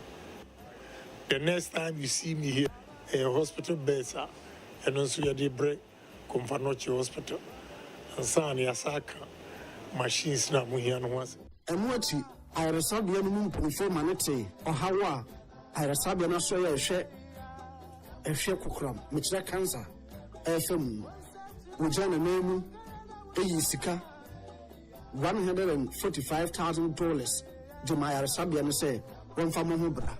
You never know maybe yare ebetimi abo nti we are against our team crime na Confanochi wo problem na wo care be a two per free crime be do ha to send them free crime e be do ha ya dey no the boy ti baby share problems as citizens of this country we should be able to contribute Honorable Ken donated 100 beds and 100 pillows to the Konfanochi Teaching Hospital.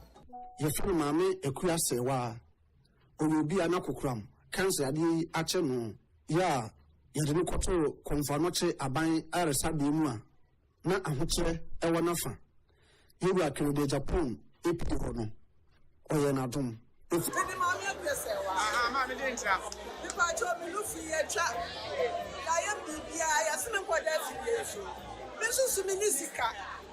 let me tell me, who remember. I don't know the Japan. I'm a photo, my son was here. What hour, man? I've been boxed on almost 17 million. General said it was 15 million.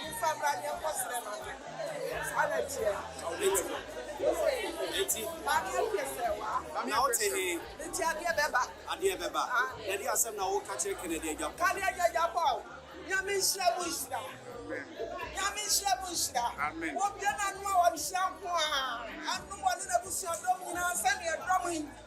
What's in your bedroom in my kind of yourself? I did actually a command so. And slap and can't be Najuman Cosso when you're busy. I don't fall. 2008 GPC Sabri afe biara so muslimi fortune come wie na obudi de kana Ramadan no a Yewura Kennedy ohene Agyapong eboa wonuane ne anone afem onyaa se da ne da no obema ne nan ntia wonkramufo dwumadie mu titiri se woni nkramufo pani chief imam bidin sawoso. The Muslims always appreciate what I do.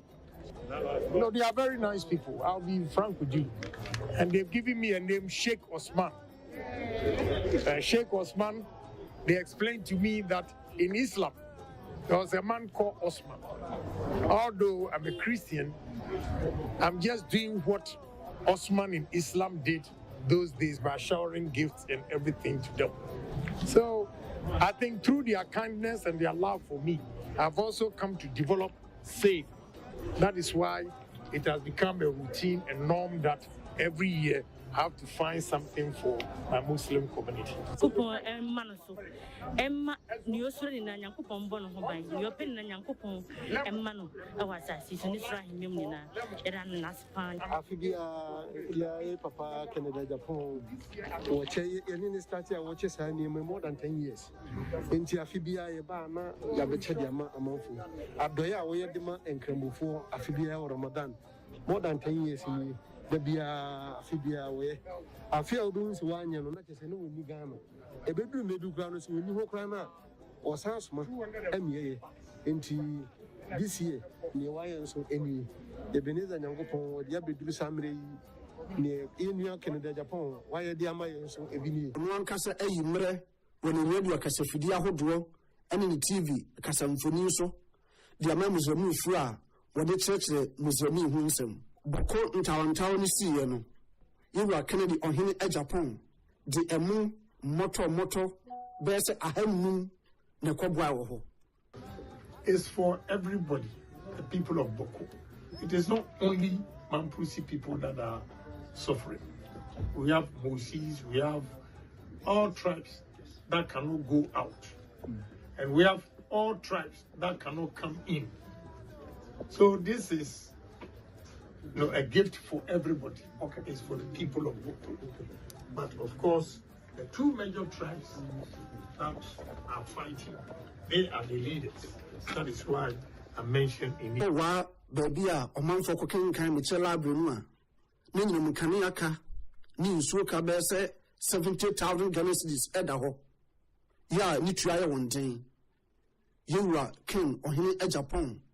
No yisika 70,000 Ghana cedis. Dema wa library mpanimfo a wadidi se adwuma no eyi kan firi ho bebe yadwi no be kare a yenu no ma bi kwaka Lebanon abrochime mu ya na omwo ahohihia ni ahokyere mu ye papa Canada Japan sa video ye be ba o man FM na wo so wo hwe o man wo mo ye papa yesrew me gina wanim di nyame anum srew menim se wo de wonya hu video ye a wo be ye amena bro so hwe ba bi a wo mo dali Uba, and Calabe said more than 100 in a boost down with seven givers. Calabe 100 in a booha. So I am with it. I am with it. I will. Mr. Minua, what I did Japan. Now I know a Bruma didn't see so. A Bruma didn't tell because me not suspected, sir. Your boy would do cry first. Would dinner your boy and son once now do so first. Papa, you mean sure what? You know never got sure of you. You knew I sit up with the as I have found more here. Now so Danny Den Nano. See an Agapon at Sun so no. Oh, Mao, one and a council in a Shirano, or when you have a ball. Some who feel one yano, who feel one yano, when you saw Papa, I was as it was. Why am I naked upon your so dear? And now Bazalon. Yeniasa yedomasi yankopo nkosensha no nto munko amampeni ase na Kennedy ase na mpeni fo na mota nyina yechi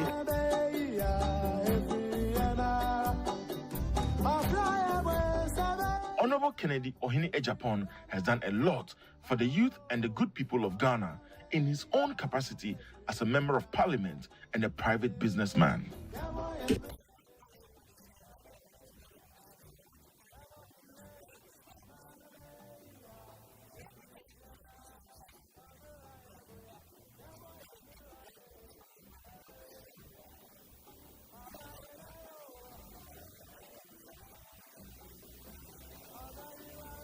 Honorable Ken Ohene Agyapong, the people's choice.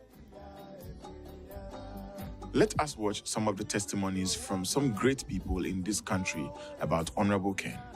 Delegates are yakin.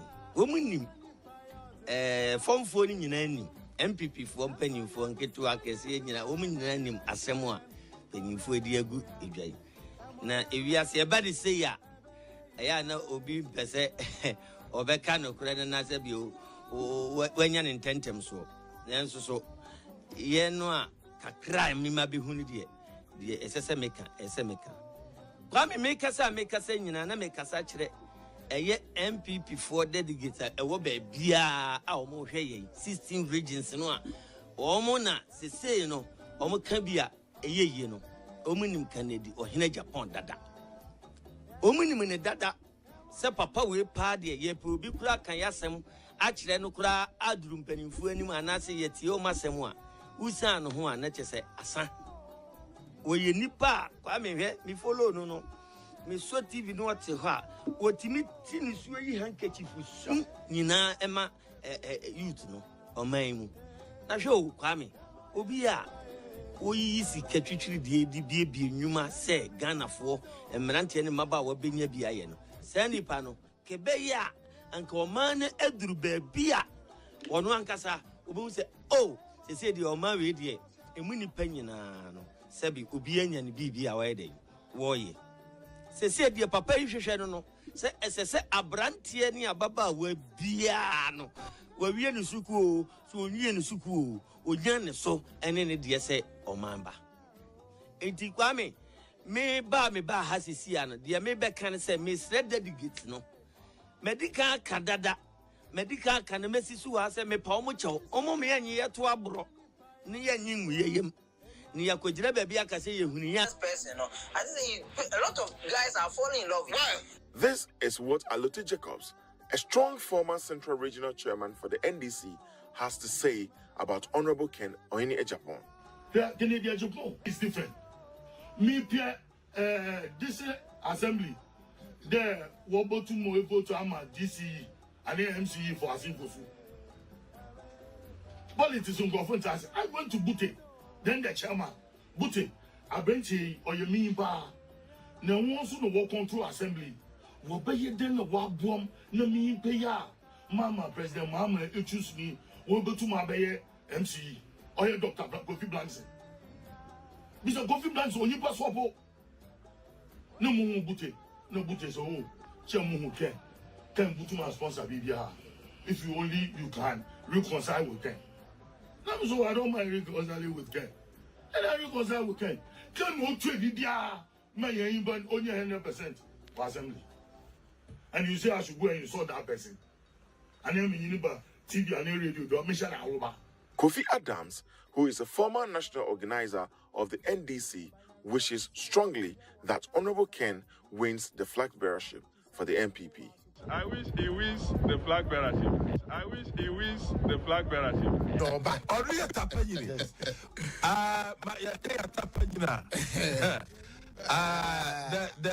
The defender of MPP.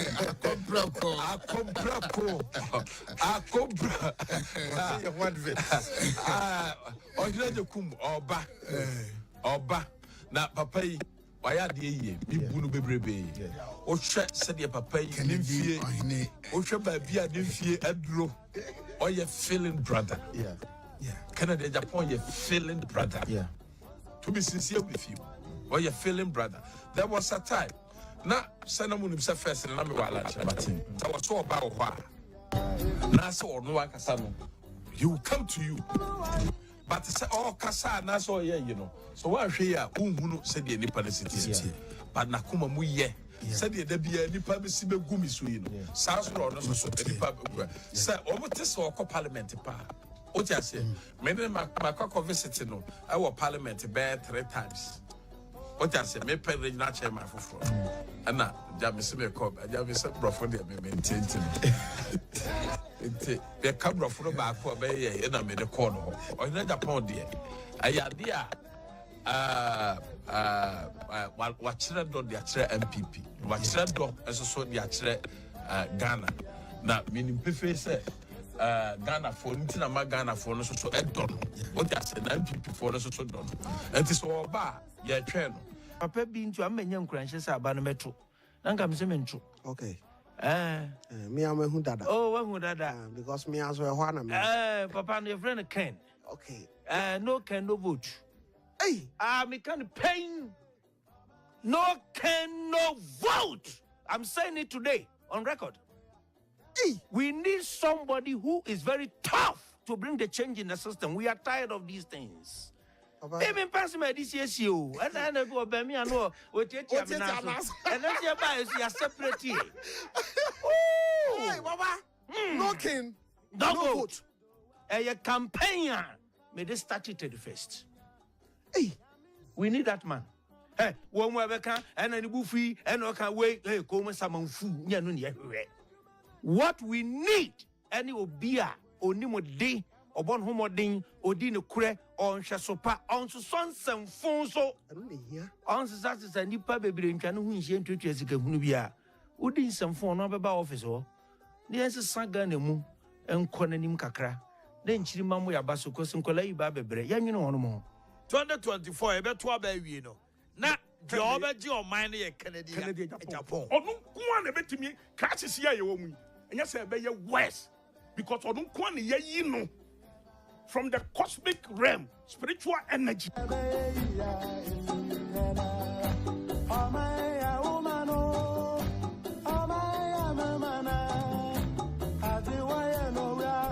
Also believe that the voice of the people is the voice of God. So now, let's listen to some of the voices of voters we came across in the marketplace. Honorable Canadian Japan, idea say opeso pre o mampanyi di brani bi. Ebisa se wadwen kire wo ho ne sen na obegina idea obeto ni so aba na. Meto no so aba pa. Obegina fi so odwen nkrofom. Wo kana asem so prempre. Obi wo kana asem prempre so na asem pa. E na o man nkrofom so adwumaye. O hwe obi anu kromfo nipa bebre. To obi odwen nipa ho de meto aba man. Sisi ade akonya na abeto nti obi atumi pribe. Eti no se Nyankopon ye na dom na se otumi ba de ye a ye beta na chi metu dodo me ma me ma ne me busuafo nyina to ama ye betu no correct no mistake metu ni so papa esa mi ware se mu se oba bi papa bi so mi hunu se oyo boafo dada Canada Japan oba se oba ye o mampanyi a metu ama na pa metu ama no enne masa to ama na echina kan de oba metu ama na dodo because e bi akin de oba prisoners no mugu ho kwana ya bo mo kan na yenyom so mfa so no oba obemo ma ye abrofuo body fuo abrofuo so mo ya farmers ni be kwa akoto feed ni won ti abema ne ma ye den akofom say you businessman or business ideas no me boy youth no because youth do na into business into say you be or business ideas The BI a book long. Okay. Enti obadia made the metro man. Meto swab ba me penasem. Adienti. Ah. Oye nipa obua nipa. Me penasem. Pon ya. O eye kama. Ono oye ni timu so ye na oye adoye. Eti ono no ba ne yesu frɛ na obeje yesu. Nti ye beto ama no. Yamisira omani payo zefoa enianum. Afanya misroya jumana nyami besroya obraya boya. Baby a Ghana edrui. Omu hia kanifo te se Kennedy Agyapong. Okanini a obetuni ne nasi form say we me se Ghana nti me mamu nye we na mpa so obi amfa na chi enkonkonkoye. Kanini a wo mo obefo om se asoafo no mbesuro no. San se wo nim se Mr President de wono no sebe onsoso ne ma enye papa so. Delegate for ne party ma mo no ha.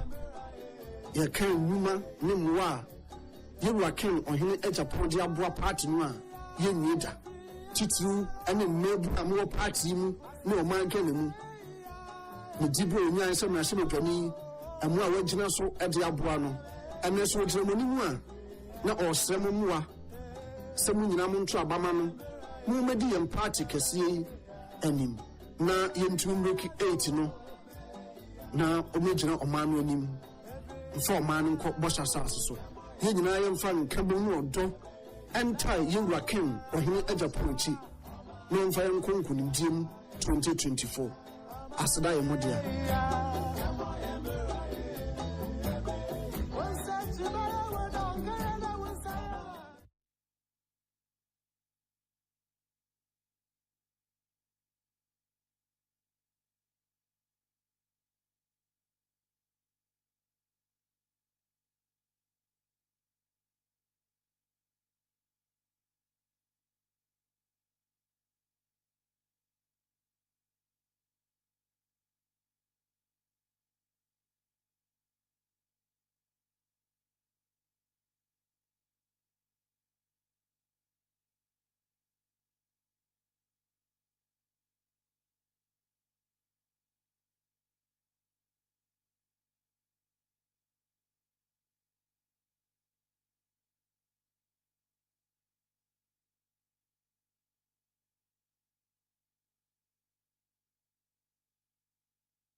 MPP ma mode akukuduro no odo asum party abesi sabre eye niche se enenso yene mu bedi ahia se yene mu adi ahia ne ya na epesi yimfuni kakra efa yewura Kennedy ohim akompre ko Agyapong ho ede kiremo na mu hu nyuma wayabwa party no ne o man Ghana nyina saa onipa Kennedy akompre ko Agyapong e kan ho asemi eni nipa ba ko a waso regina akondia ma party ma mu wase se de be ya mu yeyo ne mu nkanko ebe constitute ene mu delegate ya ne eni mu hia hai nenye MPP manko ene enye mu delegate nko ana yewura Kennedy Agyapong akoma mo na o man Ghana nyina nso papa ejinem akon e de ma o man video ya wo ba be hwe ubehunu nneema ne nnuma yewura Kennedy Agyapong aye diaboa MPP party kakraka no ne o man Ghana titu wo Ghana sikasemu de ye kan economy no yewura Kennedy Agyapong aye obi a okonje party ma mu wase wogina party na name wo mrahye bodwafie ewo Asen North ne Asen Central empre makomako insia ye kan obi a oboa MPP party wo sikasemu a onkanyi Honorable Kennedy Ohimpre ko Agyapong emfrim metumre na matresi a afi 2014 Congress ekwa ne tamale no Honorable Kennedy Agyapong ko an fa sa Congress ni nyina hoka abra na party no ewo position a ye ni abem de dance kura won hu ne se mfie ni abato abesne ko nyina no oye ne campaign ewo na betro mpeso aso no na wonenam oman Ghana fana nyina eboa ni nuanom MPP candidate titu no ba bia yesusu se hoye den edema MPP no yewura Kennedy Agyapong tun hu si ho ekoboa ye campaign na nkunimba ya no yewura Kennedy Agyapong eboa MPP mrahye bedwafo de niema ni akade ma wo mu de koma wo mu nkrofo wo abatro mpeso aso eniema ni bi eye fidie de pemade sewing machine emu anwa anone ahodro ani sika NPP mpanimfo akukudam biti se lawyer nana obribu ahen edi edefa yewura Kennedy Agyapong. So what ade opsana nyawonya hotamaklo eka in 2016 Kennedy Agyapong ni kuti nko a wo mto cash ko ha 100 cars menam 100 pickups 2016 I think 2016 Kennedy Agyapong ni kuti I think he paid MPP 3 million US dollars. And 90s, and 90s. In 92. And 90s. 3 million US dollars. And 90s. In 92. And 90s. With interest. Tell me, 275 constituencies in Ghana. Bring a Kennedy Agyapong. Now, who's in Sansuenko? In 2016, one of Mahama, and in New Ibrahim Namonam. What ferry? Then you. What ferry? What? On what basis? On what basis is no, I mean, that is serious. So what basis? Because now Tamakro like Dr. Udakubrubi. MPP for you more free. So Kennedy Agyapong begina or here MPP for votes. Now what do you say? When you were crisscrossing with your brother, your cousin, your nephew, your dear Ibrahim Mahama, and then President Mahama, no, on here, and in Central for against you for a founding member. When a founding member, at what point in time, or your founding member, or your founding elder, you're not from people. Please, they should stop that. Oh, my obviously, no PC in Kakra. What PC in Kakransen? Only to work in the Japan Jama and PP. T-shirts are printed. Yenti yewura Kennedy Ohimpre ko Agyapong abra ensanfefo busano ne modemo ne moa wodi abo party no 2008 2007-2008 the name a partner Tata pickups 245 many me partner upon the Electoral. The South Russian trucks, meanwhile 77 Russian trucks. More number of constituency won't say bar you spray no MPP already. And I'm the man. Thousands of t-shirts. And you know, Semitimi Yama Obia. I didn't think I mean to be your mother. And simple. And if you say, if you don't allow me to come out, and likely see a co-opposition against me. So the NSA, I'm doing the same thing. Say, me, many Obia Yajuma. And the MPP party, every constituency, 10,000. 10,000? Yes. All the 275. Can I read Makoida? Oh, okay. 2 million. For the upcoming constituency election. Yes. 2,750,000. 2,750,000. Yes. What dole out all the constituencies? Yes. And you may John Board Magic. I am ready. My combangia and son and they call Union City. I am not going to give it to any individual. Yeah. I'm giving it to constituency. Okay. Yam famwa election. And organizing a assembly. Honorable Ken Ohini Agyapong, the defender of the grassroots. Grassroots, Edda Honorable Ohini Agyapong Akumaso. Nanunti, and a wire not so baby muma, Magana Mebunu and your BI. Nini Muno, so a shady ura. Ohini Agyapong Aya, Abemum Penufropi, and your money shredding Huno. Yemtie, Yura, Ken, Atifua, Yawata, and I am. A brave Busan on some Adifa in Mumahu. The president, His Excellency Nana Addo akufo-addo, or charging me say I should make sure no party executives are hired in the process. On Pese Obeja legacy bia, a kunkwasi a fat party for Eddie Ogweju.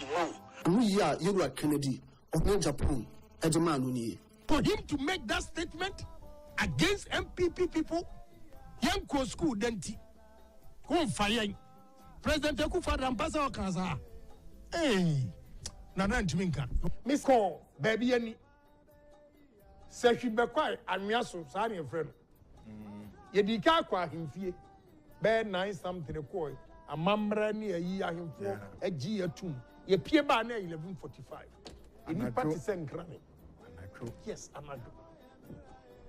Ni Partisan cramming. Say nipa way MPP who don't. They were waiting.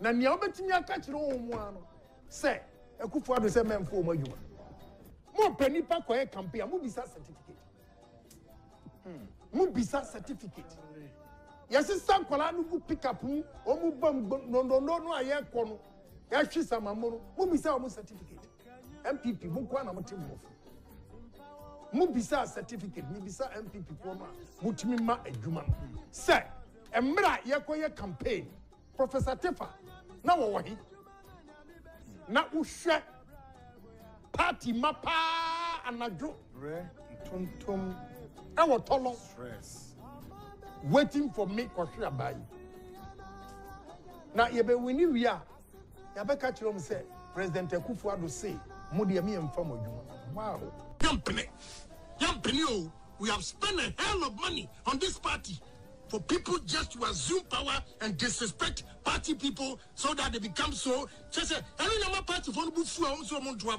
We are not going to allow that. Party for sacrificing. Party for mapa. Said Tigumu. A Juma. Nano, a Juma Bakra, you Messi, your budget Gandhi. Whether you like it or not, Ghana. For the youth of this country, I'll put my life on the line. Anything that is wrong in society, I will say it. Maybe MPP man, I did. Wow. MPP man. Oh, Banami call a crew be a friend in Quanta. Now we drew Grasso, and one our branch in the co. 6 kilometers inside. Okay. He could do one not girls, no ladies, and she show my year. One for taxi. Their own money. Have a taxi. Aqua in Quanta. Aqua house to house and Zan in your draw. Wow. Oh, I was so touched. I said, wow. And you Kai party, you know, grassroots. Now between Joe show support and say, What do these people get upon doing all these? All this. But you are a soldier, you are friend DC for, you are MPP for, you are police, you are friend DC for, you are Masu Boo. But we share the effort the party people put together. And easy. You cannot sideline your own people. Build the party people. And stop giving contrast to these people. We are no Marco Chesica. As if we are not in power. Why? All right. So those mistakes, I salute the women in the party. They've done marvelously well. And the grassroots, the youth. Send me almost here, boom, modern. Or Pejuma, or no so I got democracy. I'm for NDC for against MPP. Yura Ken or him Agyapong. And I'm a community also at Senate job. Nimwa or what the grassroots. Young Shannon. I care for the ordinary people in the party. I always speak for them. And the grassroots, you know, menya attempt to be brave in pain for because when we win power or when we are campaigning, we use the ordinary people to campaign and look at what is happening here.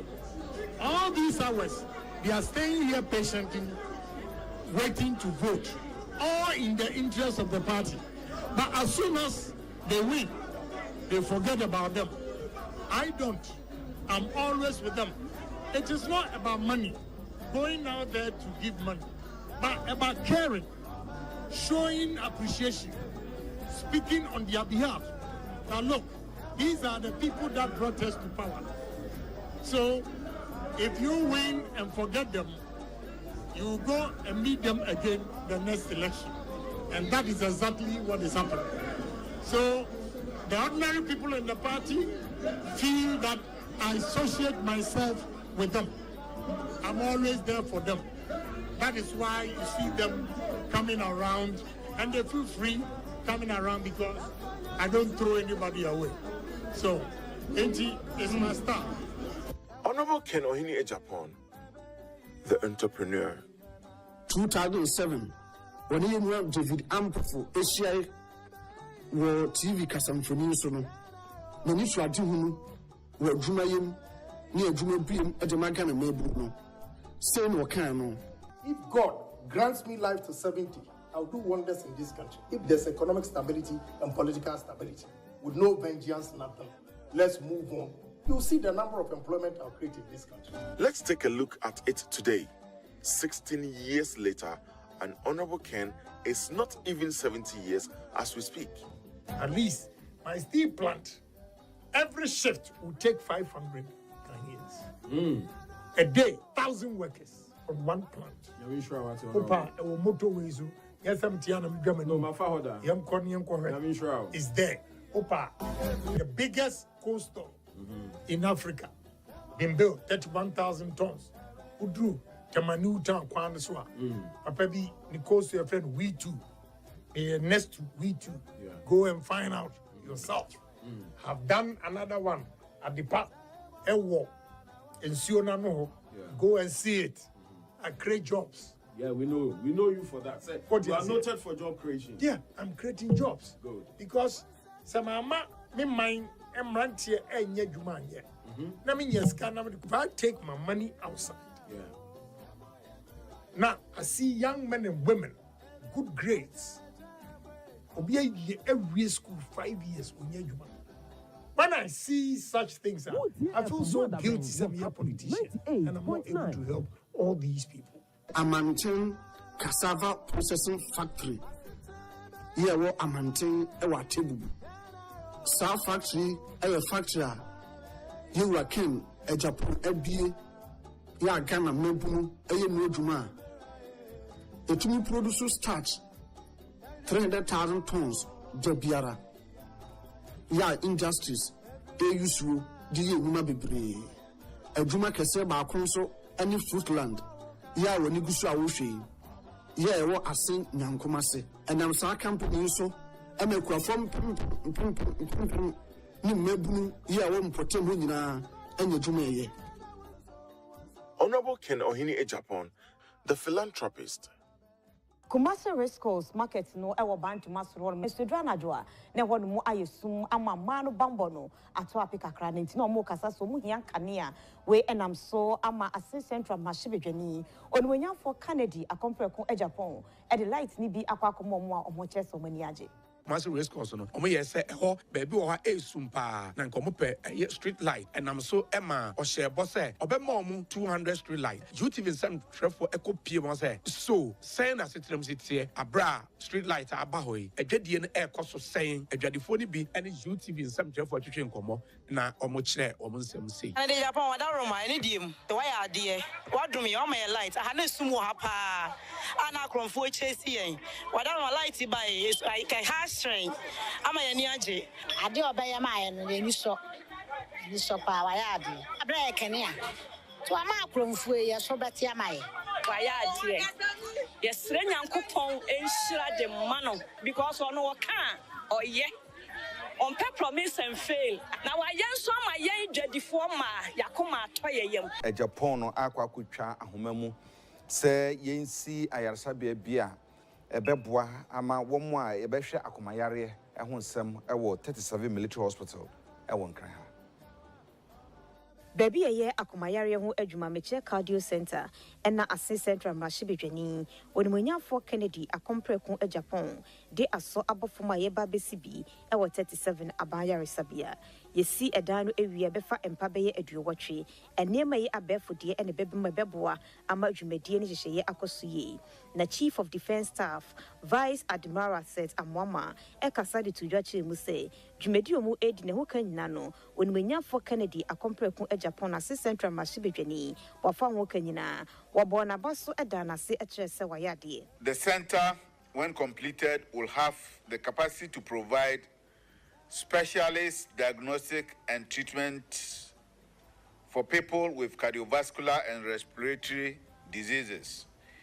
It will also offer training and research opportunities to our medical staff both in Ghana and within the sub-region. I wish to recognize and appreciate the main sponsor of the project in the person of Honorable Kennedy Ohini Agyapong, the Member of Parliament for Assistant Central and Chairman of the Parliamentary Select Committee on Defense and Interior. Honorable, your kind gesture has fully demonstrated your unflinching love for the people of Ghana and the Ghana Armed Forces in particular. It has also reinforced your determination to contribute to healthcare in general and in Ghana's development. Onmunyafo Kennedy Agyapong na opanyini atam sika twitwiridie ede eboa a doctor for makoma nwotwe se wonom enko India manim no mu nkosua ade eno no yebosome makoma be sensia e wo sede esi ehwe yakoma cardio efam e wo 37 military hospital. Ene wasan edisika krata eye check akoma doctors nwotwe so mo emfanko Indian konkosua de na ebra odisika krata eye check no ema wo mo no sei ena okasaye Commander at the two manim say they will need doctors until your doctor panyina ha emma list of health practitioners abit me akọ training na a cost 77,000 ebia 11,000 for 6 months na am say so I decided to also assist them because also now we see here now when ya expertise we are we decided to sponsor 8 to go to India and train and come back. We say promise I'm the monzo. Remember $100,000 no more training and no me bosses were and pay me $100,000 no abba. President Nana Dankwa Akufo-Addo has lauded the Member of Parliament for Assistant Central, Honorable Kennedy Ohini Agyapong, on his proposed Kennedy Ohini Agyapong Cardiothoracic Center at the 37 Military Hospital. The President inspected the project on Wednesday, February 1, 2023. It can be recalled that on June 22, 2021, The Member of Parliament for Ascent Central, Honorable Kennedy Agyapong, cut sought for the construction of an 80-bed cardiothoracic center at the 37 Military Hospital in Accra. The President, Nana Dankwa Akufo-Addo, was happy about the progress of work so far. It's gone a long way. It's gone a long way. Well done. Thank you. It's a really positive contribution by citizens. It's excellent. Well done. Getting, of course, all the cooperation.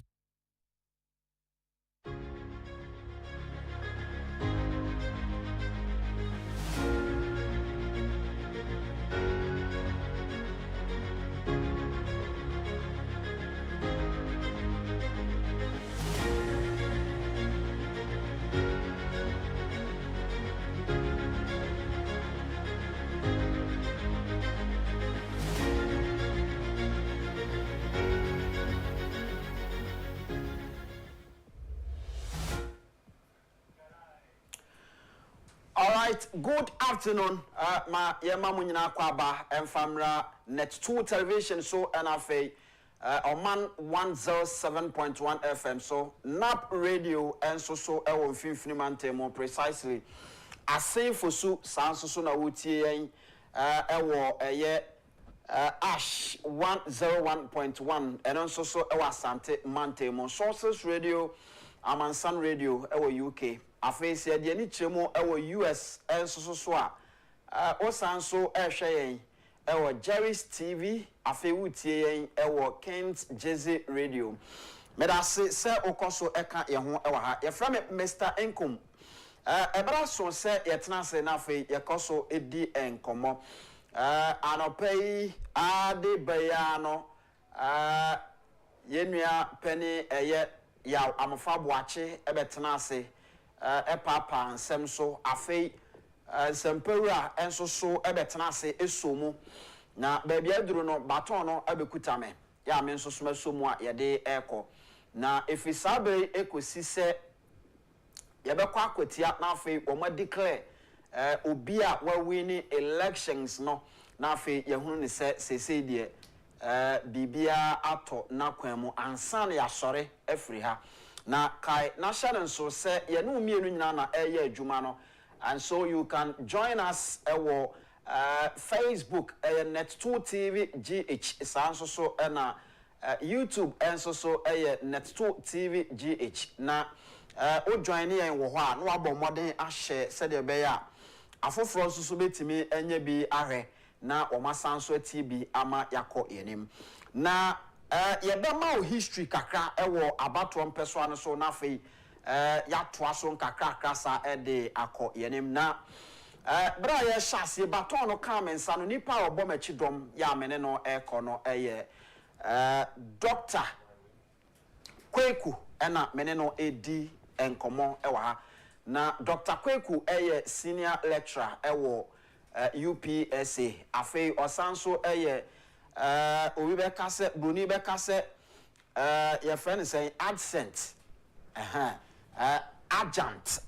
adjunct lecturer ewo Christian University College ya ehonso so no obo adwuma papa na eguso aye koye nim no Albert Asmani the political czar as usual will also join us na fe ya to aso akọ yenim na kai national so say elections are ekoso ewo Akwatia by elections no eho ana yedi ani eba be kire enti your reporters enso so on the ground they are going to make sure say pania kwa na better for mo edien ne besi obi bia besi Akwatia bia no as usual yen sabetimi aka na yetimi aka ho asem enti if we sabre kwesi se abato no beko na wieye na afa ebehunu nia wadi nkunim no ye no neguso ya yeko ye from Mr. Incum medical culture se mene Dr. Kweku na yatena se ya ye ba bedi nkomo odi kan hu Dr. Kweku se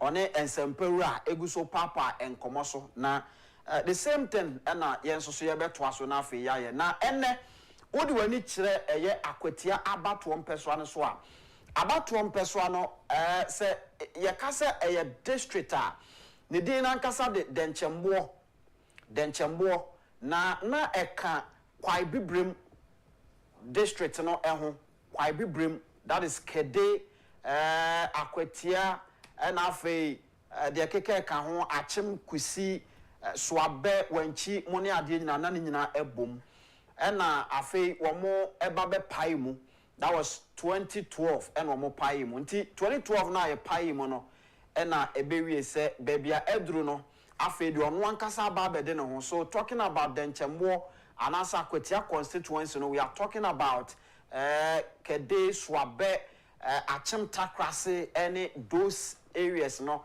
eho an ye ka ho asemi na for the first time in 2012 ena yura Baba Jama ena otimi ewini ye edema NDC amayoko no na edidim ekowie 2016 ena fe yenuaba amase honorable amase enso ebegyina mu anafe wono nso be make sure say obetimi agi seat no ede ama New Patriotic Party enti eno na chi no ena yenua there was another person 2012 one era Baba Jama ekoye that was Dr. Kofi Asare Dr. Kofi Asare koye no anyeye and so 2016 ena amase ebabeje akonwa no de ma NPP and then enenemu kakra sa 2020 ena yenua bema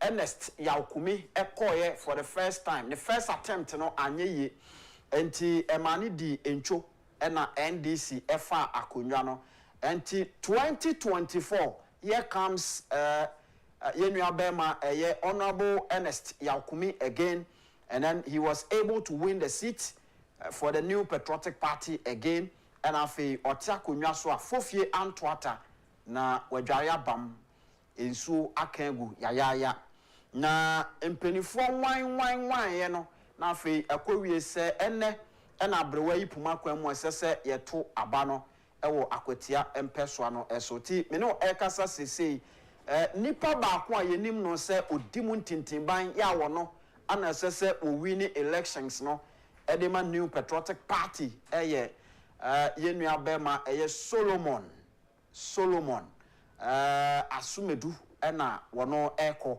for the New Patriotic Party, and then we also have a lawyer and so contest anti lawyer Bernard Bediako lawyer Bibi and Omotai friend wono and so contested for the NDC, and I can tell you said the fight is between these two main protagonists anti omo abakwasem kakra ne behwe na afi yetimi atwaso akọ yenim na maka kire se police sadom no abodom pim ewa Akwatia abato mpeswa so ye kasa sese no we are talking about police kuwa womo edodo no 5,500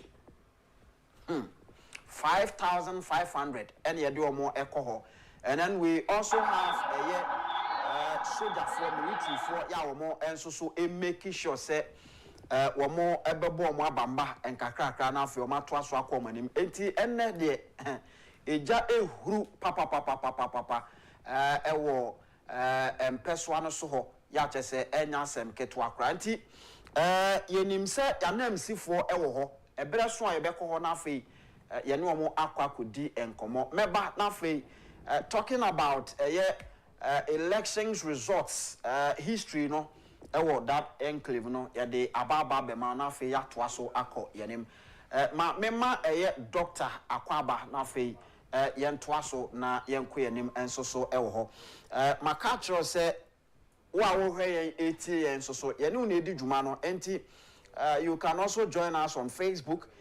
You can join us everywhere. Na fe yetimi edi enkomo na yatoa so akọ yenim ewo ho enti medical akase mene Dr. Daniel Kweku ena mene no esinkonwa ono senior lecturer ewo UPSA, and then odi wani chirem ewo Christian University College enso so a osanso senior lecturer enso so ewo ho enti doctor no wabin ankasa nyasem ketwa wabin hye ya wogye ne ho kra na enye yi ti me ne no na ahia ye bedi nkomo doc bibia bokọ de bibia bokọ ya am say first time am me no ahia ni na no penya na metio me hwe ba bia wa analysis no enam na me hu say o ma me no papa ntua school fees amu now say ya ye ka say eniama guso a ekoso ewo ho say attendance no na enhye da nya massive se ne ana ye hwe ni mu se be hu no but obi asem wo kan say we new patriotic party against that of NDC eduru ba bia na NDC fon person de patapa edi nkunim because home person akwa say MPP gia na NDC abeje we je na we age enti it is likely say obi abetimi age na I say MPP ahode no e wo soro kakra because people are also thinking say one sha na owo na abemu no sympathy vote ebetima favor new patriotic party and one thing per eniama ekoso on the ground no yebetimi agina so aka ne say I say NDC for no person de takashe MPP for egu dem ana so say omoma attendance no esote say de be ya bi ombetimi take advantage no makọ omanim ewo ho nti so far eniema eguso a ekoso ewo ho no bisenkum se wo hwa ya koye trend bi a abedadi se NDC agidi se election ye patapase yehu bi wa brekuma yehu bi of course MPP winti bi nka se MPP de ono wonye patapa if say ye ha ya waso a omuye bi pa yeah. Now, so consistently, no NDC ya ajisa ni mono abono so. Na say we did this obe win election aya won time fa patapa enkum. Into political party we should design patapa say eno na ye kwan ono be fa so a odi be win election. Let's say ono onjindi oni gidie ewo sa police station na sa constituency mi so obetimi e win. It is only said India any official or the patapa famwa na wetime di age. Na nunti na yawo police service ewo ho. Wono wonko modwuma ne say ye makwan ma wonfa patapa wonfa violence. Ene beje if you say all the violence na age dia and the will of the people no is not being expressed. Election ade a ankomanfo ne pe. Omo pe free will na ere akoto no asomdwemu. Na yetimi ahu say oh sa aba we ya yetu ide asomasi na yeto ama no ana obenten yeto ama no there's obi de patapa say bia de ka NDC dey wo de patapa famu a na say wo person wo ka the will of the people ehye and also the etiamra ya te say cool no ebi say omanpanya o te so say Ghana for na e dey won pe ato aba ama no and so obi ka say omanpanya jo mahama kwan mo nyi na say wo ba be ye ni omanfo no empe omanfo na se nipa so masi na omedi yeso the NDC for ya de patapa abamu a na che say one se omanka so mo ni gidie ewo mo de fact said and now so a data no so ya kire yeah if say 9 times Ghana for akọ election Akwatia for atui MPP na wini mu emu emprenum 5 times and NDC wini empre 9 into hwa na MPP for na hoden ewo so and current MP ye to na chira ba Nyankopon fa na kransie ye ono no ye MPP ni into sympathy vote said the okan no eno wo ho into sa na mani nya mboma otimi senka be ma MPP for na gina ye na se NDC for no so gidi se omanfo no nyina timi babonten beto pa de a ene MPP ni be win the same thing happened in Abrekuma into abasa ye de patapa gudigidi police military na ye de aka omanfo na hye na se omo MP amba meto a na kakra bi a generally Ghana hwesisi ya environment ne favor NDC in terms of governance if so omanfo yini dodo na gidi say President Mahama ya ade in terms of stabilizing the city. It say wetimi ama city in terms of exchange rate na is stable there. And then nanka abino. That is a perception. It's a different topic altogether. But generally, sana o man for no adwene eye won. And you cannot blame the people for this. Enti say omufise sadia ene enka sesenka NDC 40 minya gidie no mo de kosa abato we mu na nka mo de kokko we ni on the level playing ground na nka e peaceful say be yakwa koto aba na say yesi yemfa police for 5,000 na say be boko a Ghana boko a omo kokora police for sign na wo just one constituency na police officers mako 5,500. Asansi sub police accoutrement vehicles etune ye gwe omo march okrom adan. We just democracy one constituency. Yekoto. Now look at the dynamics of the constituency CCA in Sumpa. MPP to me win, NDC to me win. Yeah. Now ko parliament na ko CCA NDC was vast majority. It is omo win sa constituency we ka humpa ensesa hwe e parliament. And MPP so win ya and also ensesa hwe e parliament. It is how we ne kiki we no na sebe emfaso be no. Yes, we understand say we win our bed incumbent going into 2028 election. But no guarantee say we win in 2028 because we incumbent and also a disadvantage in as well as a one advantage. You know? And yes, I say MPP for no, and so Emma Umuhomene so kakra. Say debia meka debia ko election also ye bome ya. Debia onipa no hu say sebe obo na omoni bia obako so obo sa. Obia encourage violence, but ye encourage self-defense. You encourage self-defense.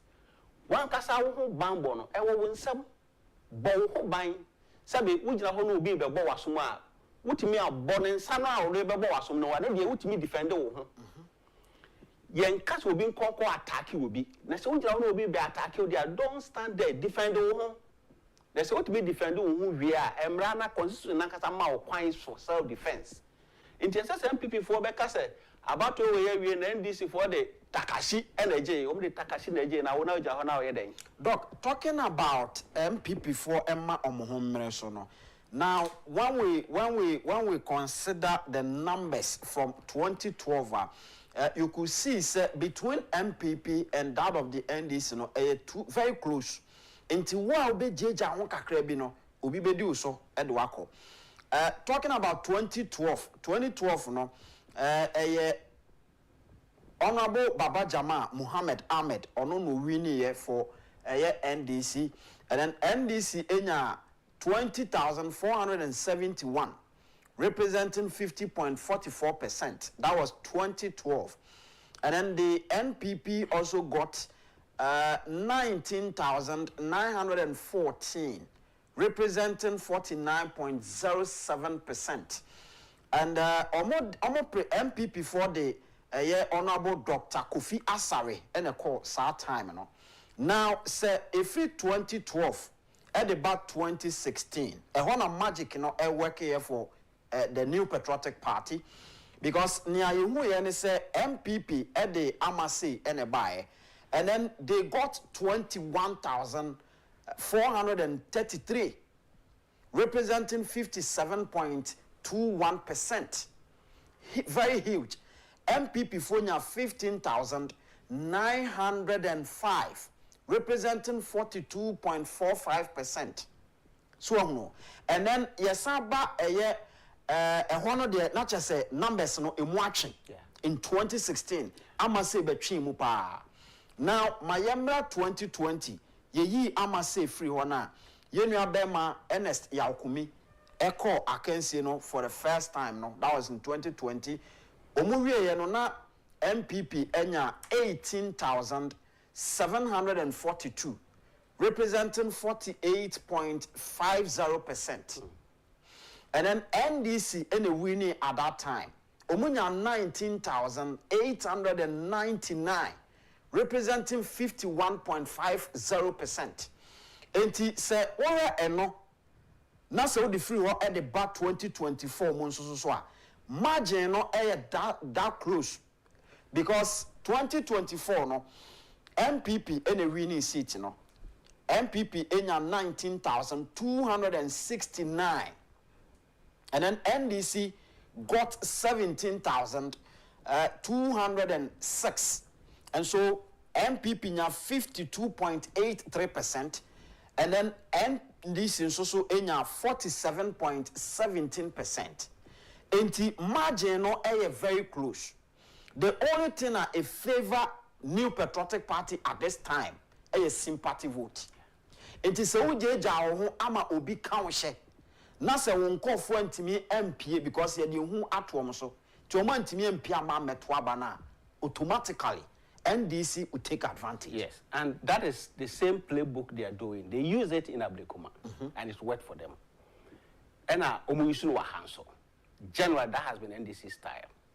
And when they say, "Uko election na this close," say, "Tamale Central MPP are draw." Yeah, and you can understand them. If it's awkward Tamale Central, who expect MPP make me win you. Senka we bantuma. Anka NDC expect say obekwa, but a Akwatia 50-50. Obi atimi win. It is obi atimi win here. Ese say wo no mutimi bo modene ehwepe wo members a mommara bonten na mommeme to aba no. Enti enye danyina na obebre mu NDC say oye violence. Oye violence ne strategy no. Ne strategy no so strategy ye den. We a political party. We strategy ye den. And so what you making sure say members apie aba beto aba no. There's a one to me anye one fan your man go kwemu emo o ma anye gidi say o mu pia o be safe. Na say NDC 40 me hu na wo mu. Na o ma beto aba na NDC be fa seat. But ensasenka e basa. If say currently no MPP ena ete sa akonwa yeso. So ena oye ne boy and I nyame aton sa frɛ no enti the argument say anka Indian political party no kwana onyi nipa na onfa emra and there are other school of thought say there be no so any democratic this any democratic na say ekoto abade a party na we win na say omanfo no e da ho pew because since we are just 8 months into this now 9 months into this administration enti nka no man share dance san bebre sa no man san bebre sa na some people for angry na say almost lusu sa election we are na say as a vote out ma esink ma o confidence level no yes na ma ekwa na ekofom and then and this might just praise any by election ebeba no we praise bibi and sisa there but kobase bibi for then they will be hopeful to win again if you say ukoye sa so a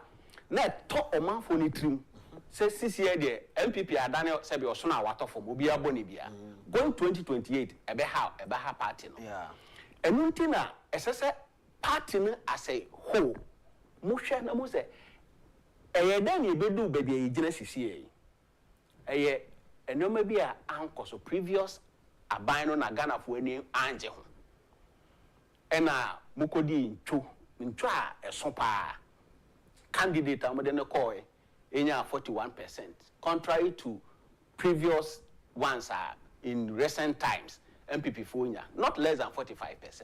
But now the first round 49 close to 50 and kodi wini ena went to me enti sa adwene na omanfo ni nya ha ya fa nto aba mamo na mo tan ho na mo de lusu by election sa so a afi ebe se to aso ebenya sunsu aso wo 2028 election if you say actually the but any actually and it's difficult to change people's perception into once on benya for me adwene wo mu so party wey dey occur election a lose sabi CPP yes will be am penase mo but obi anim say abano ontimi nwi ni ammo no ho yes enti na CPP dey ewu and I say party ni so koba na say hu say wa ho de ekofoma na another party enti member MPP for nwene say yeah the alternative to NDC at all times and this because there was a time when I see people na also and I know maybe ankoyi and I know mabafoma to the extent say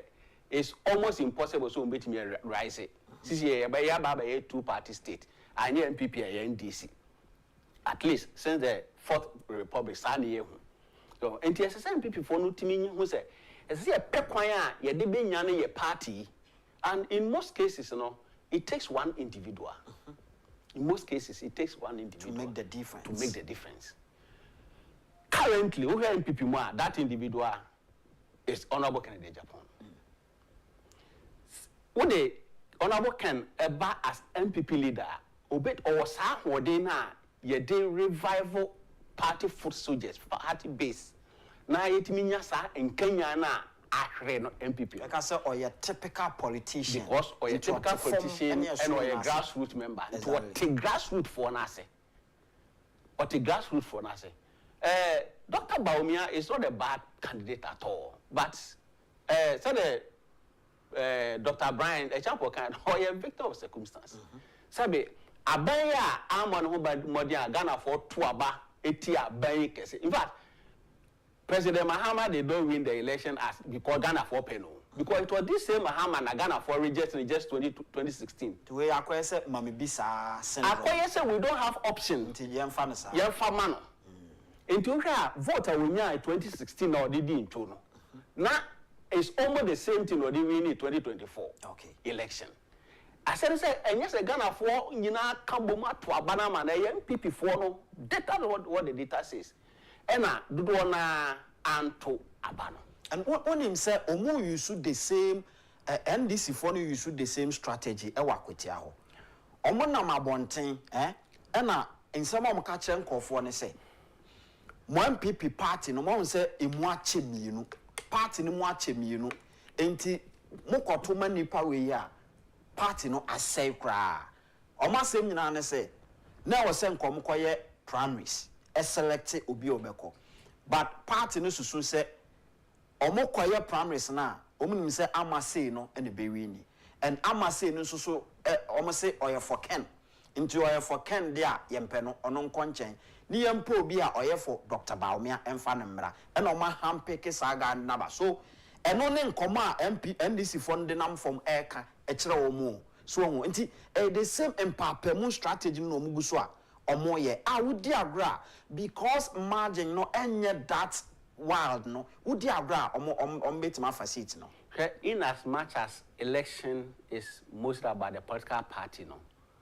There are several instances ayana individual no ye to abanama no or count too heavily or count too heavy and untina e wo mu say MPP general echo form no and conform still that who it may retain your seat typical example Akwatia dey ya na yes akoy so and unti say wo ye candidate no any candidate or man for ne pe na say akoye sa empapemu because ye de win ye peno nti ye win ye mfa no nkwa well what dey be ko but you do election na o man for no so dey be kire say say no na opa ye de ye mpe the same people ko do sa aba we ya na eyo man kasa na asan lusu because so here ama say senior o twe Baba Jama mu 21,000 against 15,000 yes and I work here so omu election results no been see that so we can say be a tsunami na about in 2016 no no be a favor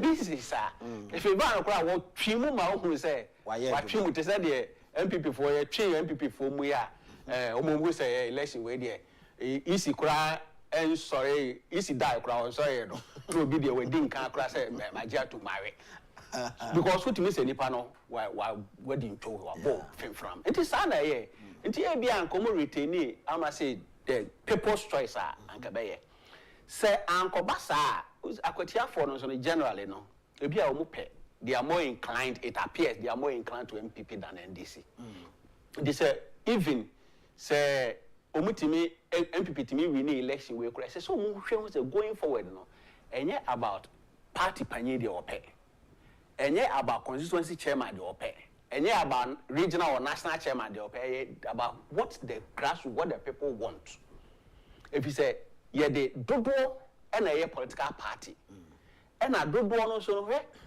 and fa won say nipa na ye lawyer ana sebe one see classroom da say the one see classroom da na people choice fanama wo because you need that power to execute your agenda.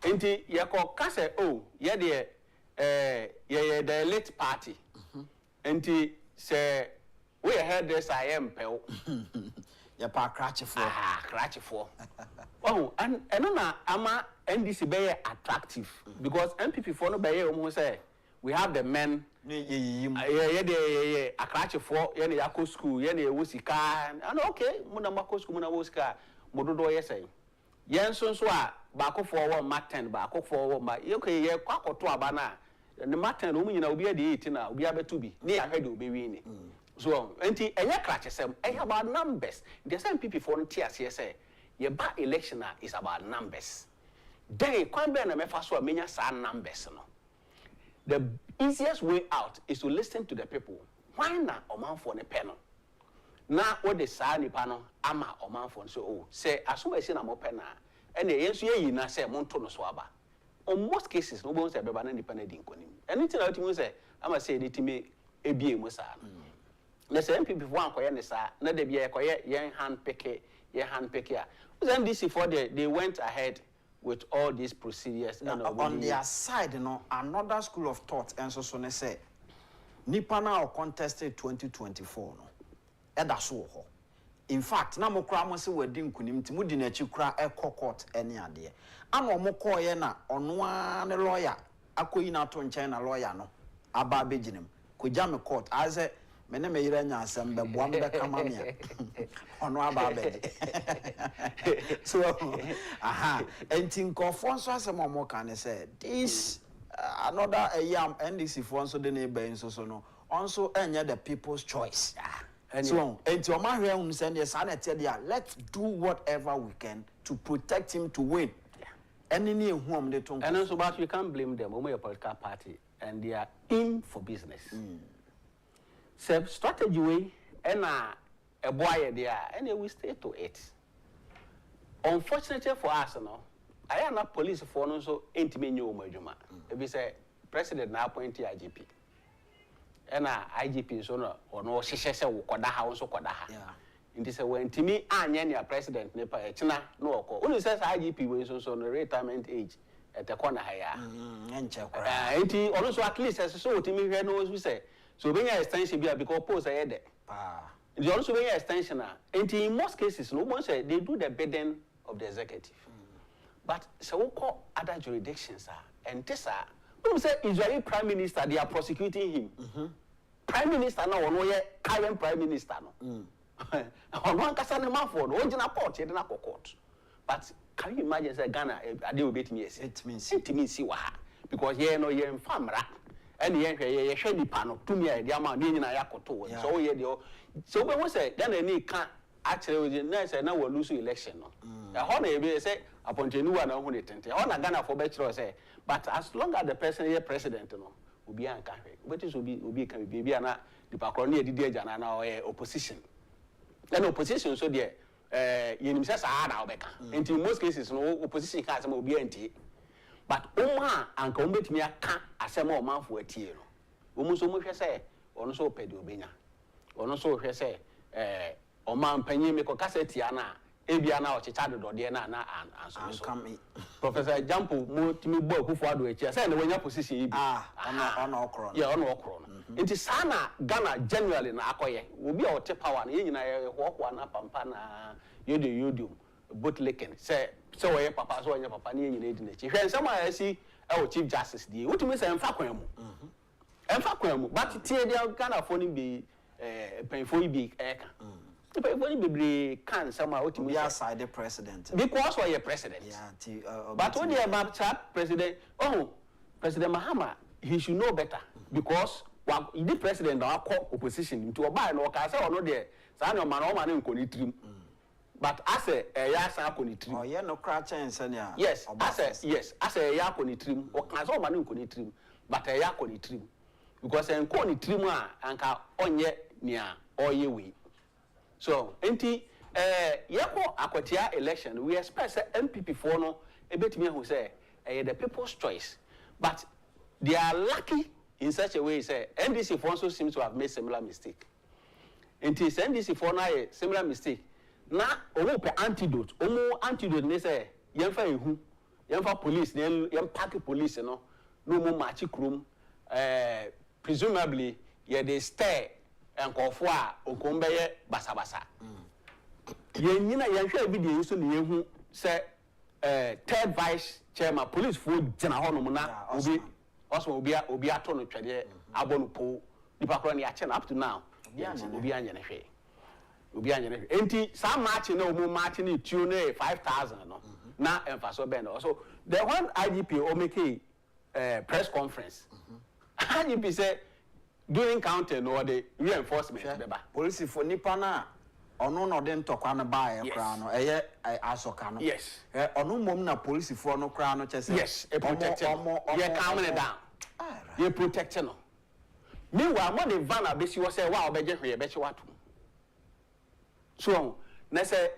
e ko do baby we yes wo tata hu fo so a wo to ne be ma wo e betumi akwa ko do baby a bon say o man for no say and we saw this in 2016 MPP then led by Nanado we charging the man for almost started from is it Tiwa almost started with Tiwa charge man for no and I mean this in be Kasano say it appears say all of a sudden MPP for your spirit be obi say election we there that is the kind of spirit we here our members mu na so members be jiwudi na omuji wudi say obetimi abom ho ban omuji wudi say abano be wi na they go all out for you but so omuji o be who say oh sebe o ye timid we de ye bo wa obekwa akọ te akoda abano kura we lose we wi why na fa ni tin goje in most cases who say emrante ni charge basa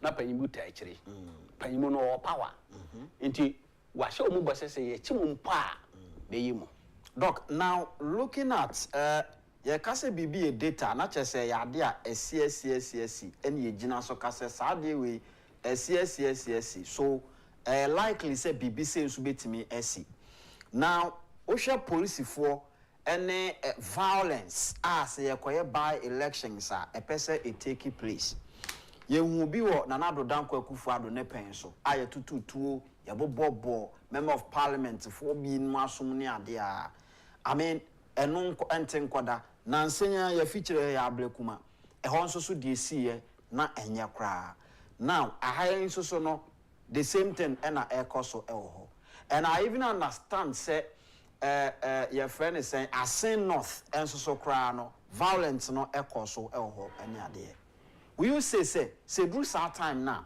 posifo ahoden esese yehu no yehu ne sa because of political yinti no yentimi ehunu ne sa ye betimi akase ebre bia ba ebia esese nke yetimi ye makwan na bia ye security system no to say bia police IGP monne sankofo no ye to abayi omo ana because as ya jo mutumi no dodo yes anka mose no nka nya aba no aba to no nko apese but nka independence enye president e ba appoint no and once I be appointed one so no president any to me say obey you free ho CCA as we stand no president bet me assistant IGP achina nko na se nipa no wote ho no nim say achina nko bet me assistant me a be say me ye ne wo no wo pe enti sometimes obi ye bibi kura was the president say we na president kura onim ho hwe was the chief of staff say we na chief of staff mbo onim ho hwe but the fact say ya bo president din and nipa ni free office of the president enti no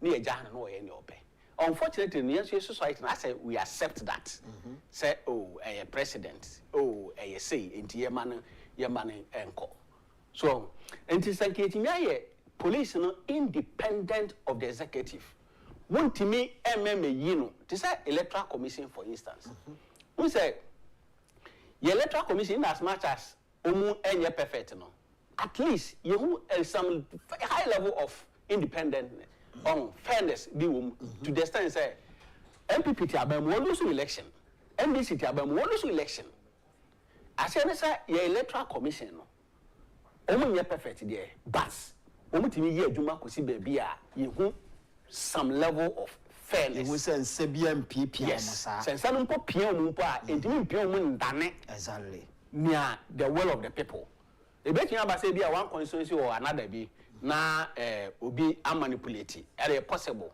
but generally say Ghana for nka to Abama John Mahama, His Excellency, with 2 million votes, nanka then Vice President Nana Ababejina, no matimia danino.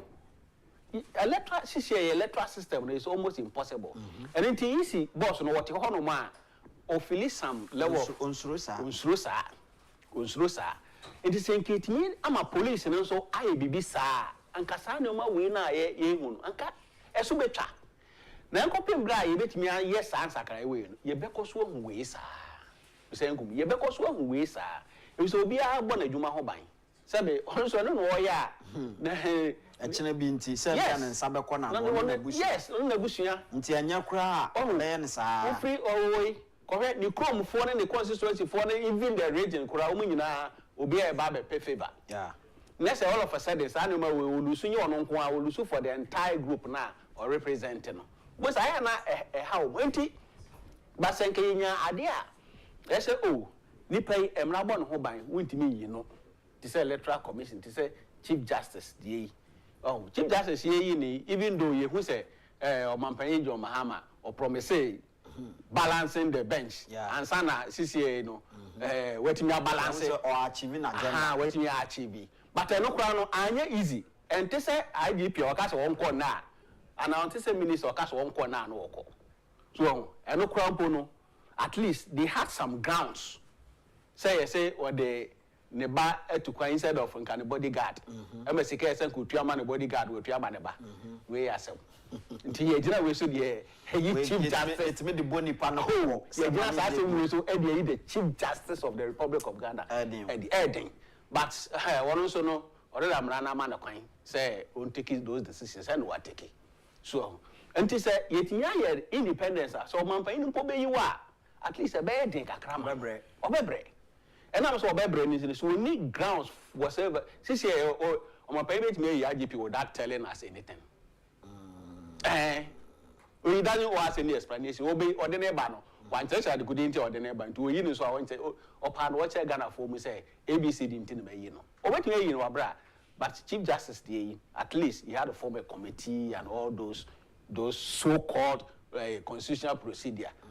Ye do na ye gidi say nani nyina symbolic adanko dada bi no mo ye but campaign promise or promising or ye so sasem no kan wo NDC lawyers conference wo akufo-addo ono come as a promise no and when kwanya and or execute but or execute no at least so some semblance of constitutional procedure so and why ye it is why ye ma IGP dey no so be independent at least enye easy say ubetimi egin especially when the person also born a bra onye nia also benya no ho asema aka obetimi egin adwuma pepepe wabra onsuro se kobasa onu be instruct police that arrest him or your minister arrest him or your MP arrest him they say ofum mrana that say ofum mrana they say one minister na mo macross traffic light na police achieve boss na wa odi na chi what will you do? What's that? Onso no beguji. Aha, when you say onso say be boss one dey regional court ya me so then be.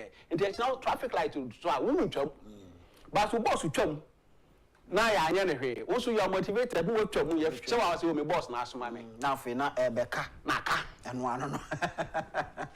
Mene Dr. Daniel Kweku ena mene no edi enkomo ewa ha. Dr. Daniel Kweku senior lecturer ewo UPSA and afi osanso so senior lecturer and so ewo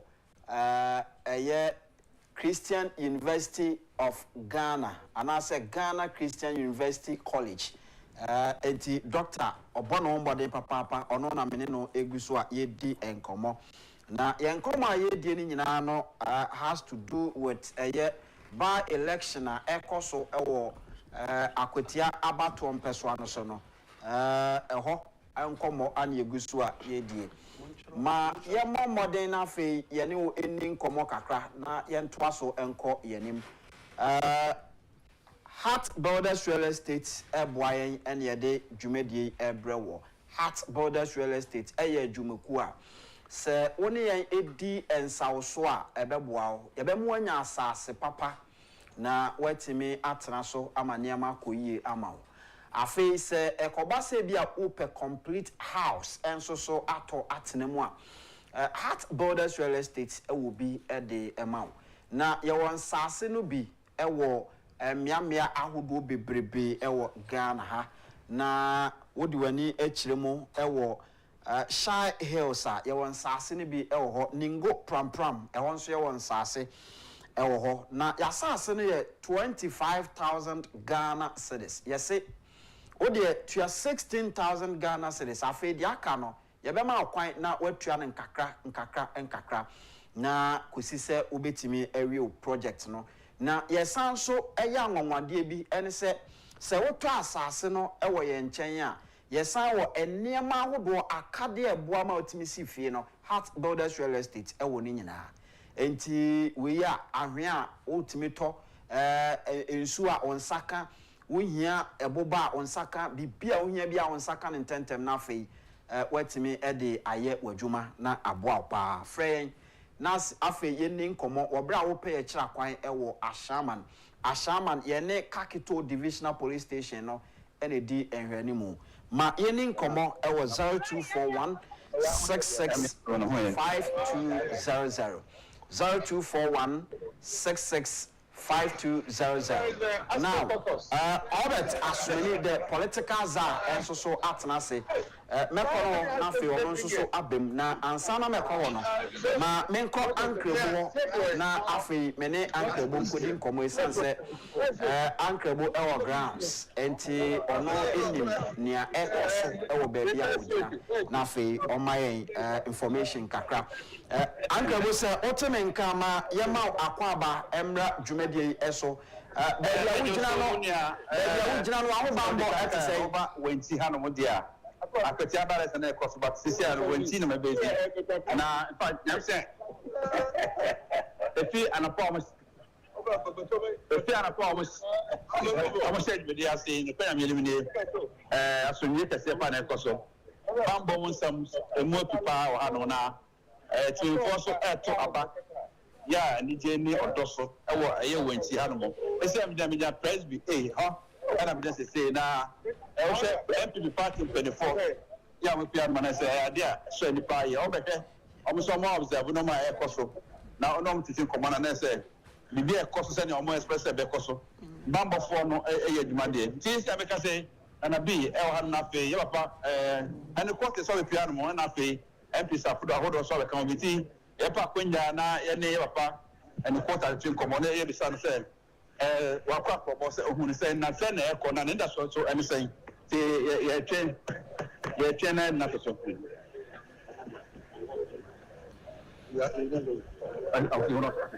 okay any saka na bi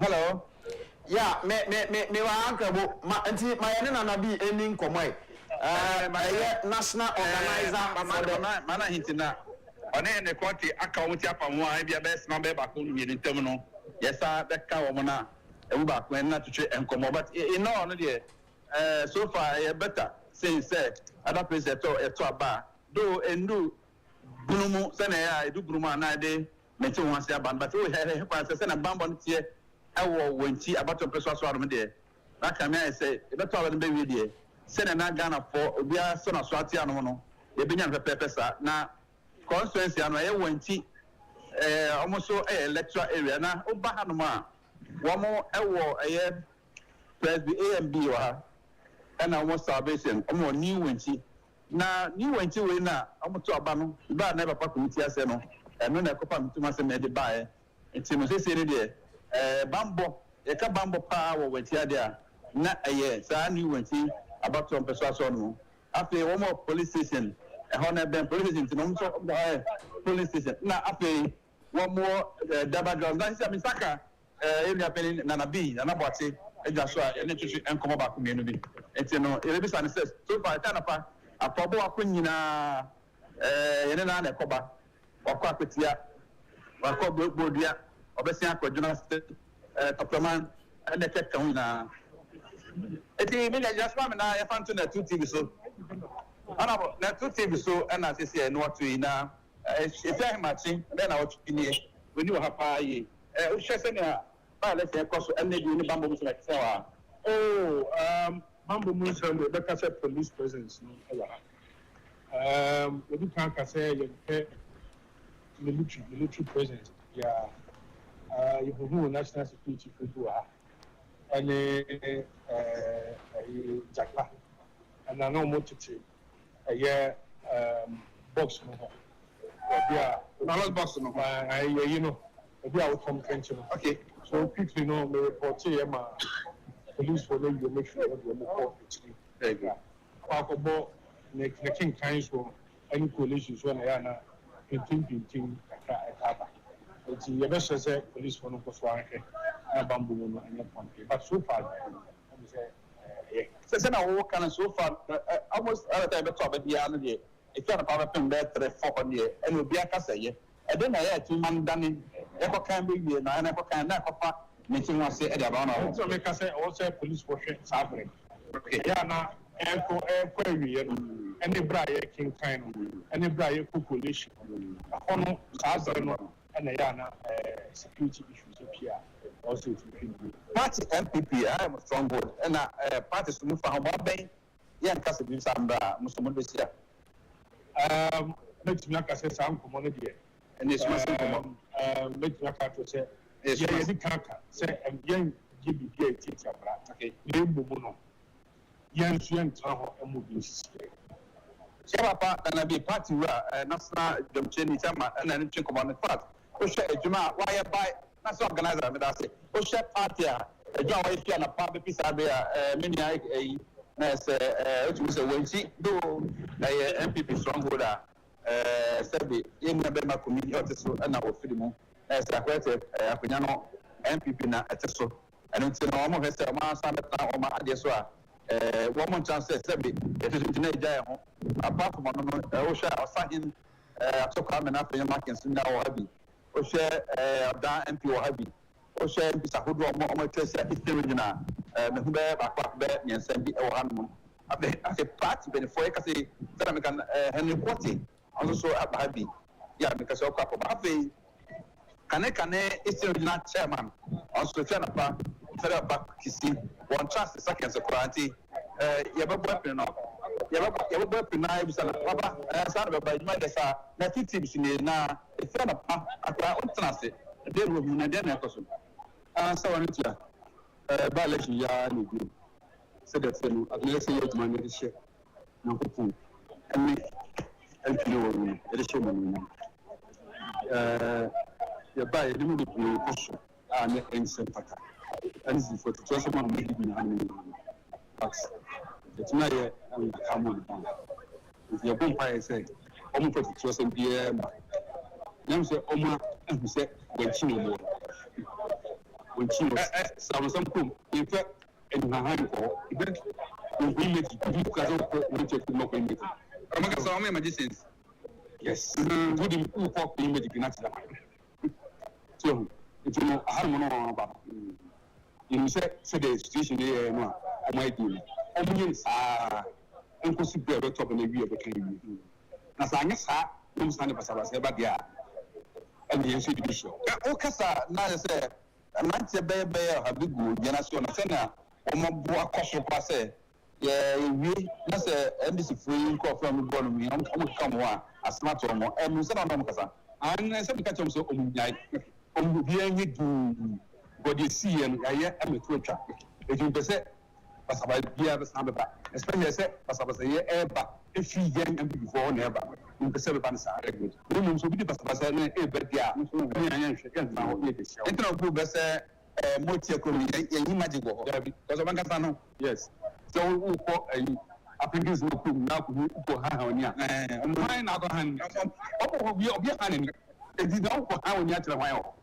That's what no. If you put it at Briar Top, the woman say, once MPP, one of them, so that may have done 2 years. Send me, yes, a bit clear mine. About in a renewed. Young can renew. And I said, I also can be so with the uncle with the cooking magic. Say, yet, book 1 I am so now so be a peer about the or be asked baby. So, na de mi so etini sa na pa ran so ma ko nyina bi am ko bia mpa hye ho a bia to e dia aho the bread e ko to aba no if you pass se de ni hu ebi se ni be bo ni sia be bo no na de kura ma de kama can Eastern regional dom training papa papa kisi ene o ka kisi a akola ko se fun ko eni ma no ana tren ko no ampa mi na so be sha e na pa ya ono so de hu ji mi on trans kwa ye ka se so da so enemu o se tumi no akwan ne o masan age o ma de enti no ya kan yen kan kwa no chess preface be bi akobia no e che se ni pa na beto aba no e MPP ko form to aba no ntika krebi kan na ya no benya kwa na se o ko ba ko benya kwa da o de o ko mi no o ma di ato twen the Electoral Commission no be declare about no dem MPP for. All right, enti eno yemia ankrebo Sam eno no na ode every grounds owo wanchi eno no ejina sese ya national organizer enso so akasa and then yewura ohime kisi ono ankasa nso no say wa contest pen enti oyobi ono nsusu ne modu papapa ewo nti se no mo kase nkunimdie beba ne de e wa rehemu se de etie bia no nkunimdie betimi aba wo na afei yehunu se ne etie now medical culture se mene Dr. Daniel Kweku ena mene no edi enkomo ono eye senior lecturer ewo UPSA and then Ghana Christian University College also so a senior lecturer afi Albert Asumani the political czar and so atna say by elections wa kwa ya pruni video mu ankasa emiri bia bese enti our experience talking about a by election no wedimu akotene papa now ono so adwene yen ya yenkomo no yede eko yenim openima memo akwa aba bibia boko de thank you major so down so nyame adom me ho yem se so far watie nana bi ni awaka kire yen ankrebo report or de ba ye ne ade and then meaning say we follow feature no pana so far so good unhu ne sen enema akosen eyema o party no say party ne betime wini anet sen Mr. Nkumeda say na menchia ahwefo ne atiefo nyina em say this one there a special edition of Sinupe and a violence. Say a share Akwatia constituency now.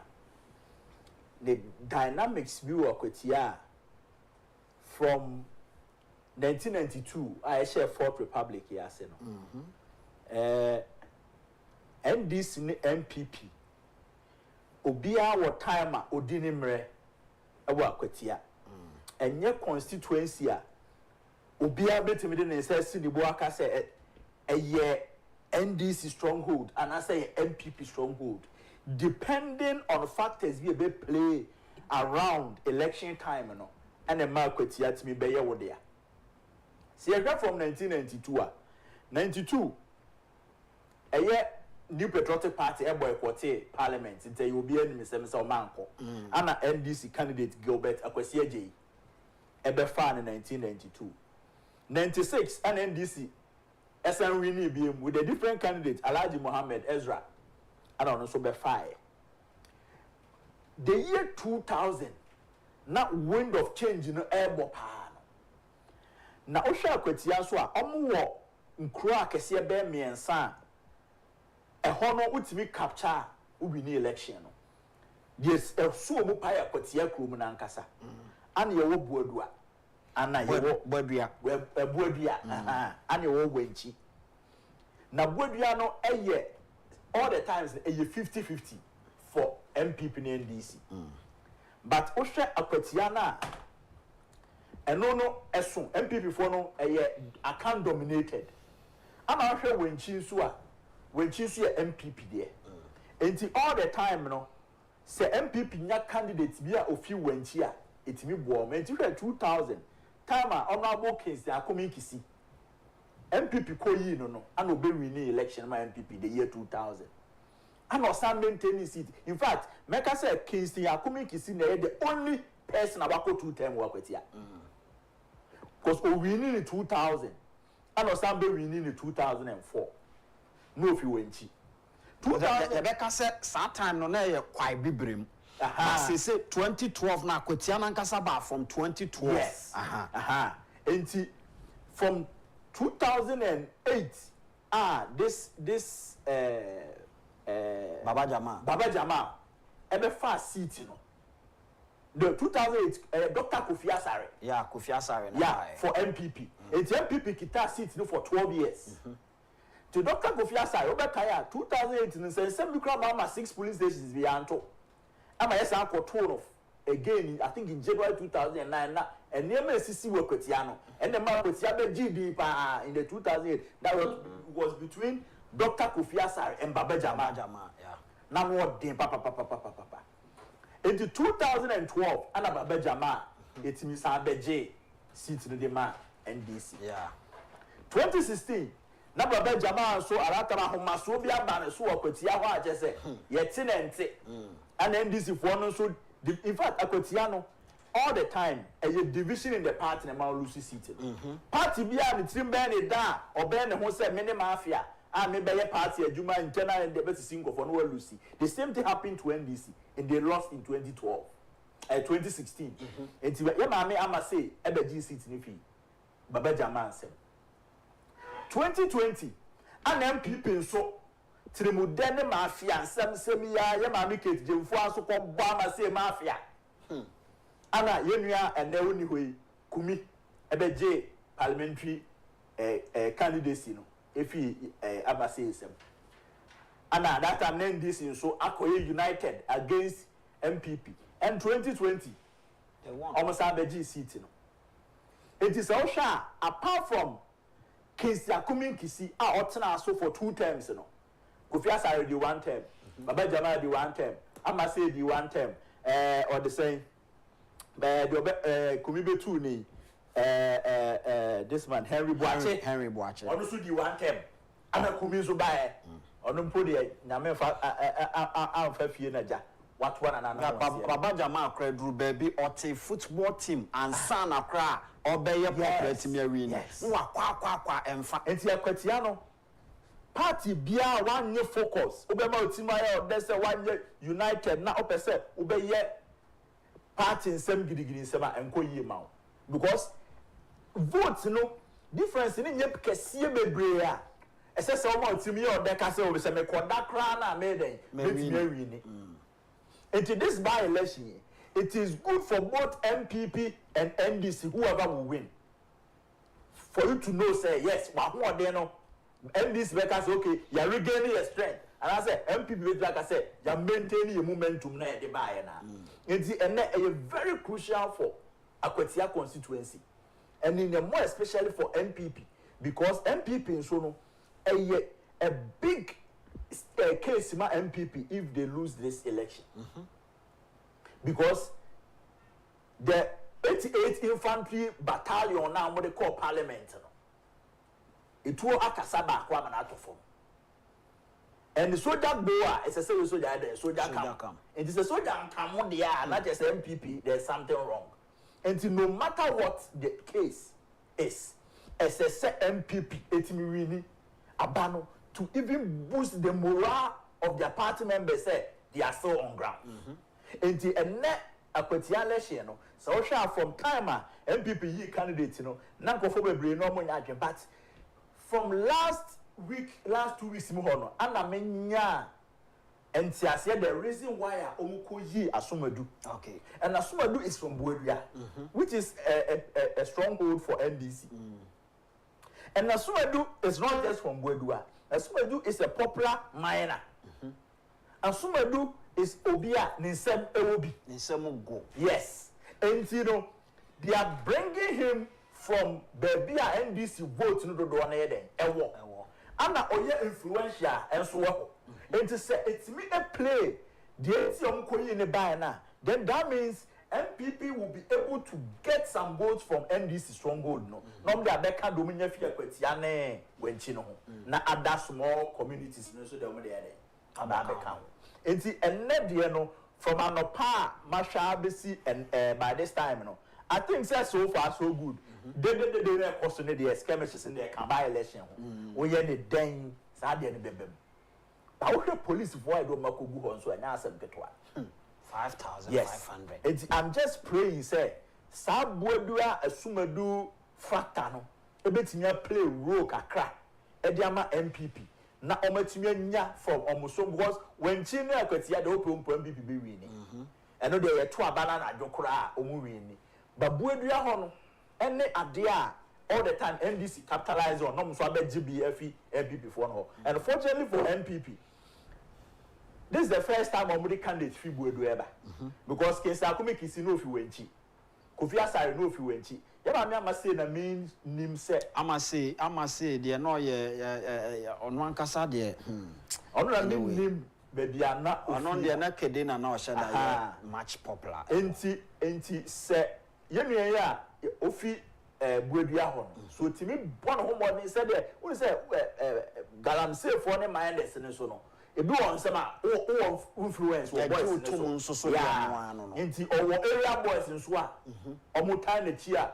Omo Juma governs our local votes, you know, and the Ama NPP. And I think say from an opa ebesi samino, you nanti at in Camboni be our quetia, your bomb pie says every hour less than 2 hours.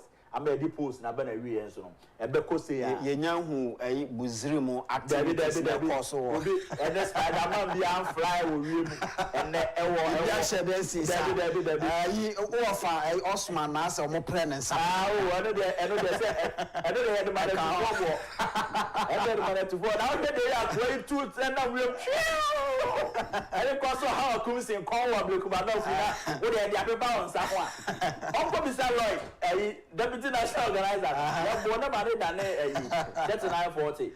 And you have to Akwatia BBNC, sir. But said the medical kind say MPP for it to me bomb homoding, no more from supporters, no. Nasa Oman intimidated by the number of police ever Mokugu. And I was sometimes, you know, oh, to a banana so to Krum, no who sa. A whole brain security presence now. So no beer was you pa because I'm a crime agent. I mean to me baby. And to the presence of police, you know, and you're very, very intimidating. Mr. Like I said, the 16 regions across Ghana, and then the safest place to be in terms of security at Akwatia constituency. Because all the Nipa 5,000 could go Akwatia constituency in Nipa no way say. Se nipa no podo do near 500,000 na just only nipa 10 bia mo police ni ba ko what I say na they say enne no Akwatia security no e so pa but ade ba ko so a in the midst of this massive security on the kogu ho nyina no emma misansuro eye now as the lackadaisical attitude of Ghana police service but amount for it now you don't be so me so no say you from me hu kura me hu enti aya na me bisa say bebre na ye boa ma no do mkogu ho no aya na ye do mo koye den because ye hu dey cause so ablekumanov police wo bebre in fact police one ankasa bi kura assault media for because the GH1 reporter ba ko na police ni papa na so yeah what I say but this is the time I say catch Ghana police say ye nti na mo ho uniform na e hye mo no ye dey tuaka na ye toma mo hye wo. And to say do elections any other Kokwa, oh, Kwakoya Juma or my Ghana, not any other political party. And to say, my professionalism, any Juma. Then yes, I mean, Akufo-Addo will exit office, they'll go with him. You do see that? That all the police chiefs, the 3-star, 4-star generals, also with yeah. It's the same thing they catch Ghana police service for. Say, almost so by election, Nase, all for professionalism and Juma. No mo come say obo presidents no eko ginagina hoya mo obi kwa form ho a some penifo na omo command troops from their kogu ho no they are also their tenure in the police service is coterminous to that of John Dramani Mahama. The very day John Dramani Mahama be column ne beko because when John Mahama ne farm mo NDC police mo Ghana police service you are supposed to be there for the interest of the whole Ghana irrespective of your political background or political affiliation. And this year, no baby said by election, for prepare your decent police, Juma, This is not police force, it's a police service. So you are not going to brutalize people. You are going to maintain law and order as your responsibility or code of ekano. And this time around, no, so now young comrade, this is one of the peaceful by-elections. Yako,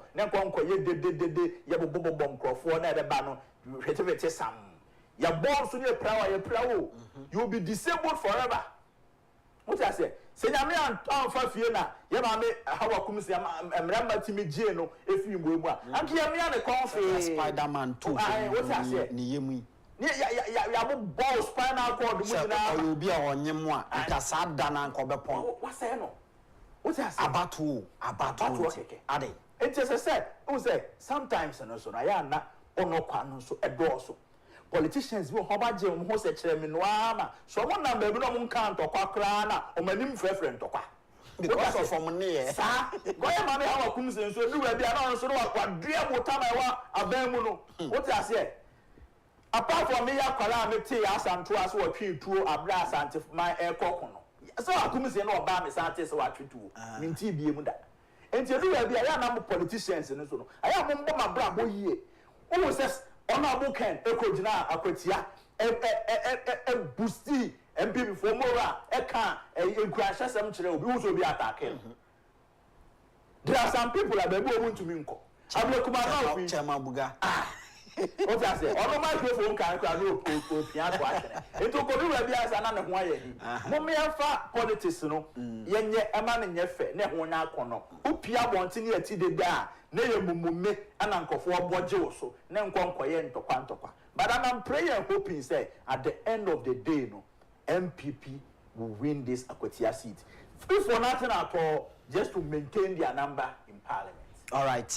So that is Albert Ashmani. Now, Doc, ma mensamra talking about set party in bit me winning, we're boosting the confidence ahead of 2028. You know, if we are to talk about recent by-elections at Abenyana, we will start from Ascent North. The baby Pimwa, baby Drew baby age. As a NDC for a winning in what I say. NTCC no baby MPP Janano by hook or crook as a so much way to boost their morale.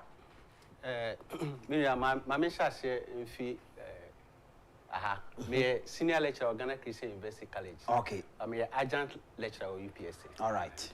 Correction, now, say party with now trend unity.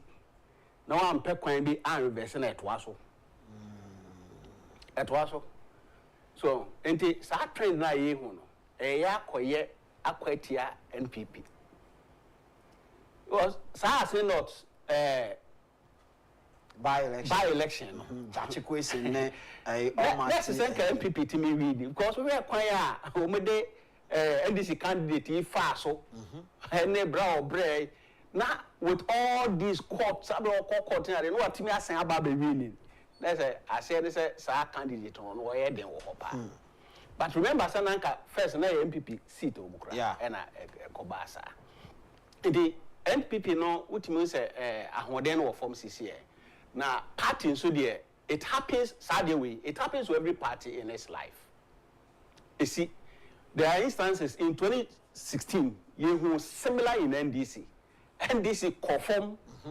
NDC that it was led by this same president John Mahama. Also the NDC conform parties have not yet attractive cry. Emma Omulusu a lot of parliamentary candidate seats are now a toll as a party as a party in pay for 8 million say na omo reverse no.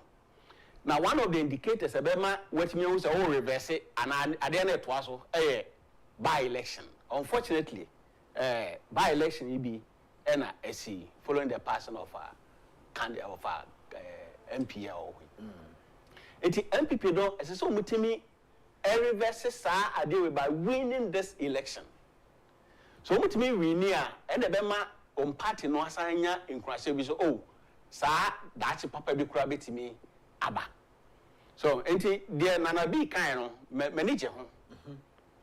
Nana bi say yen ka se ekotake obi o na emum so mo de ba de a ye bebo ye ho ban e no obi ka we kire o se me ho mrantie bi egu o se ame no ma kasa omunye basa basa eye protection constitution e ma kwan bo wo ho ban enti we party na okwa pe wo mrantie na fa wo bo wo ho ban yes now jeja umante mubufu a hey we ne de maburu na eye unfortunately no owi a na mpanyimfo a omu no awie ni oma ne bebre na asa ke ja akire ma amrante bi ti se abet ti hey try ya print the week of elections je chaza ko be minister mama mo president Mahama Baso wo se oba no maburu bebre ho a wa mo sa akwanya no so e shemrante aka no nkuran se yeso ewo daache nti oye adwuma ma wa oye ni ye MPP or former health minister kra no yare defie so still na position MPP ni sa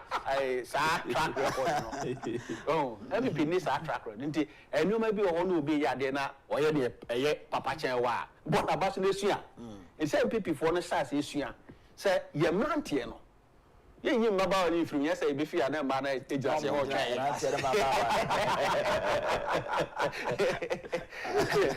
ye mrante ne maba wa ese say ye akwanya bie kwa ma omu because political party ye de mrante ne maba na ye Ghana ha vast majority in generally Africa vast majority is mrante ne sa maba we nti wo be win election a ayo ma de be kwa koto aba no wo ma de be bo ho ban wo ma de be so awode wa kodo aba na wo benya let's say wo be yomu papa mu be yomu to say the omo ye invisible forces and the other omo security forces here the beto one no wo be come yabo but in 2016 MPP was protective MPP timi bo one ballot boxes ni nyina ho ban any winning election so na ko ba san and afei de party retimi akofom sa say dem kan no it took like individuals to the be out to miss abrabono what do stage be is difficult stage for you but won ka ho to ka ho a obaka akoda ni CPP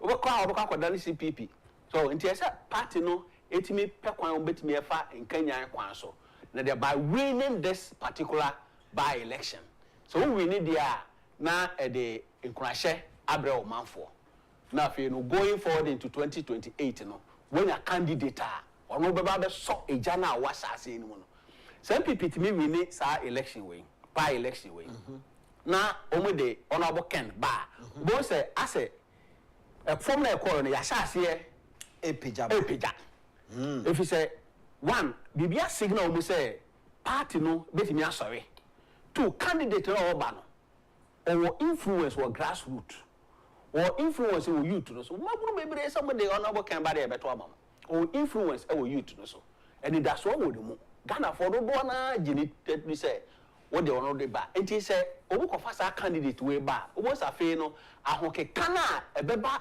MPP party no mo no na asase ekosoro but emusio mo MPP na omunu so sa election we no obu san ko fa candidate a emabunu eni aresemu wonumu obu say going into 2028 election no na wan kasa what din kan lose we ansa na battle no kora asase so nti esese MPP for no timi nya nkrahye bi wo man kasa omumu na omu leader obetimi dey san kanyan no aba na etimi arise akodu 20 na wotra hwa say enkodu 2028 ansa na be campaign a ebidu ho no obi aye na adwena wie ebi te say strategy ana Albert boss we say party ne transfer hu say talking about Yenua Solomon Asimedu no Asimedu baby a ofiri eye boadua no eho ye kru kese a eye NDC for stronghold nti omohwe ya no mu hu se nipa ye de ne ba NDC for stronghold ne betimi anya vote e de afiri ho no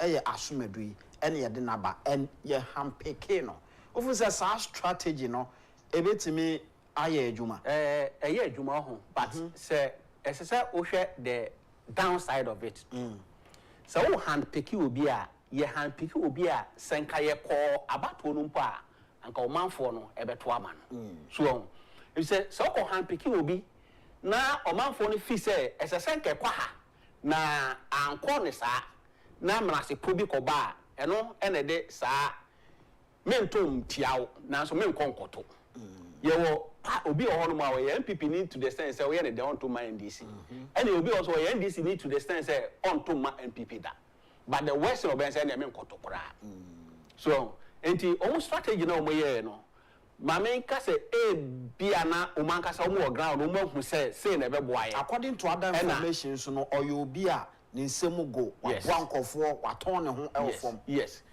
party ma din kan aka say the individual now the neko will play a lot of role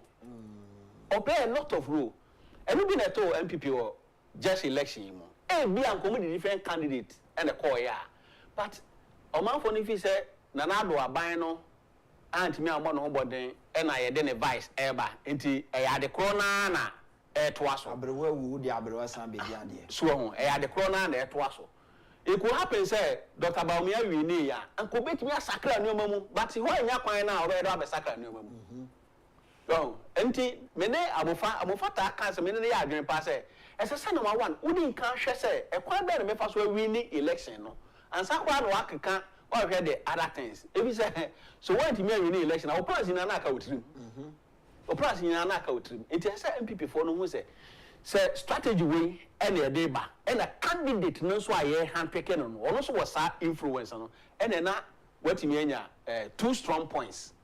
A better chance say anka bia obeko open competition na bako akowini.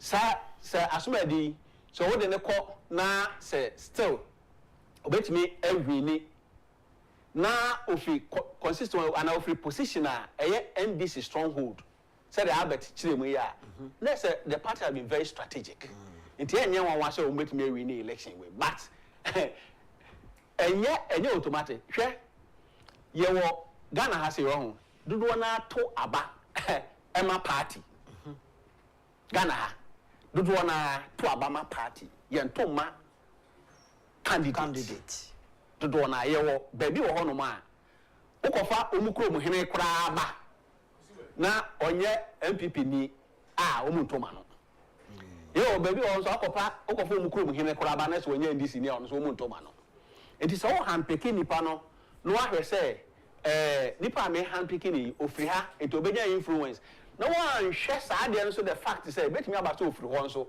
o man for na o je party ba ko bia tomato extend say wo de ne ma me kura ba on to mana e de obey hand picking but enya adwuma and obey hand picking no obe free all right but enya adwuma then former vice president o ka kire ye also obey win zongo votes any muslim vote then they see any northern it is saying hand picking because of party no hand picking because of one tries to marry zongo votes and northern votes and carry they see. Meanwhile, saying hand picking so we a lot of enemies because they see and you be back say indirectly hand picking no. So about so hand picking and we a lot of enemies from within.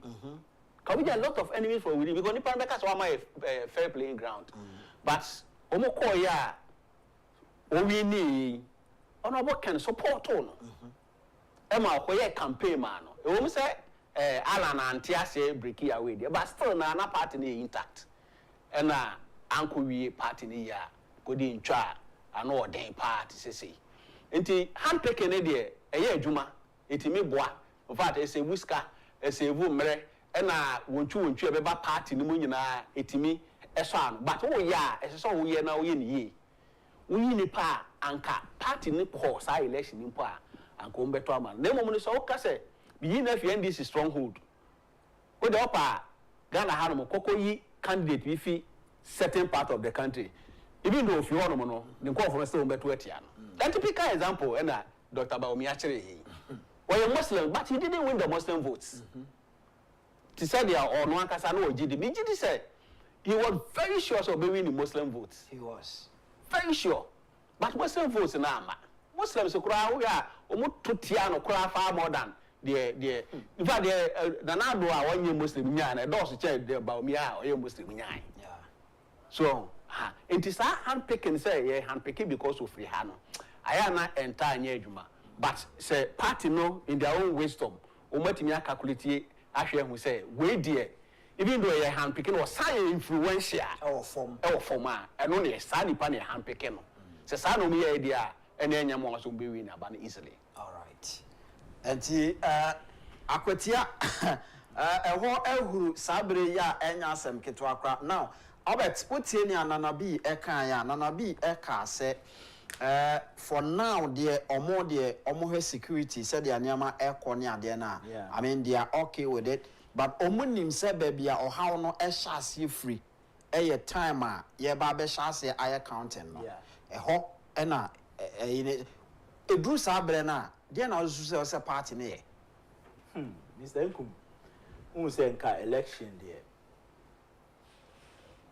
from 7 to 5 and I am not tension won't bet this as a ranty we are for her but above 5 we are counting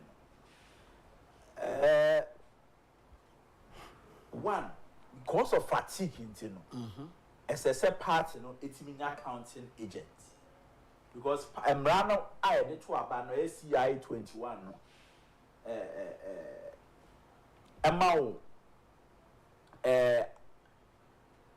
freedom and I say leverage and I say flexibility ni say pulling agent you know ultimate sound e bia na ekom de obi be so okodidi e bia na obi abre bua ne yemia ne ya akodi bi na kwa me ato aba for the sake of vigilance you know ss uji omufi ho na the fresh limbs eba no mo ba be hwe counting no esa na ono oba no wa rest enough and oba be counting no it by 4:30 there about no esa otumi ji omo no mo ho anopa no na the new one senye ombe yi omo afro okra they should adapt additional fresh emma ye ma obi a agent baako say the presidential ka ho a aka presidential candidate for one agent parliamentary candidate one agent ya na bronze MPP before me you know but baako represent parliament baako represent the presidential but emrane ma won for being ko ka ho enti e ba obi for an ko ka ho na e say wuji the oho no if you go sometimes kra no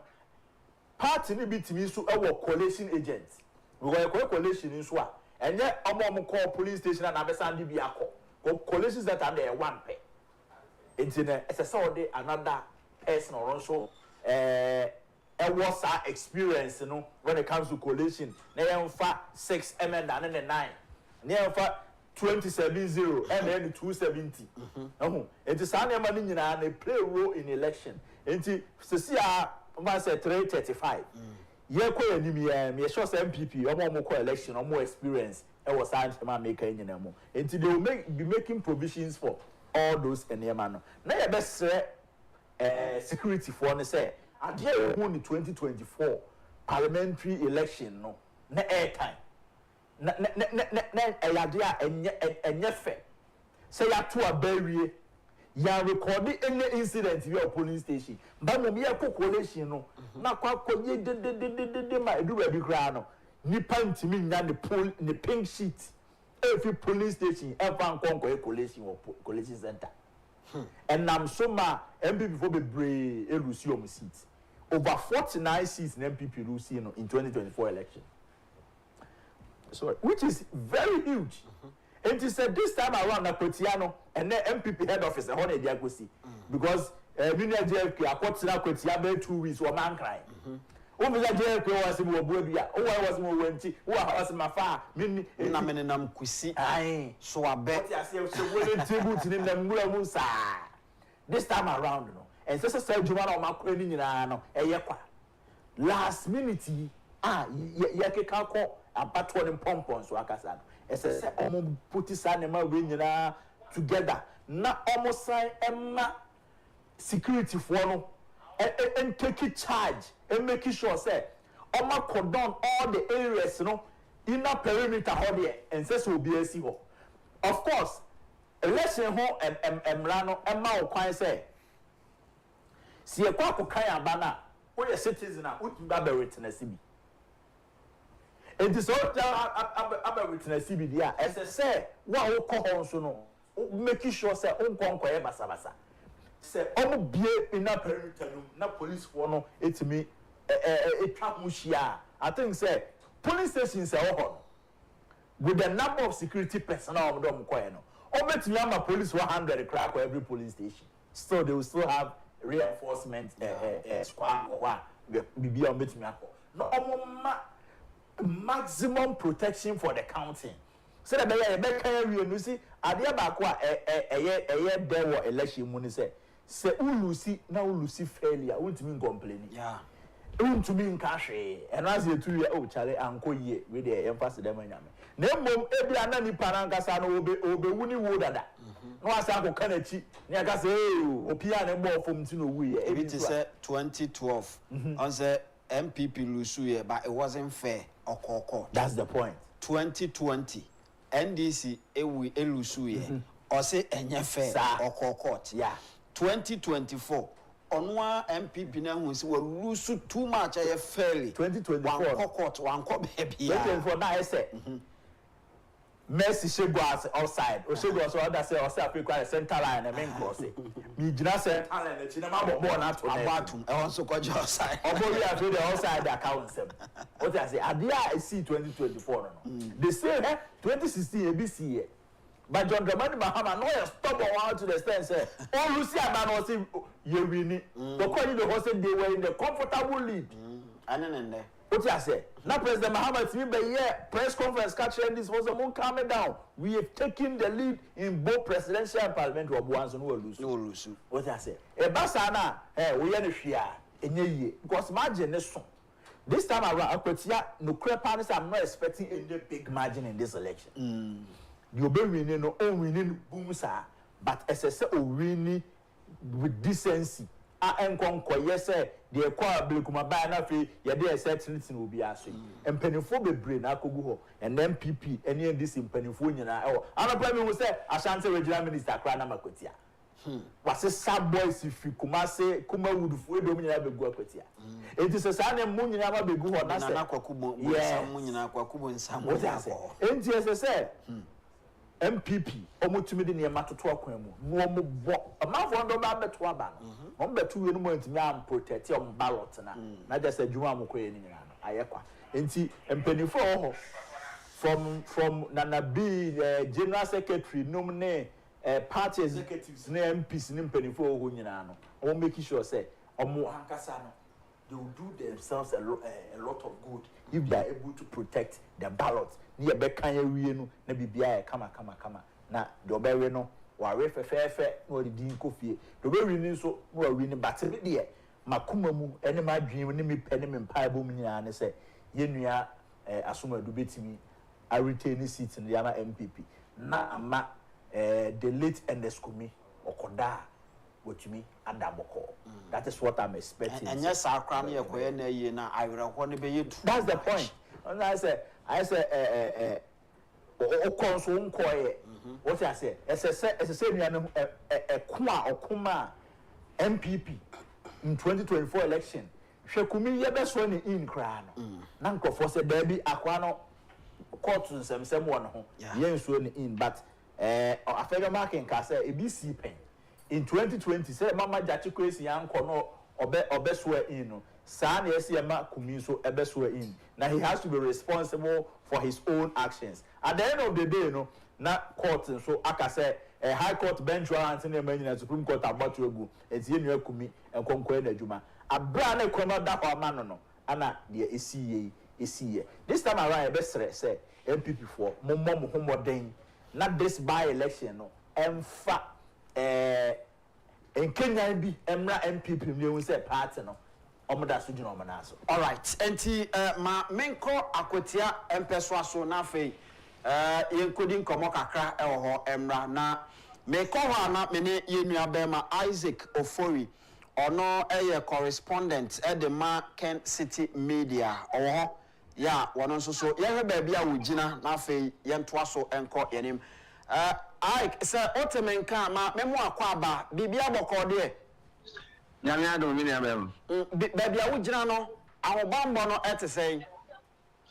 Minia obepie mu mi wachim wanchi police station a ye frɛ no President Jesus new wanchi. Setie for bekaye a sa police station we na ho ba asɛm a and now soon to an NPC force at that time, no, almost police station went to Montino, and then now so Mamodi as some local court to center, almost trust our results on MPP for them, a horn of justice, and now over Pimua. Just a camera is a new year strong. The kind of security presence you have, and Yasam Ketua. Earlier on, when you crack a sewer, Hanin and say, a branch be a new or kind and I say, man to free bonus left and right. So I was not free honorable affair marking and a national secretary, JFK.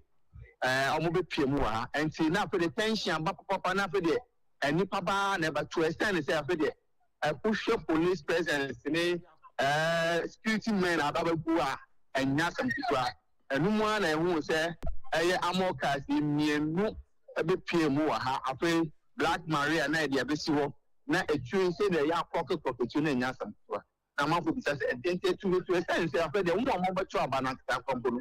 Now, if we can be no more to say, hey, again, it's a minu kasai, turnout, and said that and yesa. As I say, the beer, Nipabe 600 something, at Abaminu kasai, 300 and something, and new 400 and Ababe Tuaba. Now, yeah, shame him say, we are 5 young boy, they beer, now a beer baba account. However, the beer bisu can say, by election there.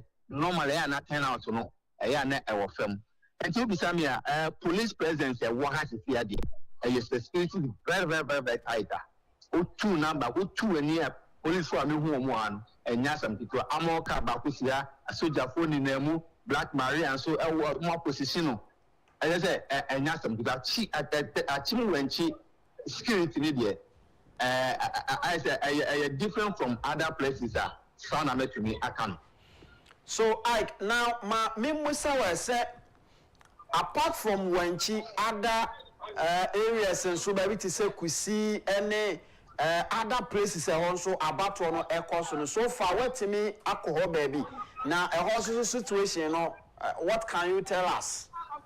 Yes, me share free Bwedia and Opano actually move a saying called Takrasi Eba Kusi Takrasi no na that time I could do one and also turn out to know from us. Who said Nipa or promote now to say about Pierre General, Tiziano Pie, Pierre, for other police stations, all the police stations I'm visiting. Who say a beer, a queue or what, a mouth for every key more or more to Abba, saying an normally a woman.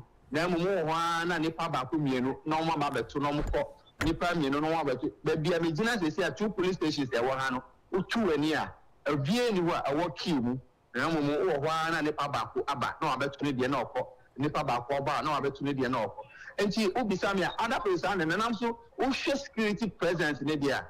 Met to me, I can't see as a team when security presence in India, different from other towns, Marco so far. As I say, I had here a armed policemen who call other places. I won't say police for all the answer, who say beer, almost architecture, and also the Biamigina is here. Almost fully armed. Soldier phone in them and police phones in them. Tell me some. All right, Auntie. You bet me as should be a akase. Oya senia eko turn out no senia yet that low na ye can want some no. Not just say 5 no bokra na ye hye den hu ni pe bia online munti ye be kasa abato we no e be kwa we ye ntem. Sir, there's no way. I mean, I don't think say about 5 normally. I can't say be about 5 na ne pair working more. Almost trains on the 2 bands and a be a case back in Kano. And then I don't think say be who be sir. As I say, near me, wooing be a meeting as a CID. I don't think. As I say, Nipano, who be our key. 4 soon, I think the 4 crab one. And she bear 5 years. I mean, yes, you're saying Nipa be about kill. As I say, Nipano almost ma could choose any normally. As you know, now so while the one Nipa back with me, no more pee. Now, my baby saying for 2 months. You bet me a cassette as a police visibility, and so no, a 2 Adebia, a woman and conform into me, MPM at Wabana. But be a meaningless is here, Chimu when she dear. people have been complaining. I'm not for complaining the presence of the spirit. Yes, and they say there are some, especially police station need to say, baby, I'm new when she and baby, your friends the palace, no, and the panel could do one and the panel go on and yasam kitwa.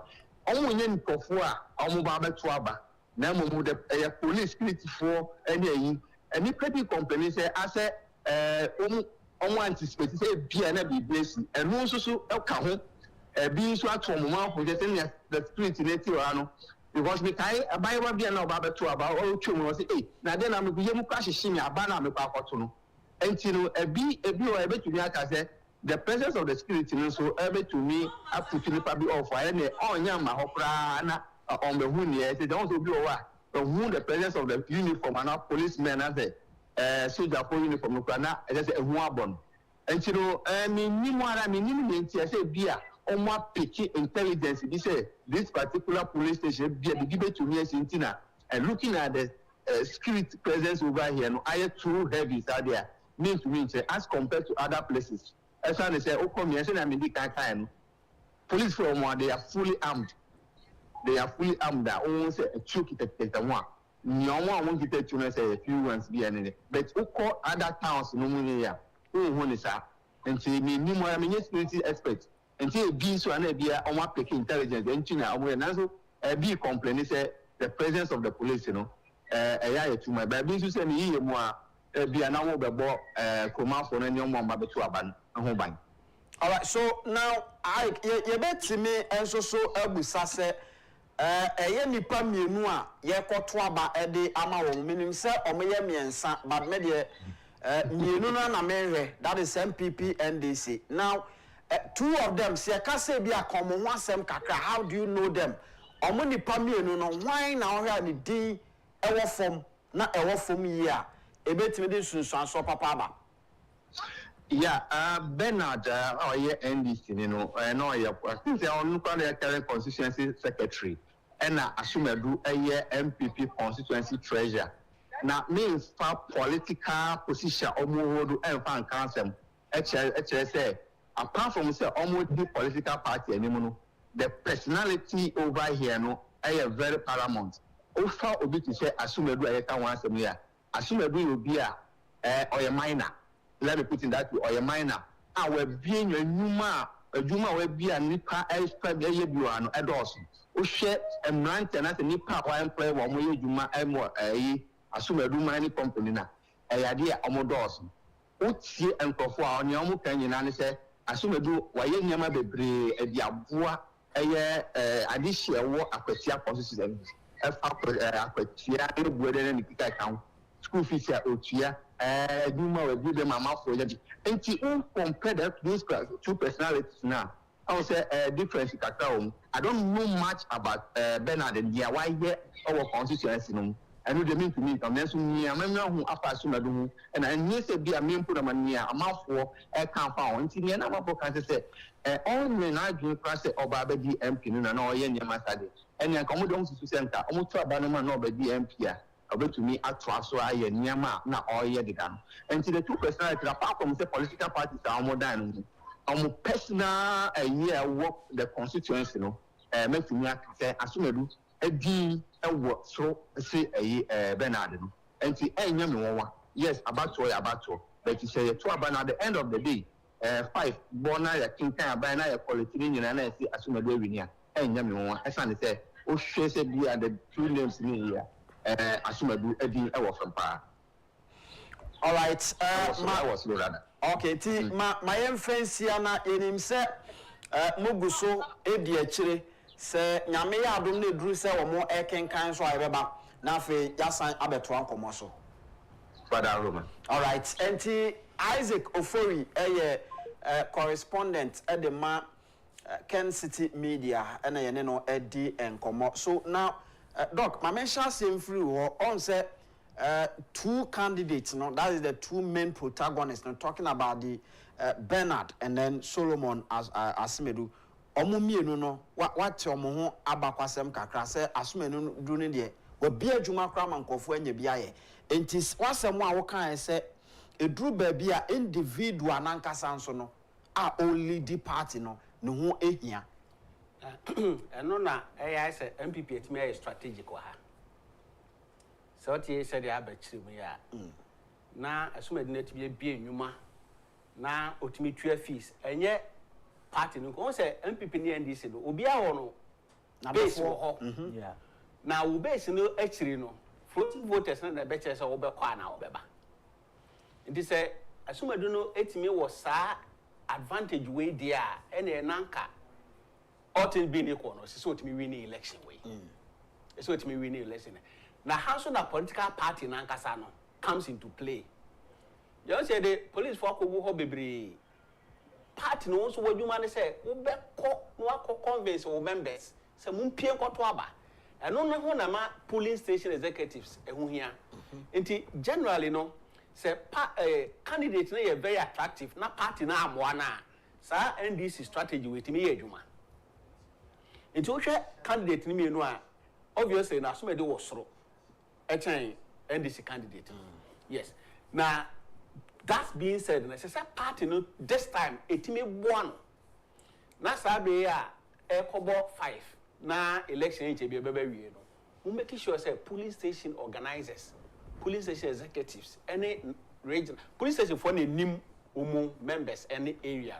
So put me shepo members na dodo na beto a floating voters kakra bi obenya ka. Omu ni mo bia fi. Yes, now they o dey win. Oh, it is sabe no. Asumadu ehia NPP. No mu hia omu constituency executives no, any police station executives no. Say, ombetimi akọ efiefie mu akọhwehwe MPP fo a ento aba. Na makọ encourage omu say omu nkọ no mu kokọto aba no. Say omutimi yes a no ma we a asumadu be win election even though enye vast margin no. Obe win anyway. Na ekwa wiye no ehonso na ya na violence neba sabre NDC nim no stronghold within the constituency MPP nim no stronghold within the constituency say MPP bedi nsamone a onkodi no wo stronghold obekwa kodi no wo opponent ne stronghold okay sanso na NDC bedi nsamone a obekwa kodi no wo bebia MPP winning massively no obekwa kodi nsamone no enti esa MPP for mo mani da ho at this time. Na sabe ya ekobo 5 no start say mobilize our members especially towards a stronghold to protect the ballots na wenya no na security for no ye gidi security for IGP and then men omunim adwuma we yenim say election the year first ayekole omunim eto da bia na ni da hobone na service personnel no political influence na say adwuma no omuntimi nya ni ye but ko omunim sabre no so we start to say omo mobilize omo men towards flashpoints no usually a stronghold usually because 50-50 minim say obe wini and minim say me wini ntimi nkose no ya kan ya wie no na me hu say oh we wini ana ma wini nti ho no me nkose no na mum say ba bia ye wo stronghold no ho and me kwa kose enti nana bi any GFK ene party MPP party for omo Akwatia CCA so omo start to say omo shape members around to go and vote na beyond that no omo call stronghold ho na omo akwakobo omo ballots no ho ban police forward ho massively ye giri so ombe ye omo adwuma this time Ghana for akasa papa since Akwatia since Abrekuma Ghana for akasa it means the police for netie nonetheless no as a party no sorry na utimi mobilize unkofo na say MPP ni eba NDC stronghold no go do na say NDC for no gina ho bebre a onoko tu no ho for say onkodi nsamone sa na NDC so osoma ne boy say mon konko e basa wo ho na obekọ na MPP for na hye horom ma ono so utu no ho for so ontimi konko e basa wo ho nti sabre no as a party for no start say omu bo mu candidate party for no to mobilize omu ento abasisi no announcement esa moye usually Akwatia ne say no bon say sa local FM stations and your information centers no ye adwuma pa na mo brum police for wa ha ne ye ma mechichi obia mo kwa bonten konkoto aba na mo suma mo delegates mo suma mo members ko efiefie mu ekokoboa sisa mo nkofo ye pipia mo nkofo ye encourage mu emumba beto aba na mo yes so na mo protect mo stronghold no sa ba mo benya no hono no wetimi abɔ ho ban na etimi akan ama mo some people yes I know my way asuma do betimi awi ni sa election be win no easily we don't expect say margin be wide yes personally I don't expect say candidate be obey win is about to obetimi awi with wide margin yeah because o share e ho na nkasa na omo yebeka say Akwatia constituency history no said the ID kan ebobo so no between Baba Jama and Amasi and that wow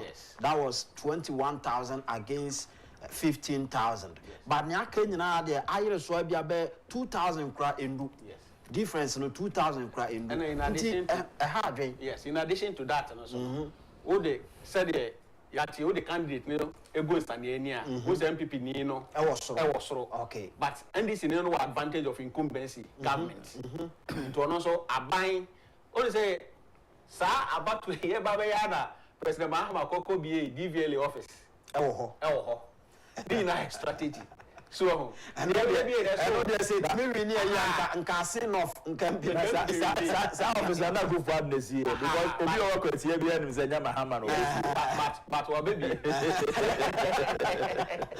wa be no kwaya the fofo no kwaya obe faculty afọ ejima faculty afọ ejima obi ero so driver for this year ya bo mo nko atire ko mo brain ni na so atwa so advantage of incumbency or try so di be we need power. A hospital or call here or could be no pine any locals to interact as president. Once the Unya people say, how to be one, will be a person child, will be a person, and no quack cano, your Mampaiba and was saying, or Becca and a talk of what I do not wait me a cockatoma, NDC, candidate. So, it is incumbent advantage, you know, Homa, NDC candidate, you know. And that's influence, personal influence, and also Homa. MPP candidate no nti me I don't expect to say difference na be wide as we do make me win election we but we win with slim margin the sekoba say the unexpected happens na this new win and also we expect also be win with slim margin enkoye so wide but utie said the voter turnout na corner has a enkoye but anka say e kosoro a na ye more advantage ema MPP okay because generally no omo base in the doors NDC generally we share the fact so maybe need more elections than NDC no and then we share more of account base than and when say account for no on average of course your accounts omotoma MPP and your omotoma NDC but on the average you know do na toma MPP nti the fact so we say account community no so chances say what me map do na be to a na say chances of winning no e koso nti MPP for no so di akabere 1 hour or so na emre no aso understand the so mu party dey sabre na say wo fa so sabre na say wo activating yes wo activating all your machinery na bibia ya adwuma ma sabre women organizer nam youth organizers, all the organizers, and they, in fact, this time, organizers, all the executives, and the national form of yes, I'm for now information center. Imagine, sir, Jeff in Nankasa information center and Wakasa. So, you introduce us the general secretary of MPP, our Kasa, a team MPP, maybe say, a Maraso, Yakawana, so better the place is safe if you want never. Yes, I will mount in Crash, no waiting to Abanaba. The more the voter turn out on air cost now the better the chances of the MPP candidate. It is so mobile voter turnout. It doesn't seem to be so good. Say, or now OTA now, say about 600 and about 300. That's just about 50%. Yeah. And airto time look at credit woman, waiting they are mobilizing. No yes, the high probabilities. And even talking about within the constituency, no, the Casa baby votes no a torso, no much populated no, that of Wenchi anybody so and then Akwatia Kasan so and it say a honor expecting more votes no. Now say turnout no lose ana. I bet me bow so on this occasion no, you say Yen na ye hu ne course war Asen North by election. Yeah. Though security turnout no was massive, but yan police for numbers no. So numbers ni say numbers no say emanent tunko for akomasa. But we dedi kai omo di kai abo numbers no omo ka numbers na ama atonko for three and ama turnout no so no echo form. So you beka say NDC for achieve omo a strategic round. I mean strategy on person on the banner. Omo achieve ana. Mr. Nkum, Osha Asen North na police block around those Akwatia Asen North damper the 6,000 Asen North. But they know ya body mo the man Asen North no koye sa and say one MPP Asen North na omunya seats na omope but na no priority. No priority because at that time na MPP a concentration in that Genasa Dr. Mahmoud Bamia about a flag bearer. Yes, it do like I say no. Mamma Frelly and a SS and Kiaman Penny for Becca Sunday say no. And Kofobi calculate time a Tamalan cash air Cassan, Sata Dr. Mahmoud Bamia by. I'm a small boy because Mike and if you Alan Sam said China, the next president. And the MPP went to Asen North with divided attention. And again, now MDC is so imagine say, ma MPP for NGC in few months. One say the man say no by election ko by jachi crazy in the Canadian citizenship and then Yama. And na almost so mini papa. Now that time so near can't send me MPP party no one. MDC for call hono. MDC need to me ma obi kresi kana ka chere say oh MPP for the same family no ma san record it to ma na yes MPP for chisika wa sen of pa bebrewa na enye no kre but almost said that the strategy because say yenko kan samungu MPP so and MPP na say omo defend hono because at that time na ye government in power omo defend hono that time na attention ni nyina ni no more different agenda a MPP Asen North there omangasa omuko sesika kwa the party machinery president akufo-addo the party executives ni nyina no they had divided attention just to make sure say MPP primaries no Dr. Mahmoud Bameba be win it Asen North prada ya da bia me pese me kan wase because me say o kaya na rira me ya so your party me ya e kwan MPP for fast so e ko win e ko because seats NPP seats. And they didn't even mind whether they win or they don't win. At that time, they quite send off. They realized they don't even need that seat. The only thing they needed was to just get Dr. Mahmoud Bamia as a flag bearer. And in never be brave, I send off. And the man NDC for now, but Toyamo said, Dampare will make sure, say, I will be winning the 2024 election. That there was nothing MPP like I said Ghana Police Service did for the in their favor. Even government in power. There's nothing of it like I said. Police for no and the police for could do wama. The BMM is on baby moment me anye. 6,000 police officers, military for quite a name number of the coin. But when it comes to Akwatia, a MPP seat na tough. Said the NDC for Njamo de was sent off MPP and fan. Sa necessary MPP and so no. Omo to make sure say omo be hold this Akwatia city because even make us say some people we near a big statement for them. And it will also ginger the base in Akwatia say still regional and also. Name say MPP and Timia we near Akwatia city pe. Not just say ISSC and one shot. Nyame fa samo ma no susumna so say by election bia ba whether nipa na be resign nyame na be to sa friend no and whatever happens no nipa no na obeye and this behind so ometimi afa sa seat no it is not something that obetimi aka say Akwatia seat MPP dia and they are by election as I say MPP at all costs as I say mutimi holding on because Osha from or they say Asen North MPP and Timi Anje Yakoto Abbey who says assembly from 137 seats, a sort see eba 88. 88 no, Namia Yadom, Bakwa free. Akoka 87. And you say MPP. On my who didn't be a more reasonable, or to protect this Akwatia city. Says, I can't less than 1 hour.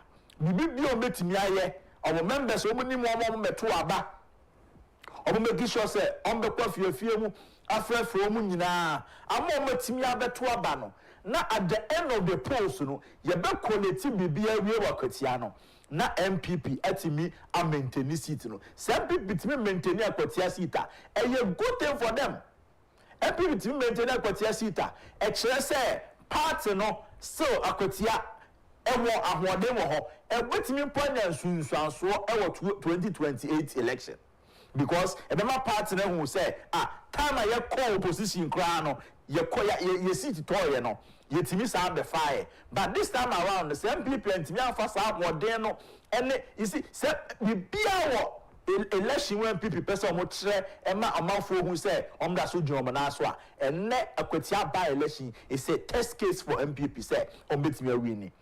Ebe maniji say ye beto aba na wie no na asumadu aba be replace kumi ebe ma MPP members angasa of parliament no arosemu bi say ye number no enko form ye so a ye enko yanim ba bi ejina na na ejina eno na esese MPP timbo on by MPP antimi anya sa adwuma no na se boko sa city etimi efi MPP nsa na te se esese ye nyina no ye ma ye reho ni ehu se eko ade yanim in 2028 no ebe ye ko emu oden pa because from 2016 MPP ba mu only 169 MPs na ba yo ye ko 2020 and the so ba 137 32 seats at the top form 32 seats at top form what's about 2024 what's that losing 49 about 88 but if you want to me am buy there na a big blow for you say wakwa Akwatia no lose some people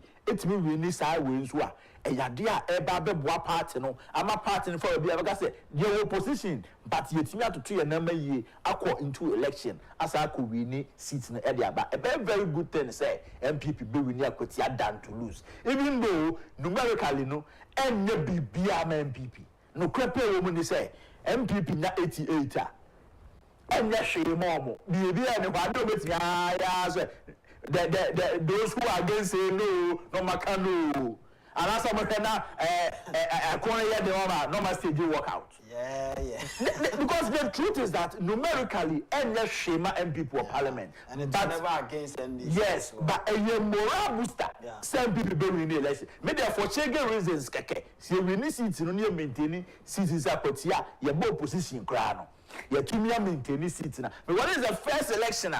Me want to say MPP ko ewo under John Mahama and the second coming. It is a election. Modica can say Tamale Central Monko. I had some test one day. Number who say next time Biano say Yamia Fasama. Nasa by election be Baby Asante Achim South and I said Punkata Manso and I said baby Sana. Ebube to me make us and gas in penny baby if you want me the example get Mr. Mama Lucy Sumraso. Not what you say you want more ding be or why you did quite yes Jumano because some man yen is Nasa Akwatia MPP inside there na SSA prepare say a big fight to be part of anymore 2024 no 2028 no I just say unyame ebem edime mpaebo edema disre de ne say achia so emu ye turnout ni low omunim omoho Akwatiafo omunim omoho omo MPP fo omo meto aba no munim omo mo nhyase em from no mo nko esa say bo 5 mpo na wo kiu no mu a emna ne se ye ma akwan ne to aba mo nkoto aba no na monfa anti MPP anim na monfa nhye yenua kumi so nkran mama man nye so tromprenu si e ba be lucy MP ne asan lucy election aka ho no ne sympathy voter na me ka say e was MPP timinya sympathy vote we who say na turnout you so na akofo who say misankum sympathy vote no enye automatic edu we be say stage sa eno ntine ma MPP fo ne abusuafo okra no e kam ho bo mu strategically omodi kumi na wotwe sa na weekend ye twa me because obi ofi Akwatia bi obekọ kumi na wo hwe oto aba ho no o man kan obeka fa ato ya ware home job wine 2012 ade ma John Mahama enya me say ufiri fie kura ko police station akoto aba no na better say party van ni bi si ba bi no mo bonyom ye diare ho na that was the pictures in na but I say oh papa yi o de yentuma na be John Mahama yi na de obedi na ade ma ye sa say o kra ojina kimu na wosen agu what I say sa no me ya MPP campaign NDC campaign message ni nyina be ye say ye di so atamels it is say o kra no na party no ye ho we here that time no na fe no wontimi nka hwe biem enti wo hwe vote na in as much as MPP believe say 2012 no kra no omo wini ye no omo wi am kra ma MDC no kra na sympathy ntia because this time around no omo anya ne sa na say omo kra no atame so omo anya bibia a hye na monyam but MPP as I say bibia omo betim ne Akwatia fo aka ne titiu ne party fo ye nim omo nkoto aba ne de as I say no omo kasa no omo koto because ye China no no body a na ye ne hwe nye yie bi mu emra ni ukushia preachers no mujina bass mu preach na o say e don be ne nkwaje bre e so wa dwen sakra bi say o say sawadwen a eno ne ne so wuti Akwatia ne na wa battle bi to a e don be nkwaje bre ni ni SSA wo sori na akoto aba e bi sekumie no munyam na the protect MPP dignity na oma party no so no e base no etimi e ginger na e strong na unzampa MPP opposition crowd seat you are a no-go area for NDC. All right. Tabia takum and come out and I'm a new ADA. Tabia takum a drum and wasubia no credit say a one member papa. Say we a bema now in second bia a ma asumdre a befi. I feel a bema now in second bia a more nije a costro. Na bema and jemu actually say Danny Daniel timer. Wanije ekosoro no na afi wa pomuden so ekosoro enti bomoden se onsabe kan tabia takom eno eye dura e was such as mti be ma second bia eno ane se otafretafre nyame ya adom ebedu anwumre no nsia no na bibia ededin na afi ugina na so obegbo adwuma ama bibia aye kama afi nia wotutu a wontimi nko aboa no so betutu aku aboa ama bibia aye fine me patcho baby eto andro bi ado ani kire na so petabia takuma onsa beka mi na mom se open dodo atu na onso aton masika bo ata so a frey na yeni nkomo e wo 0243 686868 0243 686868 won ana so yasene ema bibia eye kamanti tabia takum ne de aboa mema papa nti sana etie ewo now doc ma mensan emra ho na fe yentoa yenkomo so say wo wankasa as an individual wo wankasa as a lecturer when need aso anase about we what is your expectation there na wo hwe so be hu animu ewo me hwe se MPP for betimi akanya wo so as a nation say ye yo man when ya opposition party a ni mu oduru when ya opposition party a otimi a win election now oye alternative to the ruling government aban no a oteso no obeya kwadworo aban ne be fi say meye o manyo mewini wanya no fara yes enunti esese ye Ghana fo nyina ade eni daso say MPP ebetimi asori agina ne nan so enunti as a lecturer my expectation is say MPP fo ntimi wini sa aba we then send a signal to the NDC say ayampa we win a landslide victory 2024 election but going forward you know the story could change enti mo bibia say Albert Kaina breni nie wo aban mu wo bibi ye magana fo ema 2028 o mbeto aba ma wa ye edubri bi mekai president then president Kufo was the ministers na de bia na ye be we shall do this I don't want to hear we shall do yenka say we have done ya ye wie sa and say e koduru Say NDC will be a umbeya. Say emri. Say Mahama wo legacy bi obeja amagana foa. Say emri enoja. Nemo no say President Mahama konya gidie bi woni mu. Say okwa ne tie bia obeja nachi ama NDC. Na the ministers nso konya gidie wo omumu say de omu kwa de tie bia MPP atofom nti ombe wini a. Bo say minister bi wono ma oye corrupt practices kra wo nsuro. Because when you say omo numbers, yes, no? Omo numbers na buying the best yaba. NDC ni mbechi NDC ni. NDC ni mbechi NDC ni. Eno nti oye enoma onsuro. Na emom say okohu say eye 50-50. MPP will high chance of winning the election.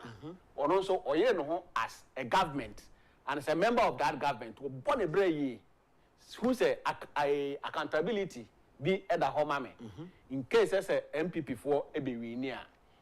In the express MPP for bet me a Kenya umo na seat na a yo mudi omoteso current o me na incumbent na fufu antwata na yenu yet me fribu umpesa agisa seat no na send signal akommend this for say enye falasa say oba ye nche na so Ghana fo ani abre. Yes, Ghana fo ye ni abre.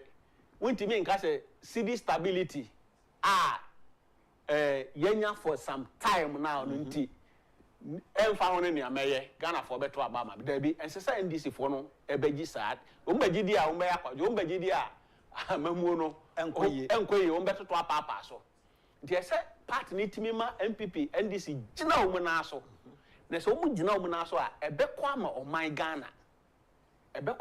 Ghana fe na mo so nhihye a omuye because we aban ya so far no ora den ekosi yentimu hwe bio 24-hour economy bibia akoda the only thing na yetia ne city stability say city ayeye na city so ayeye kona ko hwe ahokyere wo ekrom kona ko hwe enti say abato no anko in such a way say ebema oma ebebo omuhu ebebo omun Kenya ya ene ya hwe ya omote hwa na oma ni betere na 2028 eba so mbe wi ni ana omu wi no o aburo bi ana wadi aburo na wie na emre na ekwa wie wo ya ho hwe enya ebio na na mo esen ko tubo Ghana school fo nyuma eni ho na esen ko timi eye no wa anye na emre no ababe snatchem no wa wesi Ghana wa wesi ebra wesi resources nyina oh enti you expect say MPP for no betimi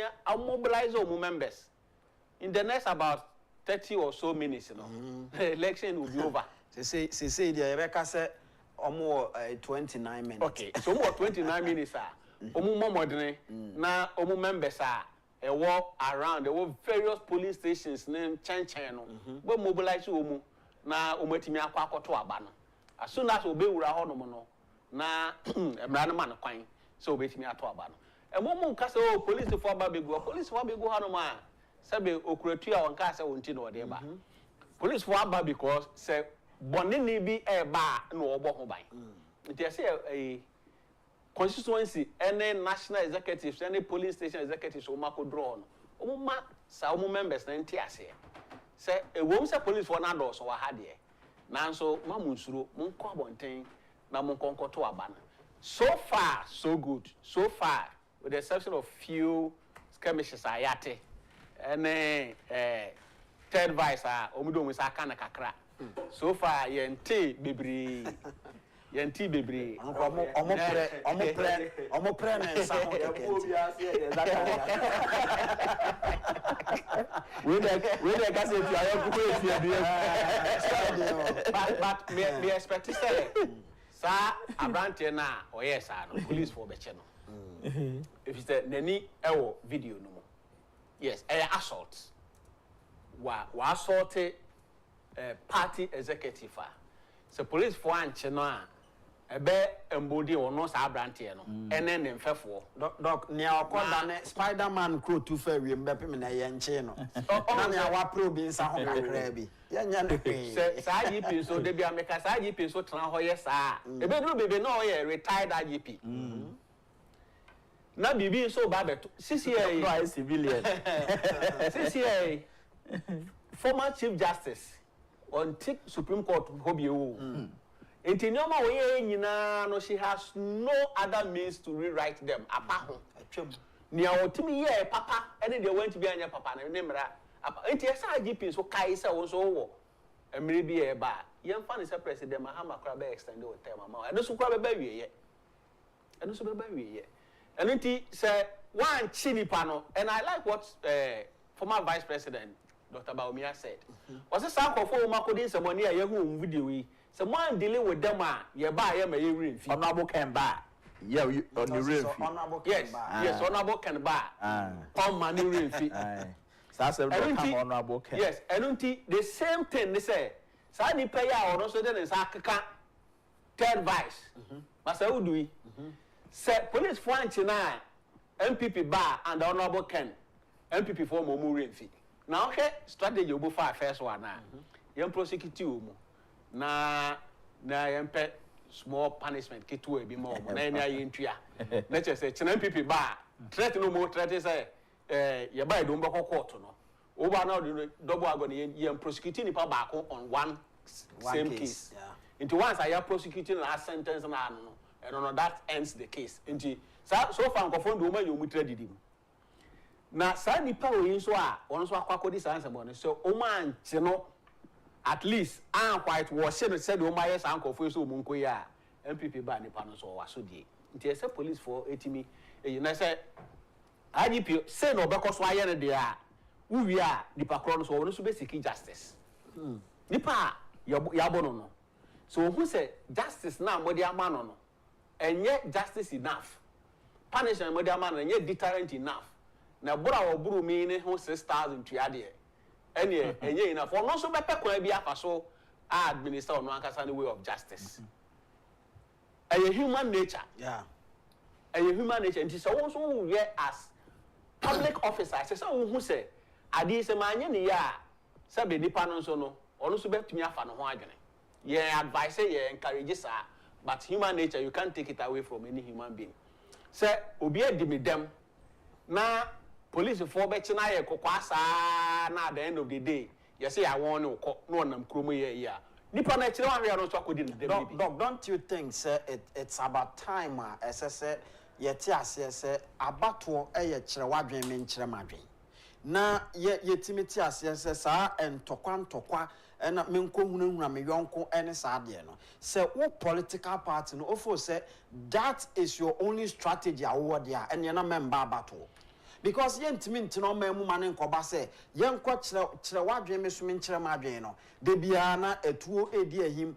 de bia na twede enkofo beko beba nom de moja befie ni sa ne mane de I don't think say as on mine is say ye so sa ne man so biem so and we na NDC ba ye be kire mo MPP ba ye be kire mo isi sa ne ma we da be ne etuo betwa eda etuo betwa da ye be move away from me political party me support party na party ni wini a manya adwuma na yakọ industrialization na emebunu sori a owani daso say me wie school a menya adwuma ye mebunu sori a onim say adwuma we na meye na me abranti a maproba ware no atimi ahwe me ma ato asase asi so obenya sagidie no ewo system no mu ewo economy no mu a sa nya omani nyina so be kakra no ope obi akoburu obi a wunya cause wo frɛ no okɔ adwuma so obetimi ahwɛ ne ba wo frɛ no sɛ omeme onkodi nsɛmɔne hwɛ omo aya so omo free tamale zoka boys ya so omo free tamale enti omo pa che sɛ Akwatia MPP ni mema wo ho ene ye soa wo be hwɛ na isika kakra de be me asomasi nti no oba be sa ne ma we nyina enti eda adwuma be factory kese wo no kuro mu ho na bosome so a abranti obetimi aye adwuma wenya ana me tese ono obokan ka se enye sa zoom lion 200 ne 300 ne 500 ne tutu amrante youth employment reside but company and a factory obetua ebia in 3,000 5,000 abranti wasi so na se wonya bosome wonya 5,000 cedis as ne salary a obehu se obetimi abobra sa abranti no ka chen se onko election kai police station onko buru bia onko dabi onko ye hwe wo because we just say Monday obekwa adwuma nyame ya adoma abosome so a oh it is say a movie from some mentality say e ya ban bi na ebe ma adwuma ye movie ne kokoduru baby a omanfo na nkasa create woman nkasa wo abani facilitate in such a way in fact abani lead in such a way say we create employment no we create no enye zoom lion type. I'm not denigrating. And I said napco. And a napco type. Say bosome so ani ama 700 500 cedis. Oh, what catch us any person enko na koyesa dey we mami a obeja because 500 and 700 then so no hwe. But say you wo duma e wo man yimu a sa ne oma no. You see Matna China me ebusa we had a lecture and ebusa professor and say Inti no president oje Mr. Larry to say ebusa. Also I am a professor and that is not my business. My business is to ensure that I do my best in my profession. So we not but then any odinilai mu na wo pie kwa bonte wona hwe infrastructure ban wo city baako city na nkasa na wo sa engineers na omu build train railway nam soro city no ya build train station obekọ na market supermarket train station na se bibia everything train station na yankofa nipa ne mfiri no and it is city versus city city we ye na city we say the way ye dey we beat him intimi so ma ye ne chain sa say ye movie ye man ko duro ho no ma ye sa political acrimony ne sa ye tuhu akwakobo ba bon abofo wonya sa adaje no because why you busy na wa se dwada bekwa adwuma obetu ho se du ti akopem oba then how obu komu a obe abet men komra ohun ma men komra na de kakra be so se etiefo ne ahwefo enso so ebem kakra na fei they share with us omo expectations ye nyina no obia ewo ne a ohwe ni mu me hwe ni mu se yenwie no na asomedu edi enkunim na wo a wo hwe etie enso so no bia na nso wo ni so ade hunu fofora obetimi afre na afi waba na yedi nkomo 0240 550899 0240550899 bra na afi yeni nkomo na yento aso enko yenim Heart Builders Real Estate boyen ene yedi nkomo eba sa enso so ena tabia takum enso boyen ena ma enkomo yede ebrewo wokan ye ho ewo Man FM so Nap Radio so Ash FM so Sources Radio Amansan Radio and afi Jerry's TV and then New Jersey Radio ma yenkwa homa so na afi yeni nkomo. Hello, good evening. Good evening. Me bacho odini baby a free.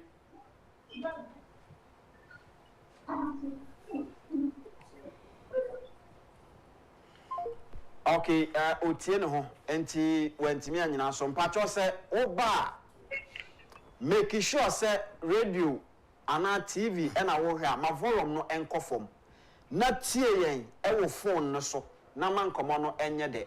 Hello, good evening. Okay, yes. And that rather than and that ya mental. Oh, my ya mental that.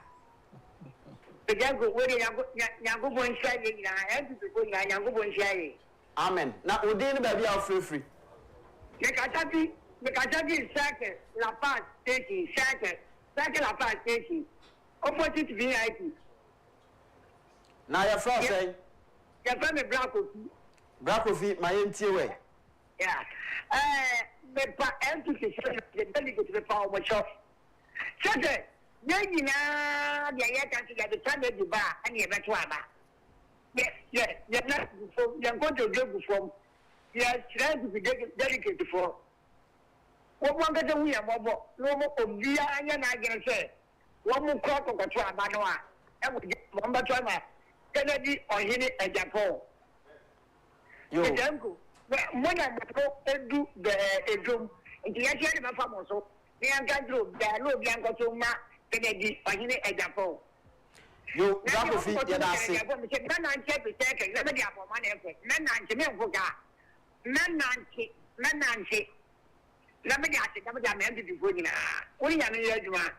Medase papa na ene de Akwatia nkomo ana yedi Asumedu ene Bernard nkomo ana yedi. Why? Hello, good evening. Good evening. Na poba. Nyankopon adom ye opani wodi no ba bia afrefi ni entio. Yo medekusia bi metasafi nsama ahoju. Ma entio Jacofi. I'm say the ekoto aba na ni se for the strategy kokoti ni FCC what the bro yanko afon. We have men so men do aguma. And to make some what this year mo shot. That year me ya na say am telephone go ba radio no so mo say election e kwa ko yi telephone ba ka say man MPP for mobile why you be amamu so mamu dey different o mo twa mo so mo fancy the me so mo kra o bi dey roba mu bi so mo nye di ba na mo so adan we mu nye ni pa mo twa no ho amoja ba wo twa ho amoja ba ba na say no kwabla na to me tape we secretary chairman apempem na police fu gina wo mo hwem Aja, Manuel, and that's how we do this. Yo, Jacofi, medase, papa. All right. Hello, good evening. Hello. Good evening. Opani, we didn't baby afraid fini until. Your call has been put on hold. Please wait. Went to me and you know so eti okay, ma yen twaso. Hello, good evening. Yeah, good evening. Opani, we didn't baby afraid fini until. Oh, we didn't put down there. Jeffrey Ekuntaka. Yo, my until. And then let the person there. I'm not on my route. You say the best na I know. You now so Yanko pardon. Police station executive. No police station executive.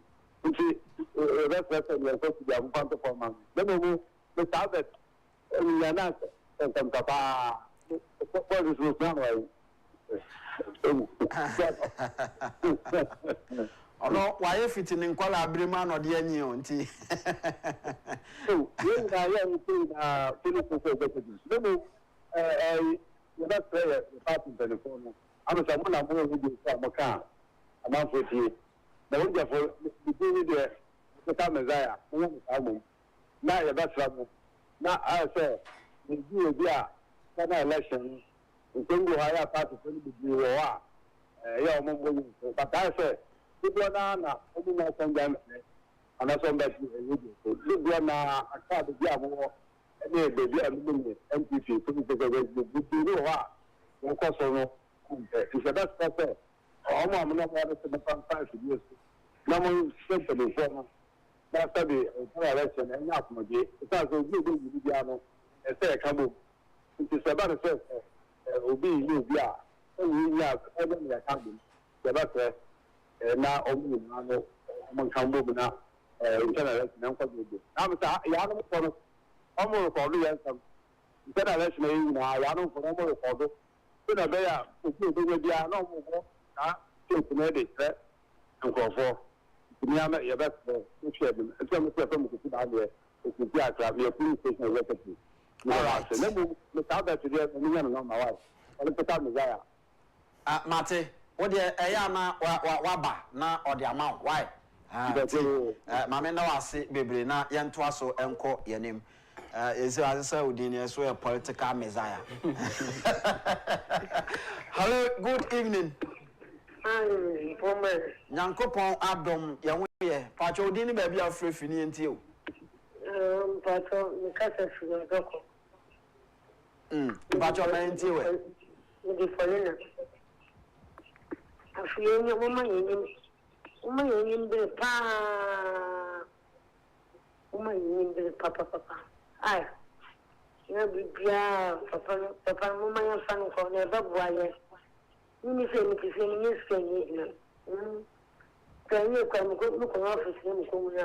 Mama mtaje ni. Hello. Me tell mama polena kodo kasa. Miss papa no mama ya fan ko. Mama mi je ko am shifi. Ni juma ni mama to na we bia. Almost 2 months. If you I can't kaka. Yo, Mate, Medase, I mean, show, Papa, young Traduna, young Queen. Hello, good evening. Hello, good evening. Good evening. Opening within baby are free now. Oh, my fresh Medina. Medina for the number Medi. A memoir nickname, you never know until you experience it. So, Miss Ramo, Mufakanko, why? Mufakanko. Name here, lawyer Modete, any party norma, why? More information about myself, why? Omicho, why? Yo, the Modete. All right. We say no man, I'm from one conscience and not uncle for 2 why? Pacho Mate. All right. Ma mena wase na yentwa so enko yanim. Ye hwe Akwatia by election no. Enti ma yenie no nkomo. De aka no echena ye beba na afi ya to aso afri ho. Hello, good evening. Hello, good evening. Openi udini ba bia afri. Hold. Please wait. Wentimi enyina so nti ma yemfa nipa foforo na yenko. Hello, good evening. Hello, good evening. Good evening. Openi udini ba bia afri na mintio. Udini Remo. The free contractor. Remo, my entire work expectation, Akwatia by election. You know, I'm saying, yeah, candidate not put you on the bit me,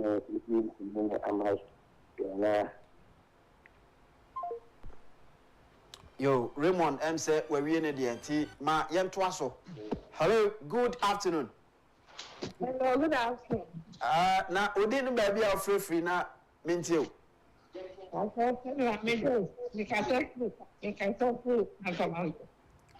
ma yenti o mame. Me touch call. Family, yes, Ram. One country and people delegate. Say, I buy a coffee, a drink, a face, find you a fast sure. What did you car? Woman, that person, for far away, buy it. Improve idea. Every for delegate made into good. I feel with a slow move, a slow move. So much I am mad, and I did better. If you send me black and I can't buy it, and no more can want my end to can want my end. I'm paramount of a payan. Share the party as to do. This is what was your move. Yes, no more. Say you move for the Bible, I baby, and 3 years here.